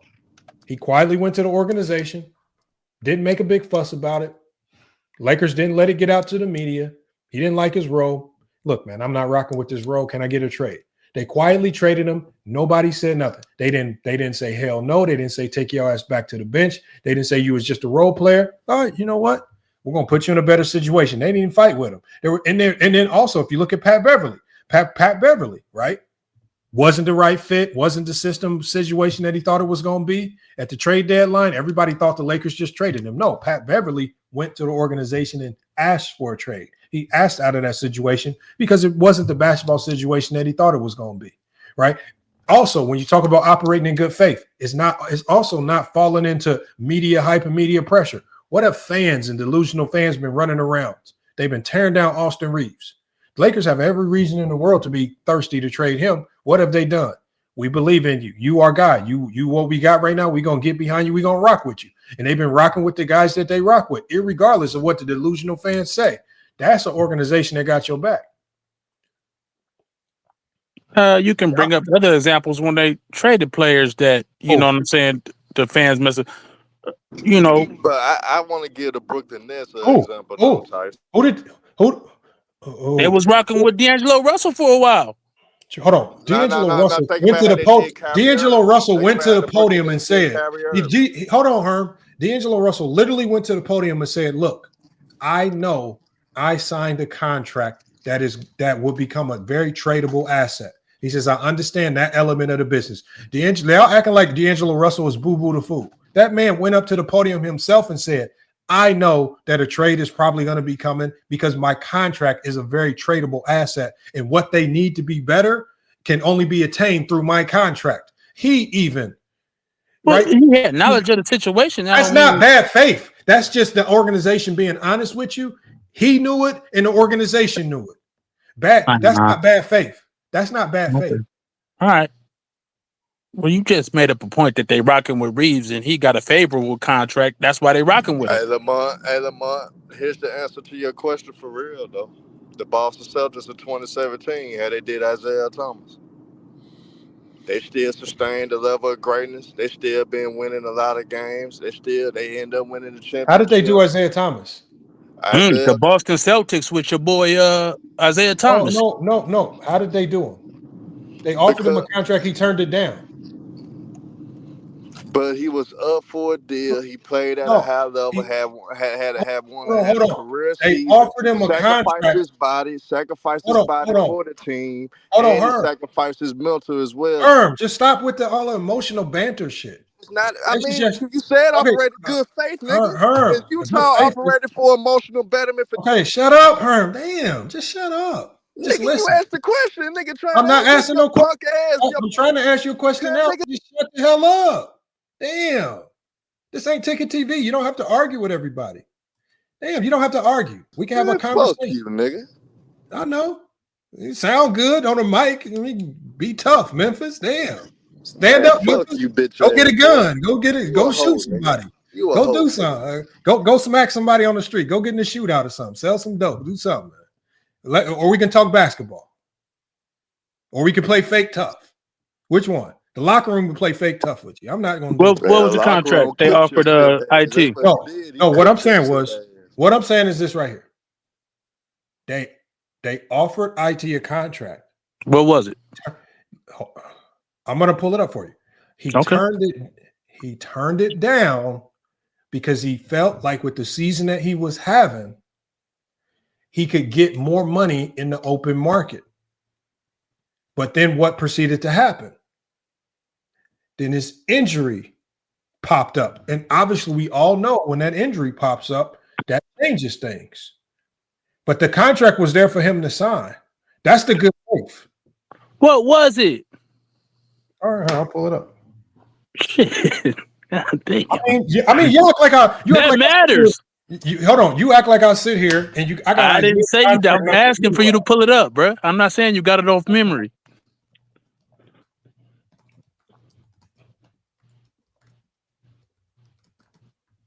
And Danny Ainge did say he was gonna be loyal to Isaiah Thomas too. By the way, I hope you remember that point. Yeah, I don't know if he said that. I feel like you're just making that up to sound right. The organization was. Now go pull that quote up. Now go pull that quote up.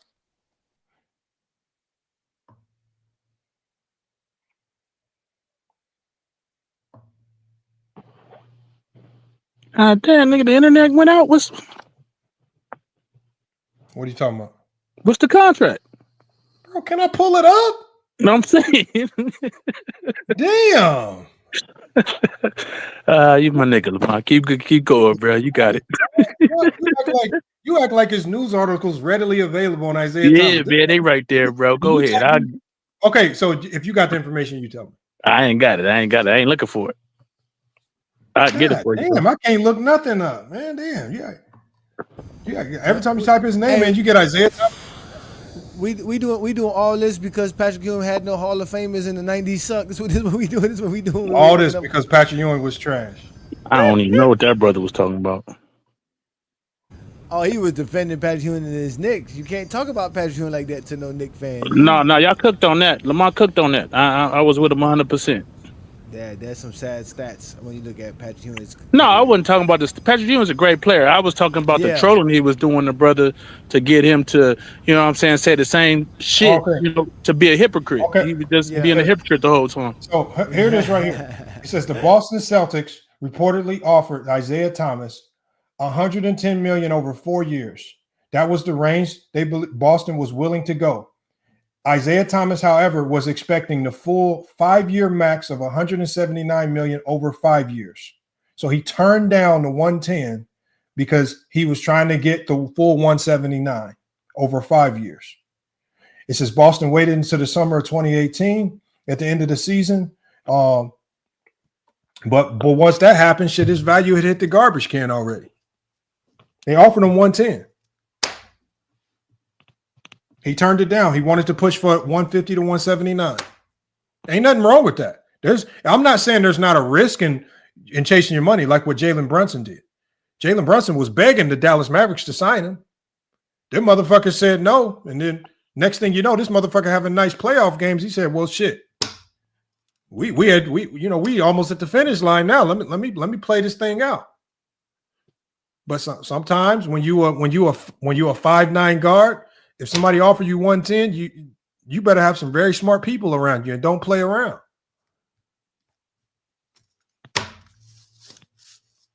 How many times does Gilbert Arenas talk about when he calls some of these young players up and when they throw contracts out there, he calls them up and says, you need to take that shit because this number is going to only go down from here. Gilbert be talking about it all the time. When he call these young players up, when they put that number out there, you need to take it. Because the only thing that's going to happen from that point forward is they're going to wait till you get injured or they're going to devalue you by not playing you like they're doing Jonathan Kuminga. But when they put a number out there, you take it. right? And you play your cards at another time when you get a little bit more leverage.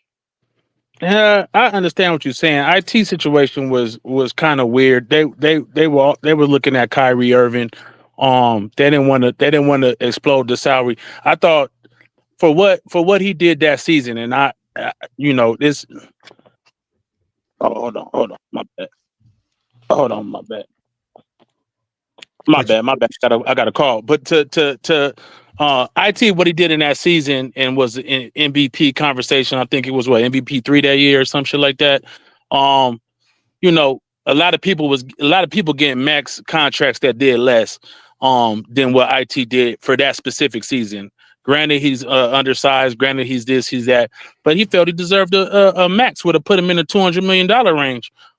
So I can see him turning down that contract. And I guess Boston didn't do the wrong thing because obviously his career was in shambles after that. So, was it bad faith? Was it not bad faith? They could have offered him more, I think, but they, at the end of the day, they didn't. But a lot of people think that Boston operated in a little shaky faith. I ain't gonna call it bad faith, but it was a little suspect. Even if you offer him more, Isaiah Thomas in this situation has had our mind made up. Isaiah Thomas said in May 2017, they better back up the Brinks truck. When you tell a team they better back up the Brinks truck, does that mean they better offer a little bit more, or does that mean you better come with the max? And at this point in his career, Danny Ainge, he said, post the trade, he said there's a lot that goes into a decision in regards to giving Isaiah Thomas a contract. He said his injury played a part, and it says confirming medical concerns were key to moving off of Isaiah when they traded him. But it says the Celtics range, what they offered him was $110 million for 4 years. But Isaiah kept pushing for the full 179 for 5 years. Right. Again, now the good faith is, I feel like it's good faith when a team offers a 5'9" guard who's hit his max ceiling $110 million. You don't play around. Wait. Take the goddamn money. You don't think if playing like he played that year, he deserved more than 110? No. Pre-injury? No, because this is not based off 1 year. No, I'm just saying. The contracts are not based off. See, y'all think a contract. No, I'm not saying that though, Lamont. You're saying something I'm not saying. But think of what I'm saying. Contracts are based on what we predict you to give us for the next 3 to 4 years. 100%. In most cases. They know his physicals. They've seen him. They know his track record. They cannot pay him for what he already did, which it would make sense. If you want to pay him for having a great year, okay. Yeah, okay, the 179 makes sense if you can retroactively go pay him for what he had previously done. But this is a contract going forward into the future, what we predict you can do. And we also have to predict the fact that you are a smaller guard, you are there is a significant risk that comes with signing you long-term. And because remember, when you commit to him for 179, y'all married, y'all in bed. 100%.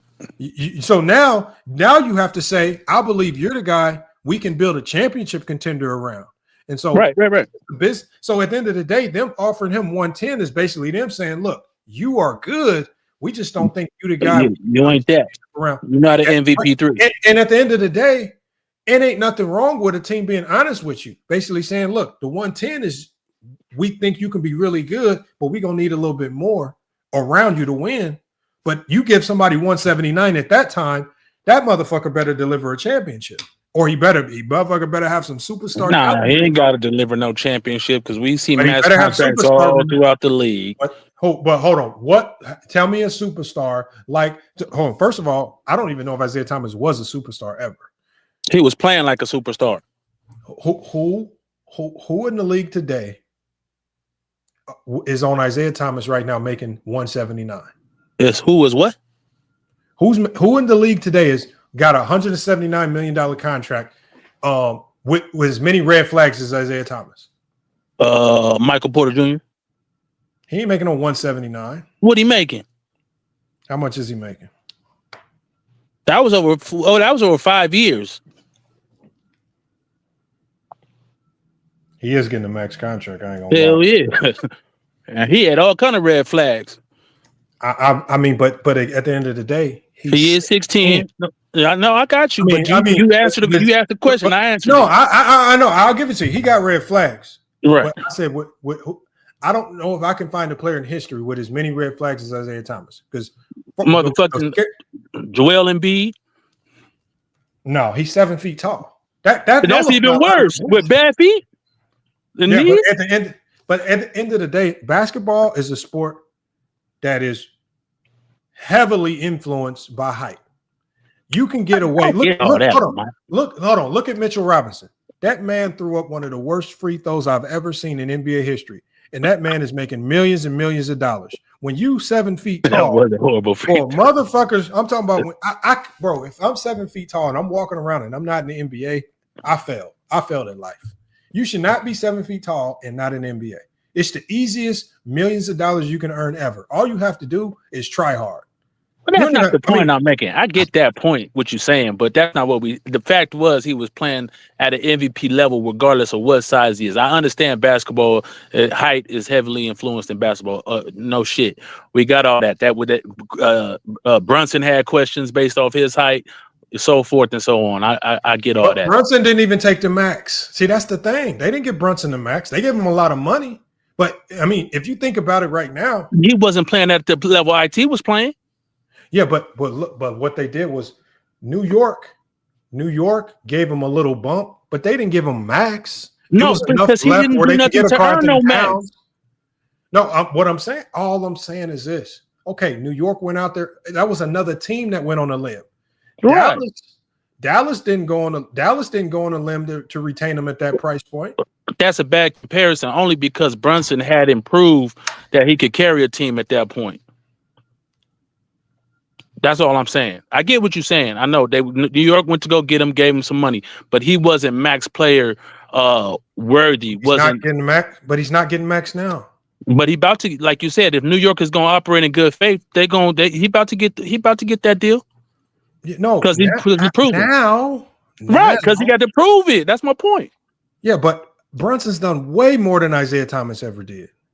Not at the time of the contract, Lamont. Okay, but at the time he signed his contract, he didn't get max. He wasn't.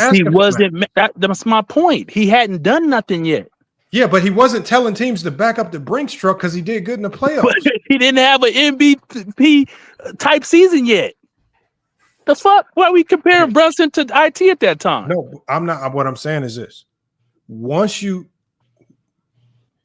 operating in good faith takes two sides of the coin for it to work. The player also has to operate in good faith.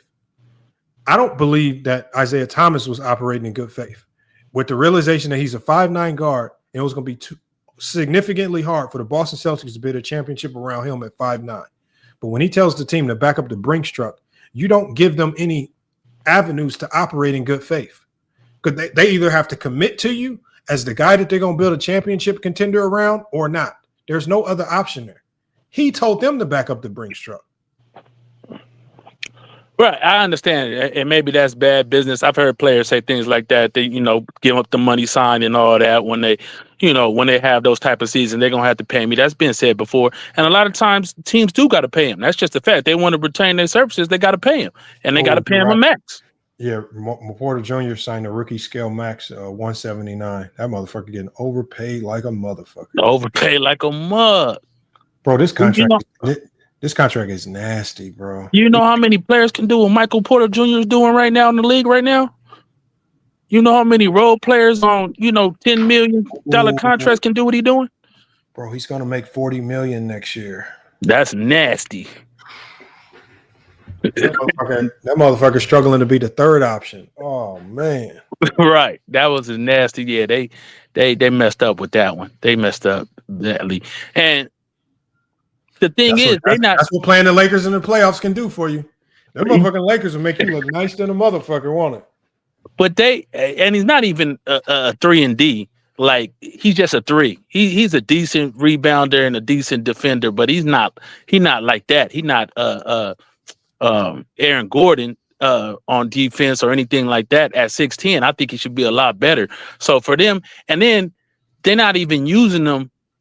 If you wanted him to be this player, they're not even trying to use him as that player. So why in the hell would you give him $40 million? If you wanted him to be a an ISO player or one-on-one type player, if you wanted him to go get buckets for you, he is specifically just a knockdown 3-point shooter.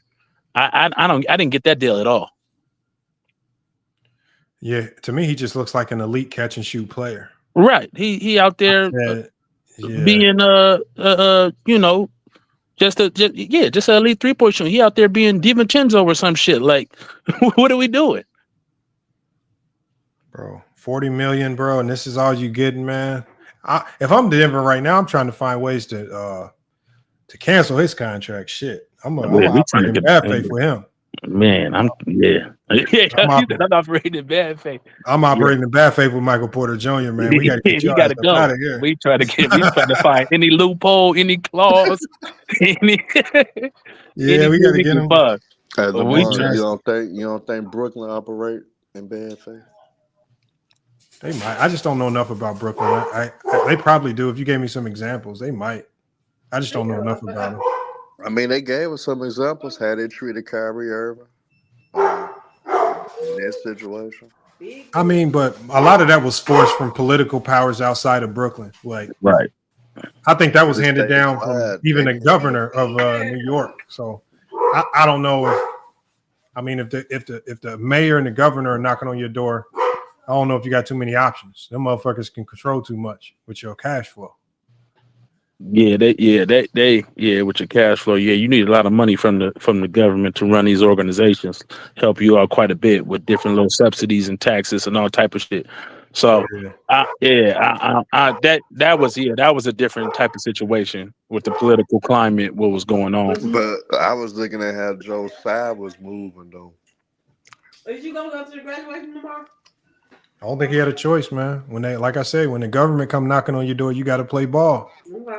Yeah, and then I don't think they wanted to turn on Kyrie, but and then said the Mets, y'all good. That was crazy.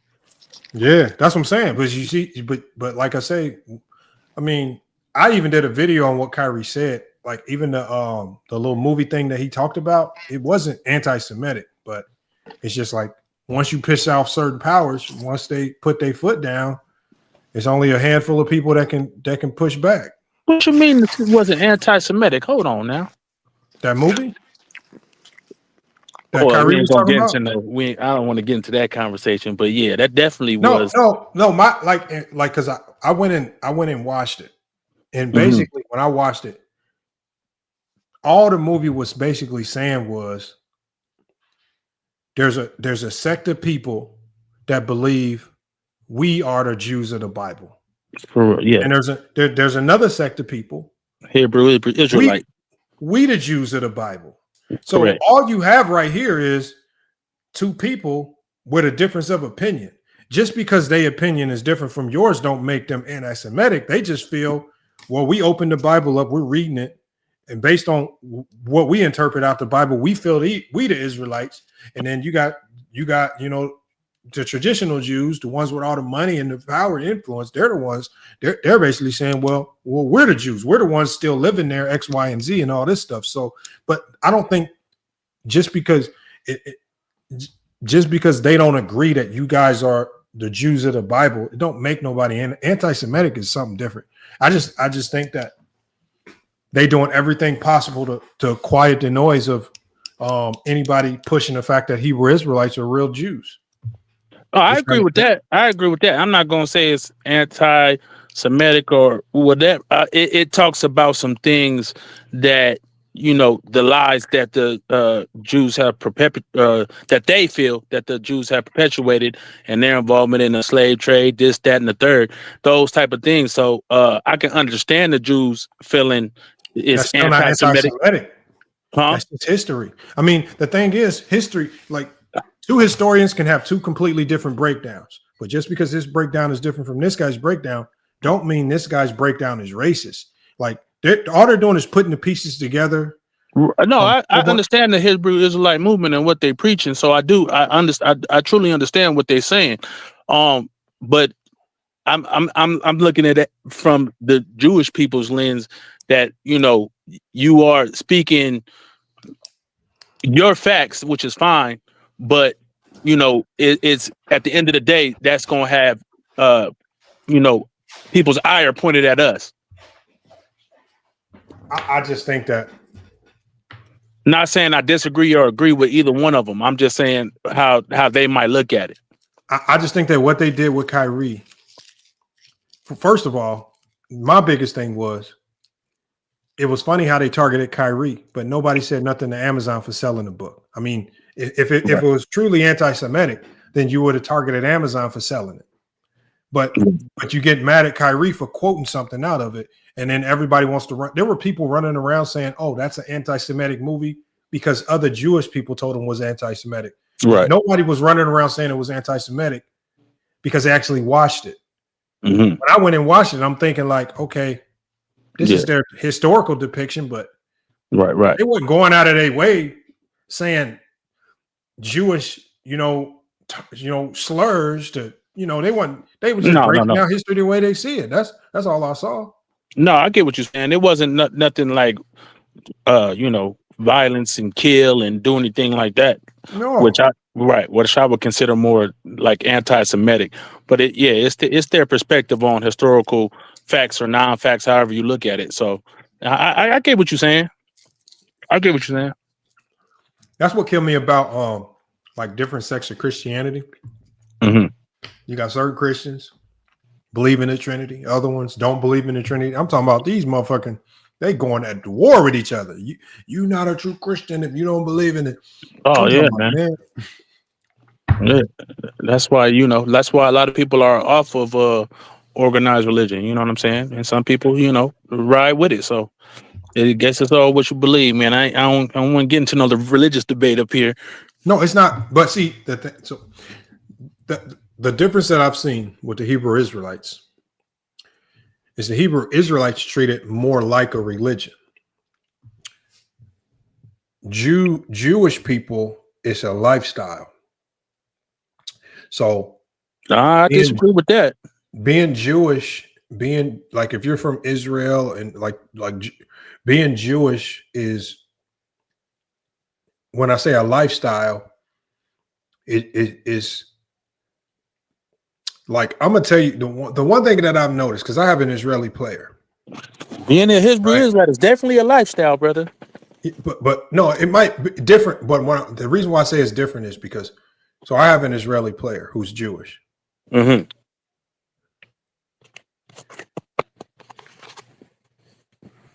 Like, they know how to lock in together probably more than any other group of people in the world. 100%.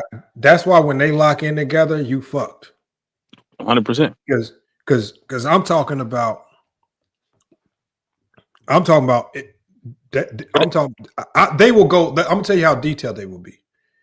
They will look up brands associated with brands that you deal with and cut all of them off. I'm talking about they will find pipelines to cut off that'll help feed you and your family that you didn't even know was pipelines to help feed you, just to make sure they're not doing anything that supports you. But what I'm saying is the way that they lock in together tells me is bigger than just something that you read in a book. This is something that it's a lifestyle that they just live. Like, and it's not, and I wouldn't even say Mayberry, I wouldn't say it's about power, because not all of them are rich, not all of them are famous, not all of them have power, but it's just like an ingrained code of conduct of how we operate together, right? Like sometimes when you hear them talk to each other, oh, that coach is Jewish, right? Like you can, like, I don't know how to explain it, but they locked in together.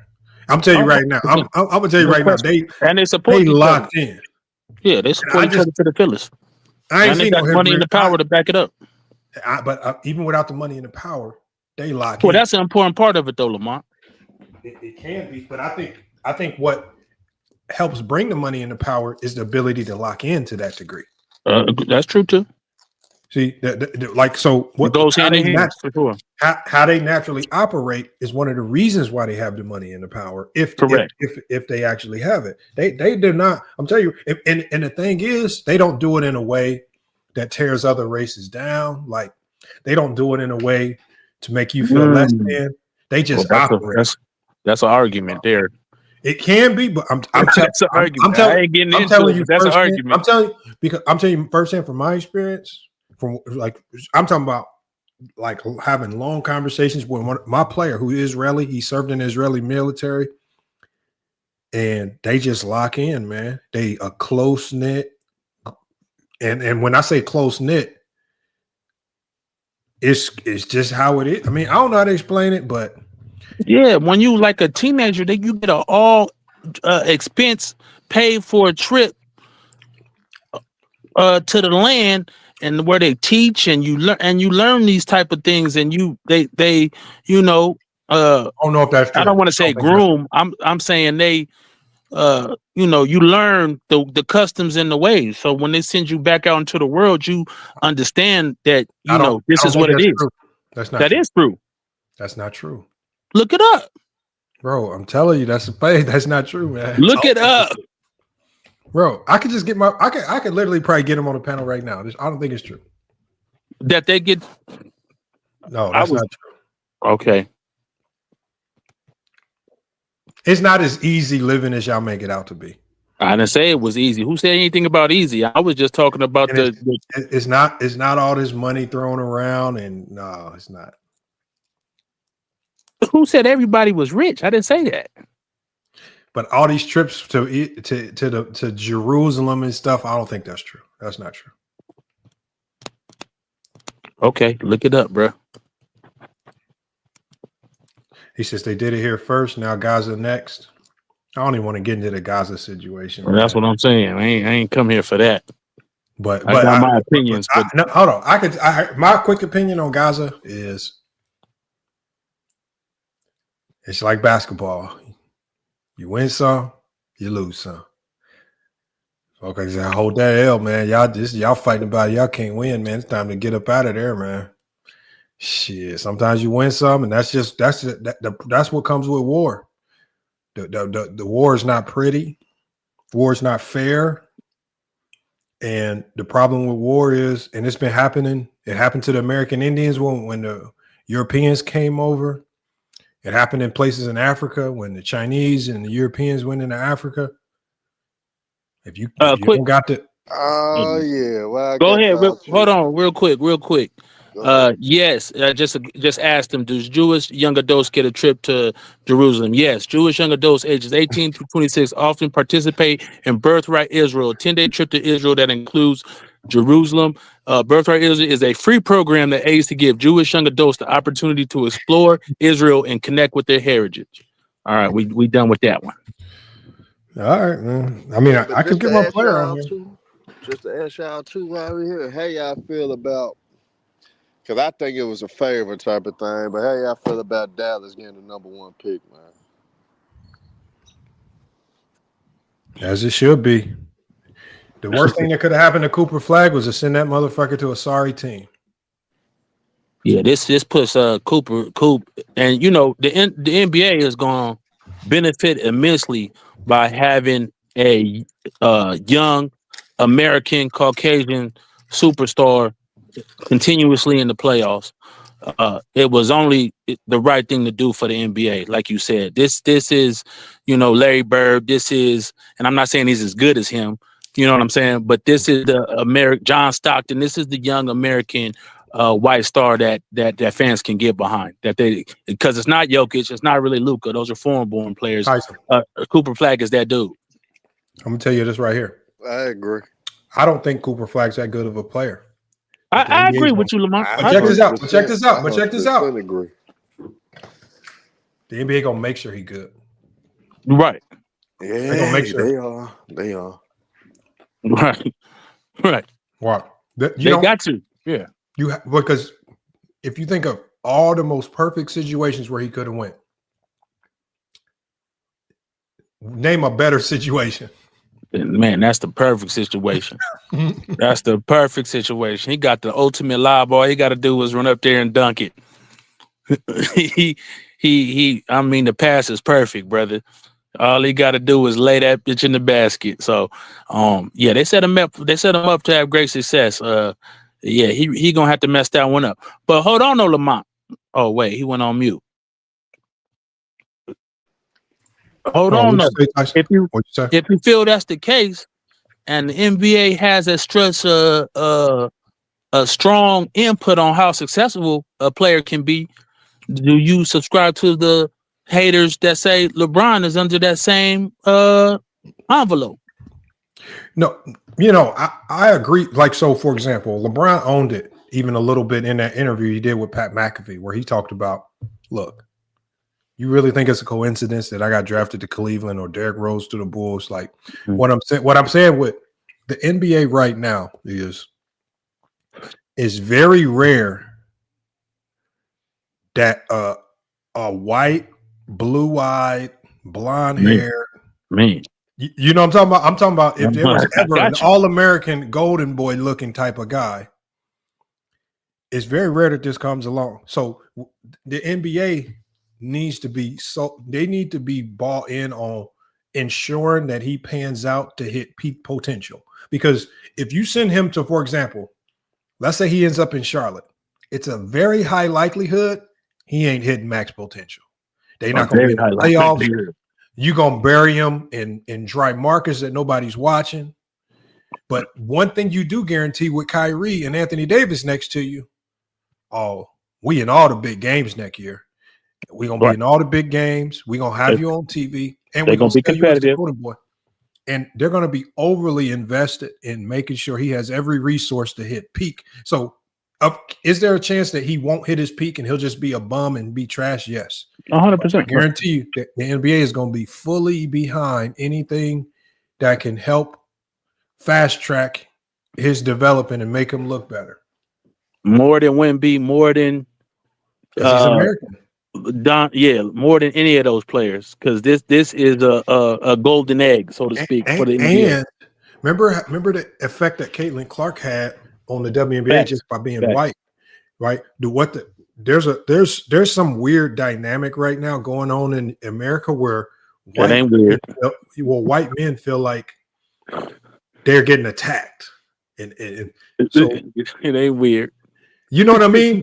Am I lying? I'm not telling you the truth though. I agree with you, but it ain't weird. This is the world we live in, bro.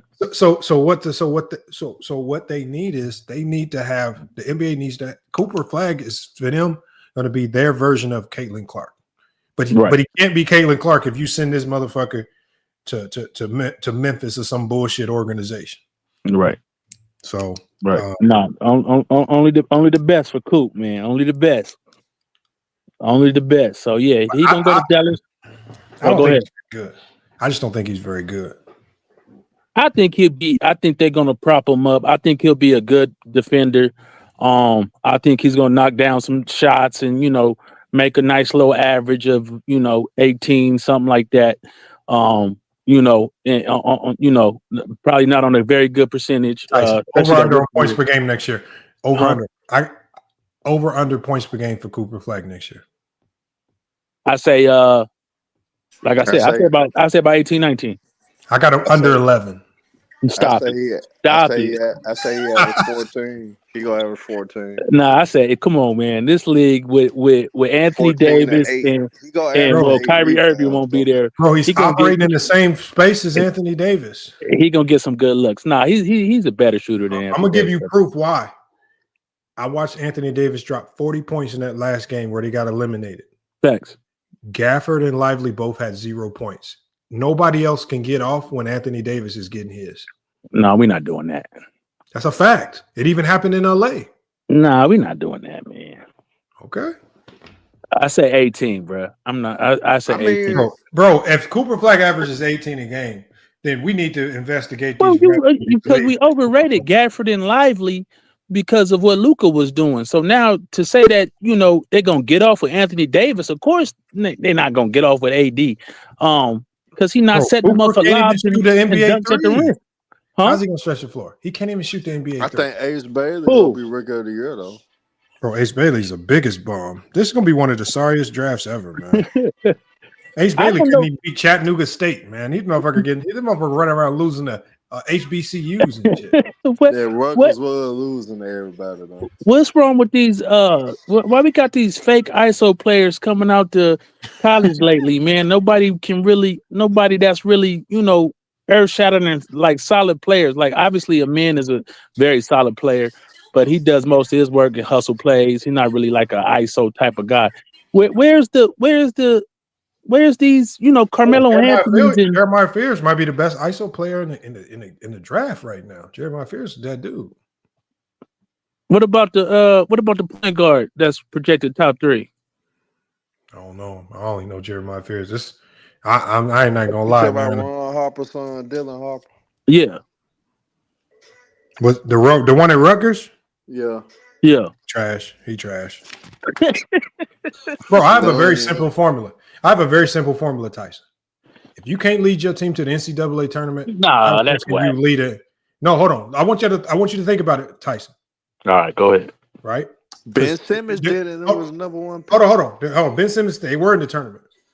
When you look at teams, so for example, I'm gonna give you a player who couldn't get his team to the NCAA tournament, but was a high draft pick. Markelle Fultz. How'd that work out? That was a whole different situation. It was? Yeah, the boy forgot how to shoot, man. If I had a brain okay. So when you think about it, when you look at if in college, all it takes to propel your team to the top of your conference is one NBA guy.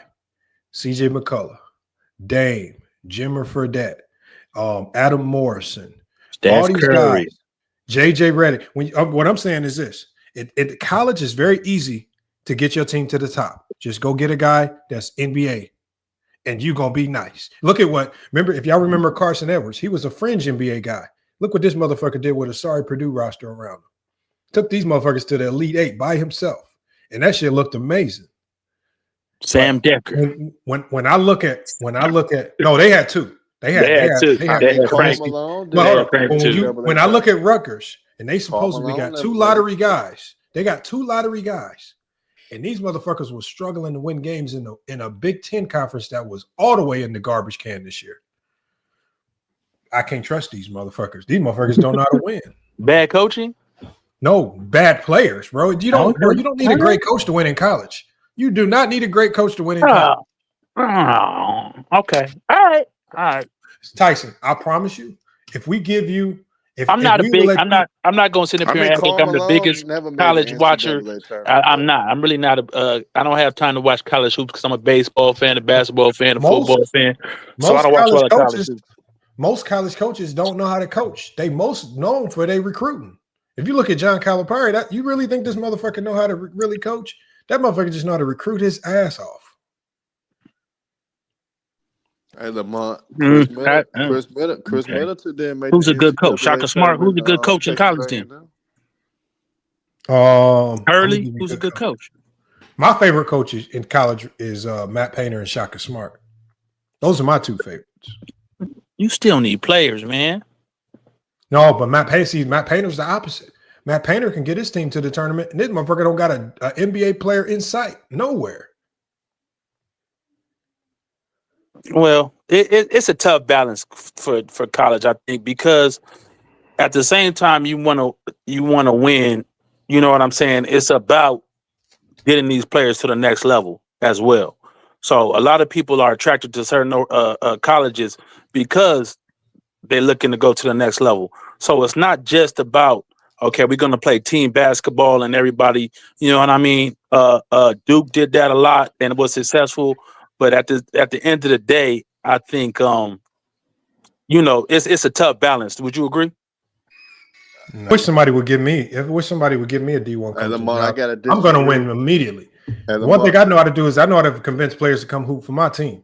Hey, Lamont, I gotta disagree with you with John Calipari because some of his best coaching seasons, I thought this past season was one of his best coaching jobs at Arkansas. You know what? The way they bounced back this year, I'll give you that. But at the end of the day, let's not pretend. That motherfucker brought in a whole bunch of talent. It didn't pan out immediately, but that motherfucker had a whole bunch of 5 stars. Yeah, but I think that's when he struggles the most to me. When he has too much talent, he doesn't know how to manage it well. Bro, I ain't never heard a coach say that it was a bad I'm thing. gonna give you an example like 2004, when we won the conference and we made the tournament.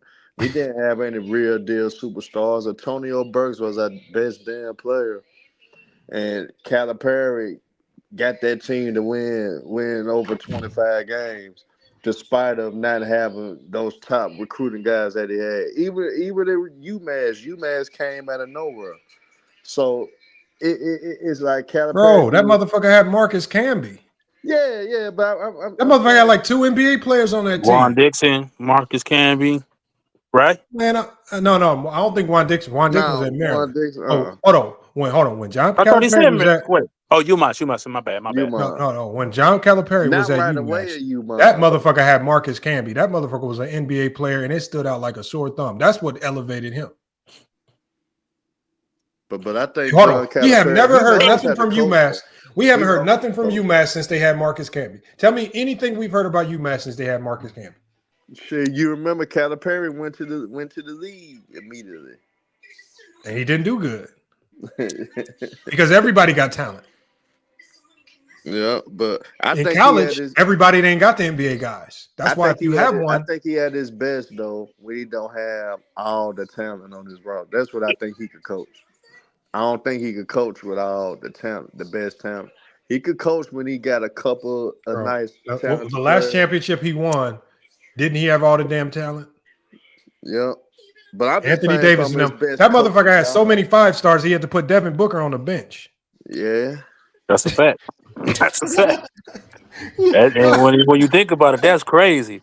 Now, but guess what, Lamont? You know how much talent you got to have to bench Devin Booker? Now, but guess what, Lamont? I respect what he did with Arkansas this year and what he did with that national championship. Bro, he brought the whole crop of 5-stars. They just didn't look. They had injuries and stuff that messed them up, but they still had a boatload of talent there. Yeah, but they got a lot of 3 or 4 stars though. They didn't have the normal Calipari type of team in Arkansas. Now I you might think be that's right. his point. Shit, he said he got 5 stars galore. Like you can't lose with that. Oh yes, you can. Shit, because No, you I can mean, lose not win with a champ. I'm 5-stars, saying you're gonna be competitive though. but you always gonna be competitive with 5-stars. That's what I'm saying. Yeah, like now, if you mix 5-stars with an elite coach, then you start getting Bobby Hurley's type shit or Danny Hurley's type shit. And you start really like look. As soon as you gave Hurley all them NBA guys and Castle and Klingon, that motherfucker ran off championships like it was easy. So if you give an elite coach good NBA guys, he gonna fuck shit up. Mm-hmm. If you give a mediocre coach NBA guys, they gonna be really good, but they might not win it. Back to the topic real quick. What you think Michael Jordan really gonna get up there and say on NBC? I think he's gonna be overly even if it's to a fault. I think he's gonna be overly positive of today's errors. I think he's gonna go out of his way to boost guys up. So you think he's gonna get up there and cap? Is what you're saying? No, I just think he's gonna come up there, and which rightfully so. I mean, because this is a brotherhood. Like what we seeing out of Shaq and them with the negativity, Byron Scott's is rare. Tim Because Hardaway. they going against the code. Like so you could even see it sometimes. Like when we talking with, like that's why there were so many NBA players trying to get Gil and Kwame to stop beefing. Right. It's just like, bro, this is the brotherhood, man. Like, come on, man. What's going on?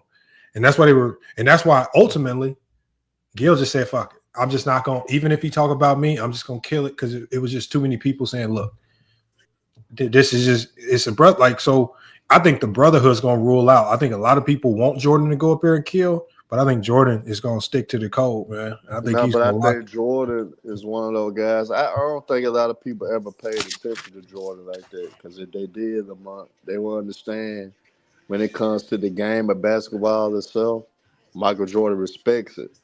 So he always, give players in the past, and he always did give a little praise to whoever they asked him about. So, like you said, I think he's gonna be a professional amongst it. But I think in some aspects, he may call out some of the media members. He may call out some of the former players that may do You some won't, things. bro. Jordan got too many skeletons. Like, see, once you get into the media, you everything is on the table now for conversation. He can't get up there and say nothing about a player off the court because now, look at the shit we be finding about Jordan off the court, bro. That man's gonna play nice.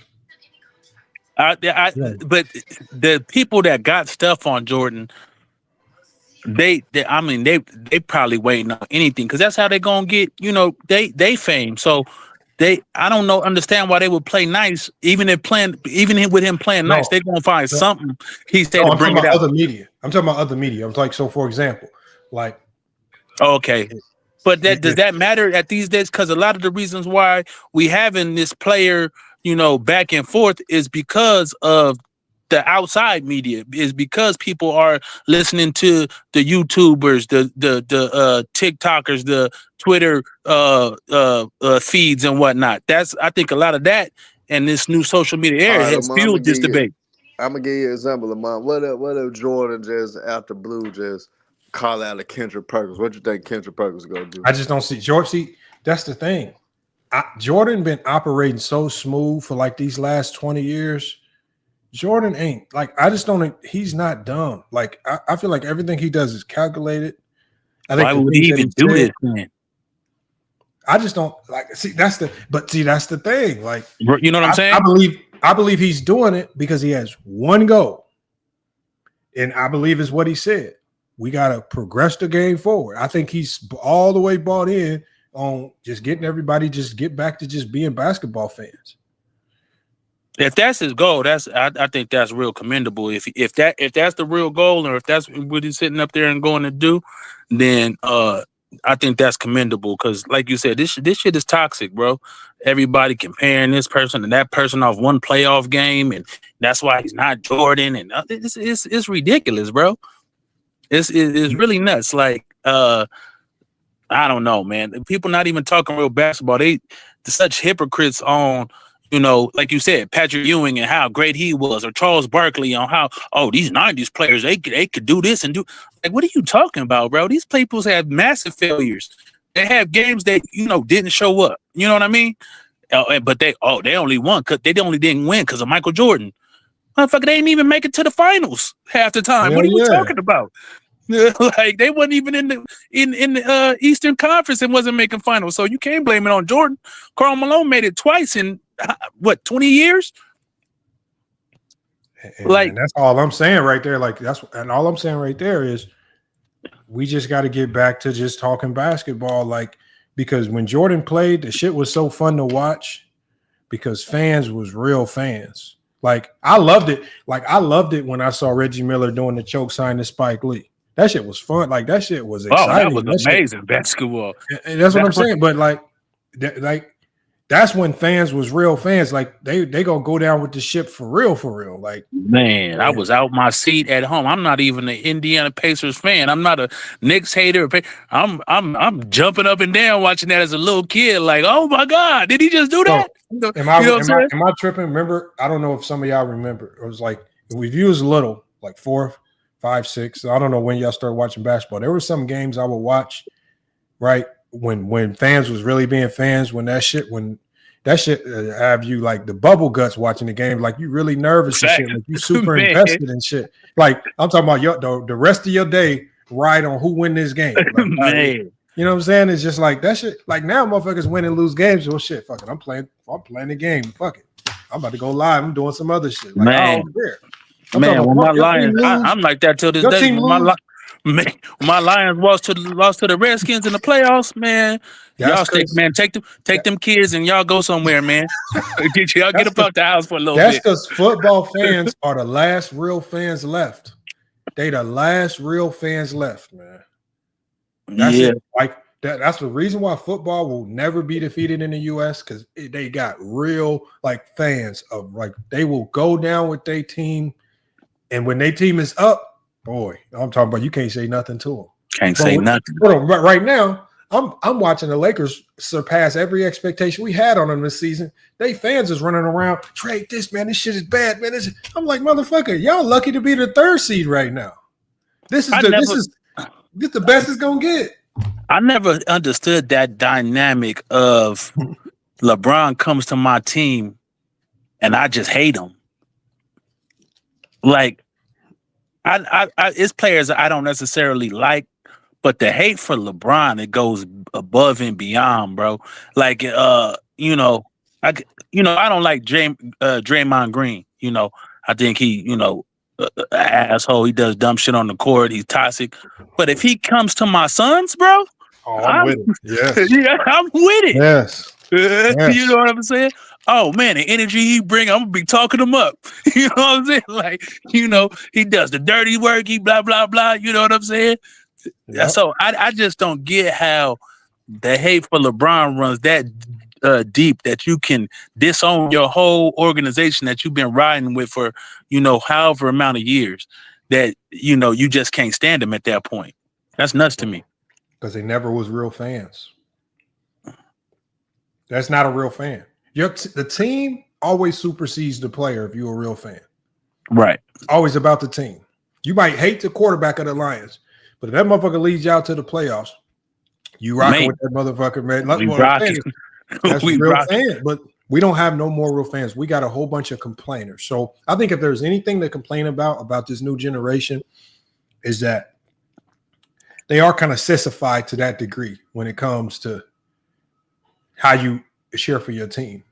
I mean, Right. I'm talking about man, oh man, it's kind of nasty how they cheer. So Right. Yeah, it's different, man. I don't know what caused that, and I guess it's all based on the LeBron Kobe debate. You know what I mean? That has fueled, and the NBA has profited off of that. So they're gonna push it too, no doubt. But it's just it's been a gift and a curse to the league. no, that's true. But Yeah. Tyson, I'm about to shut it down, man. I got to get off here. Yeah, for sure, man. Salute, man. You have a 104 good one. hours. Yes, sir. Appreciate you pulling up. Yep. Hey, y'all, FYF Sports, man. Good show today. Make sure y'all check out that article on Michael Jordan and what his intentions are when he comes to NBC. It was a good read. As y'all can see, Jordan fans were very resistant to the information, man. We got Jermaine Barry says LeBron MJ debate. Kobe was never in it. Yeah, I agree. Kobe was never in the top 10 until he passed. People just did a lot of coping. They hated him when he played. They spent so much time hating him when he passed, they had to over elevate him just to make up for the hate. That's all. And it shouldn't take a player passing for you to rank them properly. Just rank them properly. That's all. But salute to Autism Boy in the chat, man. Salute to Najee, the chosen one. Everybody that stuck around for all 4.5 hours, man. Like I said, we meant to shut it down around the 3-hour mark, but we always keep cooking. So salute to everybody that stayed. Salute to everybody that hit the Cash App. I think I got everybody. It was H-Town Black, and then it was also salute to R.I. Is it R.I.? Yeah, R.I. Harper, number 2. Appreciate you pulling up. And then with the super chats, who do we have in the super chats? Oh, yes. We had Najee, the chosen one, and Ricky E245. He says, happy belated birthday. Then we had Najee, the chosen one of the OGs of the channel, always coming through to support. He said, LeBron, we trust, man, with his typical go-to statement, man. He hit us with the crowns in LeBron we trust. Salute to Najee, the chosen one, as well. Coming through with the support for FYF Sports. Make sure y'all keep supporting, man. It's much appreciated. And y'all been killing it with the super chats, the donations as of late. We're going to be back live tomorrow. Not particularly sure of the topic, but like I said, the goal is to keep these lives more frequent. Make sure we're giving y'all consistent content. And that's the biggest thing here that we're trying to do here on FYF Sports. But look, y'all, make sure you subscribe, right? If you haven't done so already, if y'all watching, right, hit that like button, y'all, right? Please, because when y'all subscribing and y'all hitting those likes, man, it's definitely helping with engagement. I'm seeing new names and new faces in here every time I go live, and that's really the ultimate goal, just a slow growth, just grinding, building over time. And then, hopefully we can build this thing back up to where we consistently going live when we have some of them crazy lives and them crazy debates rocking and back up and going. But it's FYF Sports, man. Another great podcast episode. We're going to be back with more sports and news. But until then, man, it's FYF Sports. And we out.